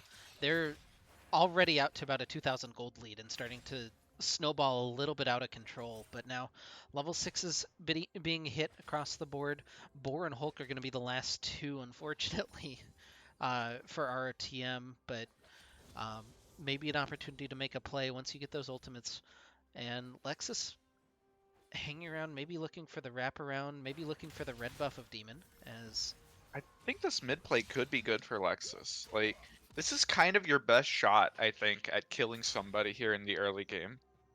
Um, just because Totemax has been pushing up pretty far. Silas, at least in the early game, isn't the tankiest guy in the world, even with Swain ult. Rank 1, it's not healing that much. Um, it feels like there's an opportunity there for a play. But Lexus just gonna go ahead and take the red buff and get the lead that way. yeah, doing his best. Gonna take a crab as well, just trying to get anything that he can cross map from that dragon. And yeah, it's a rough early game again for ROTM, and we'll see if they can dig their way out of it the way they did in game number 2. Vbon getting a little bit better on the trades against Miho, but still falling further and further behind in CS. Yeah, and this has sort of been the story of top lane this series, where Vbon, has been willing to teleport out of his lane, has been willing to, take the worst end of some matchups in order to just try and help out the rest of his team. Oh, And Lexus has Lexus spotted and Demon. Demon doesn't have level 6 Even's yet, level 5. so this is maybe a little scary for Glaive, but Winged is a little slow to the party, now able to rejoin. They're going to get onto Vbon to start off with. Lexus looking for the parallel convergence, hits the stun, they get it into the knockup. Winged is here, pops the ultimate, but the chrono break there from Totemax, trying to heal him back up. Winged just trying to suck him, give him the chase down. He's got the bird bomb. It's huge as it comes up for ROTM. They'll chase down 3 kills as Lexus bashes him in with the bat for the third one, and it's 3-3 now in kills, and ROTM can maybe look at this Rift Herald. Yeah, and that's just ROTM just collapsing, and just the tankiness from Vbon, taking up all of the cooldowns from the side of Glaive, and they just didn't have enough to actually end up taking him down. So by the time the rest of ROTM joins up with the fight, they're able to just sort of clean it up. That's one of the scary things about Jarvan, is that you're really strong when you're playing forward, when you're jumping in and bursting someone out with your combo, but if you hit your EQ and they don't die, you kind of have literally nothing left. You're just standing there auto attacking, and especially since he was only level 5, Glaive just not able to come out on top in that fight, and that's a pretty good swing for ROTM. They needed a play like that because of the way that the game was going. Yeah, now they really need to find something around this bottom lane. Boar falling so far behind in CS, and it's hard not to, as pushed in as he's been consistently, and Tristana doesn't exactly help herself with some of the explosive shot damage. There it goes. Yeah, pretty. The bot lane's been having a little bit of trouble this game. Um, Kiba and Cerulean have been doing a really good job of pressing their lead, as well as with Lexus pathing away from their side of the map. Born Hulk can't really look for fights. Um, it's just a very difficult matchup, and Glaive's bot lane are playing it very well. So yeah, if you're Glaive, all eyes on Kiba as they kind of have been all series. And if you're ROTM, gotta look toward Lexus and Winged continuing to exert some pressure, maybe bring that down to bottom lane, maybe get a Vbon teleport in, as he does have that available, and Miho doesn't have Stand United or his teleport here for a couple of seconds. And Lexus even hanging around, maybe looking for it, but they don't have Hulk in their back pocket, is Miho taking a pretty good trade against Vbon, although Gonna bash himself into the wall. Oh, that Ah, damage though. Vbon pops the Orin Horn just maybe to help clear the wave your wave. almost. Yeah. Yeah. That's Oh, all he's looking for before, buddy. that's annoying. Yeah, and they're going to be losing out on the plates there. And RTM has 4 members coming down. They might be able to look here, but Kiba is already backing up. Oh, Yeah, W okay. not Eye Siren not quite able to land. They're gonna throw out the Bard ultimate, which is also sidestepped. Oh, Cerulean wow. gets the hook out to the wall. The flash forward though, they're looking for the CC and they just don't have it. Really nicely navigated by Cerulean and Kiba. Yeah, Cerulean obviously very comfortable on this Nautilus. Gets the max range hook to hit the wall to get away from the gank there. And RTM tried to force something. Oh, they're wrapping around. Might be able to find Demon. Demon is pretty far up. Oh, Yeah, that they get the stun. stun down. They have the Shen ult coming in. They bring in Miho. Demon is low, but the counter engage from Miho into the Jarvan Jacuzzi. Kiba free firing on the Lucian. Bird Bomb available for Winged as the Ornhorn comes through from Totamax. But now they're getting onto Lexus. He's low. He's taken down. It's a double kill for Kiba. The re-engage from Vbon Oh. finds one. Boar is here. He's got the resets. Hops Oh! forward. He gets the shutdown onto Kiba. They're chasing down Cerulean as well. Vbon and Winged looking for it. Totamax with the re-engage, looking for that damage, but he can't quite find it. And ROTM wins the fight somehow around the dragon. And it feels like we've seen this exact fight so many times this season from ROTM. It's that Swain mid-game fight around level 8, level 9, where with his ultimate, he just tanks up so much, creates so much space, and is just unkillable. He lasts long enough for Kiba to take enough damage to no longer be able to press forward. Boar's able to pick up a couple of kills on the backside, and ROTM is back in this game, still down in gold, but up in kills here, and with their composition, with how far behind they were, any kills that they're picking up are pretty good in their book. Yeah, and maybe even a return to the scene of the crime as Lexus going to press forward with the Rift Herald, trying to force the story here into mid lane. And that Oh, ultimate landed onto Demon. They might be able to pick him. He forces the flash out. So nice ultimate there from Hulk to be able to catch the Jarvan in transit. Now the culling coming through though. Vbon getting softened up right before the fight's about to start. All 5 are here for ROTM. Vbon might take a back. it's only 5v4 here. Miho's in top lane. He doesn't have the Stand United, doesn't have teleport, so ROTM should be able to just pick up the dragon if they want it. Yeah, they're going to Yeah, it start looks it like up. Glaive timing going to contest. Yeah, Glaive, I think correctly, not going to contest the dragon Yeah, as ROTM takes that one down. They'll even up the dragon count. Let's see what flavor of rift we get for game number 5. It's going to be an ocean rift. Oh, parallel convergence, looking for Kiba, and he's going to be fine. Just take a peek down at the scoreboard, and these CS leads for the side of Glaive. Top lane is almost 40. Oh, it's not almost 40, it's 33. Oh, Everfrost picked Okay. up by Totamax, and Wing trying to kite this one out. Has the Bird Bomb available, but it's just not going to be enough. Totamax runs him down in the bottom lane. Yeah, and at this point, Totamax able to come out on top in that fight. Winged was sitting on a little bit of gold, now has the finished Leandri, so the next time they meet up might not go quite as heavily in Totamax's favor, but as it was, well played there by the Glaive mid laner. Ooh, that was a dirty Ooh. little binding. They can't really capitalize on it, but that was nice. But no, the CS leads, top lane is plus 30, mid lane is almost plus 30, and then bot lane plus 60 in favor of Kiba. Just across the board, Glaive has just been right-clicking the minions better this game. Now picking up the first hurt as well. That mid lane gold lead is pretty significant. 1,300 personal gold lead. Yeah, Totamax and Kiba trying to assert their authority on this game. They've been the big carries so far for Glaive, and trying to have a game worth writing home about here in Game 5 of the semifinal. Mid lanes or bottom lanes swap to mid now with Sheila available. No dragon here for another 3 minutes. As I'm sorry, I'm gonna tag Cerulean in mid. Yep, free passive stacks there for the Swain. Never say no to those, but Kiba and Cerulean are applying so much pressure and putting so much damage on this turret. Kiba, though, walked a little bit far forward, takes a little bit of damage for his trouble, but it was just a little scary there for a second. Yeah, Bard ultimate coming in, not quite going to land on either Cerulean or Kiba, so no engage for ROTM, and they'll just flip Vision over here on the mid wave. It's that Vision of Empire continuing to stack up some damage. They might jump on Demon, though. A little bit of damage from Lexus, and at least chase him out for the time being. Again, this is just scrapping over mid priority. There's nothing really major gained for these fights, but it looks like RTM going to start up Sheila. Yeah, but while they're doing that, Glaive is pushing in mid. They're going to be applying a lot of pressure. They have 4 members here, and just Boar underneath the turret Oh, that means he's hook going to lands go and he down. can't buffer it. They take him down. Kiba taking home that kill. What a dirty hook there from Cerulean. Really good hook, but the side of ROTM just Boar is trying to solo hold mid in a 1v4 position. He just needs to give that up if his team isn't there to back him up, and Glaive takes full advantage. Now might be collapsing top lane. It could be a 3v4. Yeah, knock up from Vbon looking though here. Lexus gets the stun, gets the parallel convergence, has the ultimate back in. They're trying to get the damage down onto Demon. Vbon is tanking up life right now, but Totamax is into the backline. He assassinates Lexus.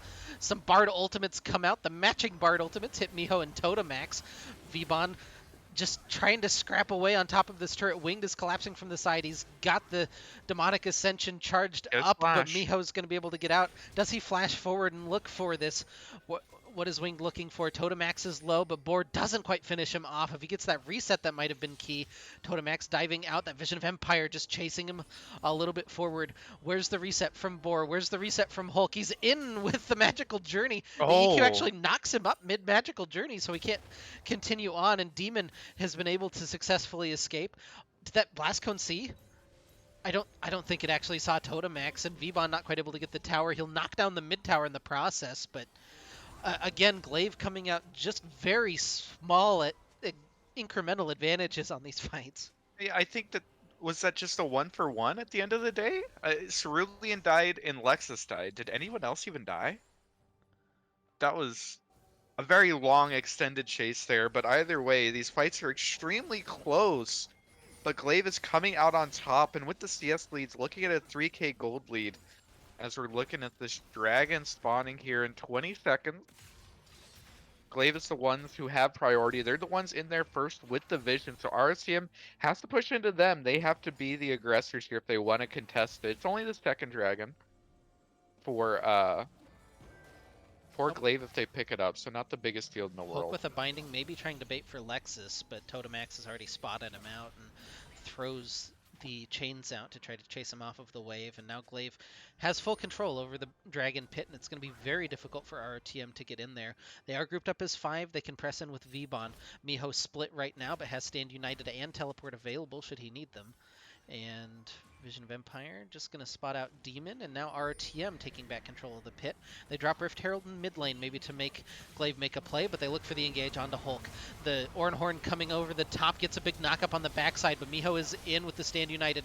Boar can't really hit anything on the front side of the fight, though. Winged has just blown up, too. They've reset the fights. Totamax is low. He's looking for Boar. Gets the Chrono Break back out. Miho is so low, but he's taken down eventually by Vbon. And ROTM comes out with a huge teamfight win off of the back of a huge Demonic Ascension from Wing Nation. Incredibly, in the middle of the fight, Wing Nation is somehow able to just completely pop Kiba. And without Kiba around, Glaive just doesn't have the damage to be able to come out and top in that fight. Totamax had a pretty good fight with Bora, was almost able to take him down, is able to get away with a little bit of HP, but ROTM coming on top of that team fight is just massive, picking up the second dragon and then just meeting the Rift Herald mid to pick up that turret as well. That's a massive swing in their favor. It's exactly the type of fight that they want to be seeing to be able to have a chance as this game goes on. Yeah, it's hard. Even with that miracle fight, though, still down 1,500, and now Totamax may be looking for something on the backside. Oh, wasn't able to interrupt the recall. He sensed it, but he wasn't able to find it. Yeah, Boar, Balls of Steel there, just not canceling the recall. That was close. That was really close. Yeah, Winged isolated against Miho. This is kind of an interesting little matchup down here. I think that Shen should come out pretty favorable against... Swain should be favorable against Shen. I don't know which order I said that in, but Yeah. um, Swain, has the Leandries, has the Oblivion Orb, so, even the Grasp doesn't matter that much. I imagine it's Swain favored. but yeah, 11-9, still gold lead in favor of Glaive, but the fights have been going a little bit better for RTM the last couple of minutes, and we'll see if they can continue to capitalize. Lexus is going to take his blue buff, and Totem Max will take his on the other side. Yeah, and, as much as we're looking at the Glaive It just occurred CS to me, leads. it's Oh, go ahead. two de max. It's 3 words. Nah, da isn't a word. It might be two da, Max, as in like dad. I Um, I understand that I don't, this is a bad revelation to be having in game 5 of a series. Um, yeah, I don't. I'm so sorry, Mr. Max, if you watch this. We have wow, been you just messing up your assumed name for everything. All right, well, nah, Totemax. It's it's definitely if they Totem commit Max. now. We've Absolutely. already committed for 4 games. Oh no.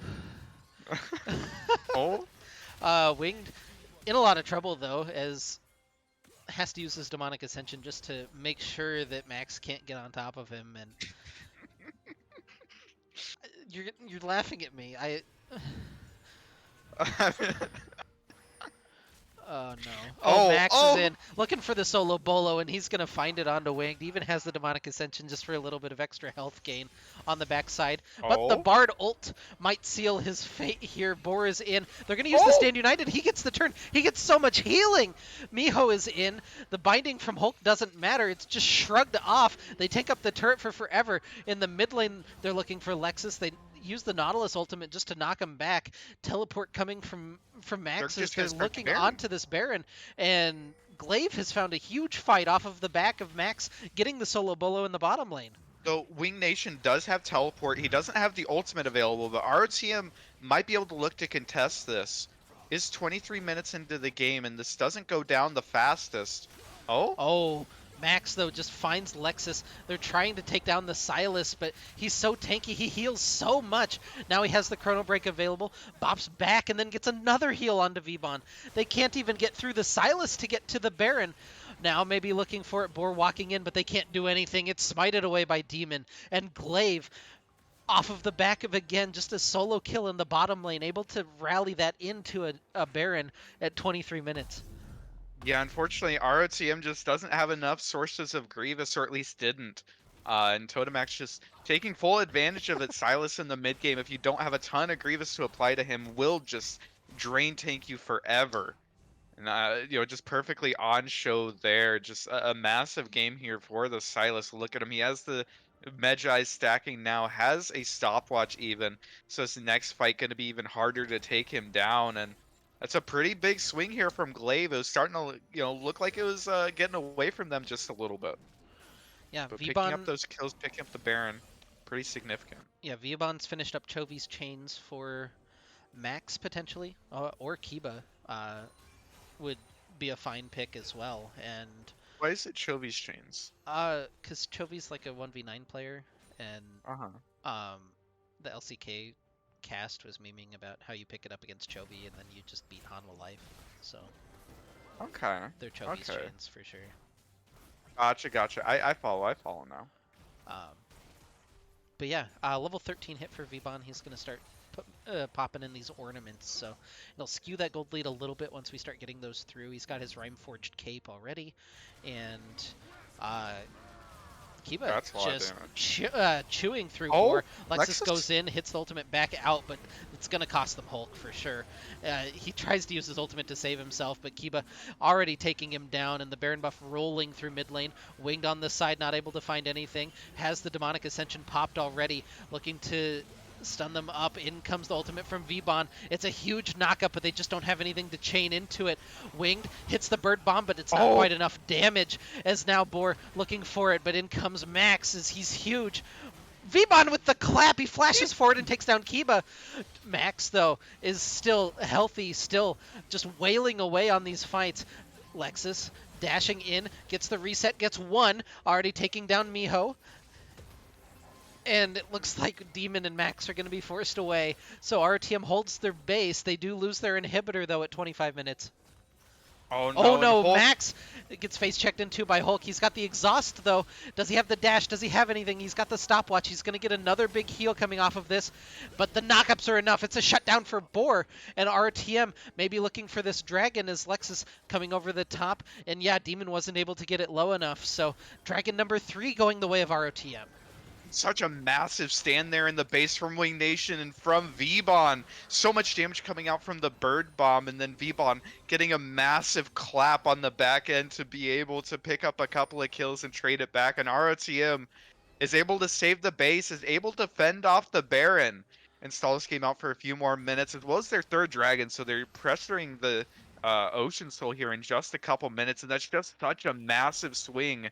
This game just keeps going back and forth. When you think one team is ahead, the other team pulls out a massive play to just get a little bit further um, in this game. And whew, Yeah,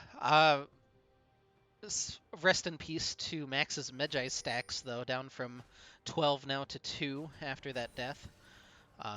Pour one out for those, but maybe a little bit less threatening now on the Silas when you get the shutdown gold plus the stacks off of the Magi's. yeah, definitely. And the Grievous coming through. Our team has it on 3 members now, so definitely a lot of ways to try and combat Max. Oh, The Ornhorn! They're on to Kiba with the Vision of Empires, but now teleport coming through, being channeled by Max. The Bard ultimate lands onto Kiba on the backline. Max gets knocked up. He's bopped around. Dead! Boar is able to take him down. Demon is being tracked down by Lexus in the jungle as well. The jungler's having a gentlemanly 1v1 off away from everybody else as Boar, Hulk, and Vmon maybe looking for the re-engage. Does Winged have a slow? Does he have anything left in the tank? Gets the slow from the Vision of Empires down onto 2. They're burning through. They're going through with the magical journey, but this tower is still alive. They have to be careful about how they navigate this. Boar gets the rampage. The Buster Shot was enough. Demon goes in with the Jarvan Jacuzzi. They're onto the backline. They take down the Shen. Demon is low. Vbon just tanking up everything. It's a double kill for Lexus. They actually finish off all of those kills. It's an ace for Return of the Middlesticks, but their base is in shambles. The super minions knocking down their Nexus turrets. What an insane play by Vbon at the beginning of that fight, just chaining the knock up against the wall with his ultimate, was able to take Kiba down to half before the fight even started. It meant that Lelouch was not able to DPS, and ROTM is able to pick up the kills in the extended fight. That's just so massive. So well played by Vbon. They get the reset off of that. This gold lead now is for the first time this game in favor of ROTM. It's only a couple hundred gold, but every single fight has been going their way.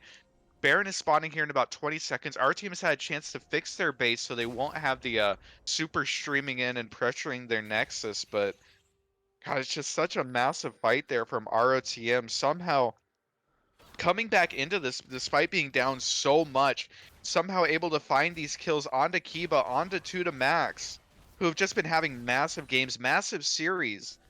But ROTM has been picking up the kills to keep them in this.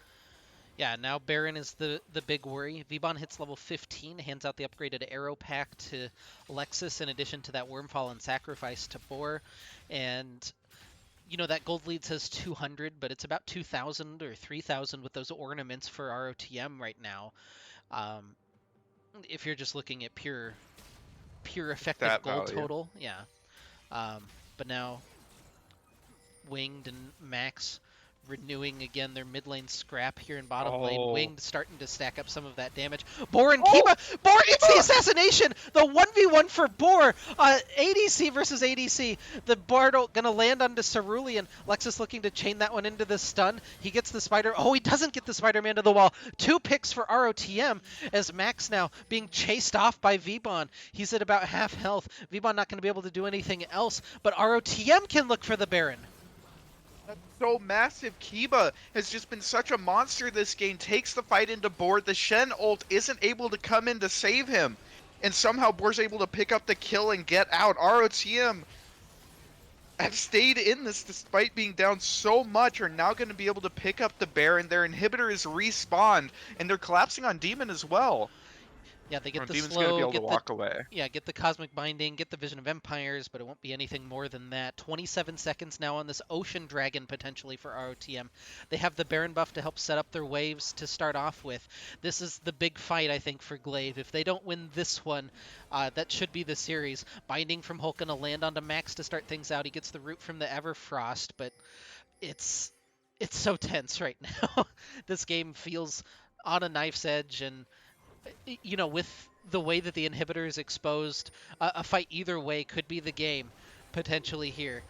Bard ultimate lands onto 2 to start things off. They're trying to chain everything in. In comes the Ornhorn into the gap here. Oh, never mind. That was the Silas Orn ultimate. They're onto Max on the backside. He's able to stasis. On the front side, the Wing gets a bird bomb, but he's going to go down 1-for-1 as both mid laners fall. Oh. Vibon's continuing to scrap out. Boar has to jump away. Lexus hasn't really been engaged in this fight, but the flash forward from Vibon as he gets one. The knockup, though, the Darwin Jacuzzi gonna lock 2 of them up. Miho falls. Oh, Vibon Orn! is still alive. It's just Kiba left alive. A double kill for Boar.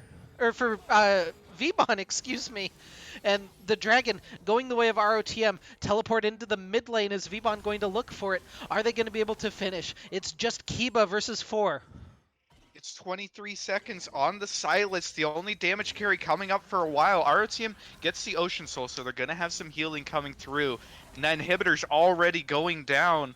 10 seconds on the Silas. It might be a bit of an overextension to try and end the game here. It might be safer to just back up, but just such a massive swing. They won that fight sitting on like 7,000 gold in their pockets that they hadn't spent. So once they get the recall off, it's going to be insane. ROTM is just so far ahead at this point. They've weathered the storm, and they're coming out on top on the other side. Yeah. They get the resets. Oh, just look at the inventories. Oh my god, the finished Rabadon's death cap for Lexus, the blighted jewel for Wing Nation, who's just been so massive in these fights, and Ornn, 4 completed items, has the elixir of iron. Vibon has just been massive in these team fights, solo carrying the backside 1v4. He's just been a monster on this champion. Yeah, and the biggest thing, Vibon gave the reliquary. God damn it! Never mind. I can't even go off with the joke. Bard got the reliquary of the Golden Dawn now on the Bard. That's the big item. Yeah, that's gonna be the big one. Reliquary. Reliquary? Is it? Yeah, I feel like there's another I in there. I don't know. Do you see what Lexus is doing? What the fuck is Lexus doing? Lexus is camping. Vibon is looking for this top lane. Look at how he's gonna find his Demon. health bar is. Max is caught. He gets knocked up. He gets knocked into the wall. Miho has to use the Stand United, but they're looking for the re-engage onto... Oh, that's a huge Bard ult. The knockup... Oh, not quite correctly timed there from Vibon as the fight's going to break out. Max has to hit the stop back, but Winged is here. Winged has one. Kiba just going in with the culling on the side, but the rest of his team has fallen apart. Hulk takes the magical journey through, gets the slow onto Kiba. Can they chase down the Lucian? The jump forward, the auto attacks. Boar is taking him down, and he'll finish off the triple kill. And ROTM is going to take this series. What a game from Return of the Middlesticks. What a banger of a series. Just a massive Bard ult there from Hulk. That was so good. And then such a great carry here from Vibon in this game. ROTM weathers the storm. It was a close series, but in 35 minutes in game 5, gonna be able to take this one down. Whew, that was one hell of a series. Oh, we even get the... Thanks, Riot. But yeah, what a banger series. ROTM wins 3-2 to advance to the finals next Thursday. Congratulations to the boys. Particularly games 2 and 5. Go back and do yourself a favor and watch those start to finish, because that was crazy. Congratulations to the boys. We'll see them next week on the Legends stream, and I'm very excited for that. I don't know about you, but there's still one matter left to attend to, and that's who are they going to play? Evermore Dragons and AoE esports over on the Legends stream happening right now. They're into game 3. It looks like it's quite a banger as well. So we're going to send you over there to figure out what's left. But thank you guys for joining us this year on the stream. For myself, for my co-caster at Kato, thank you for joining us. And we'll hopefully see you next time. I just talked over you. I don't know if you have anything more to add. No, you nailed it, man. You nailed it.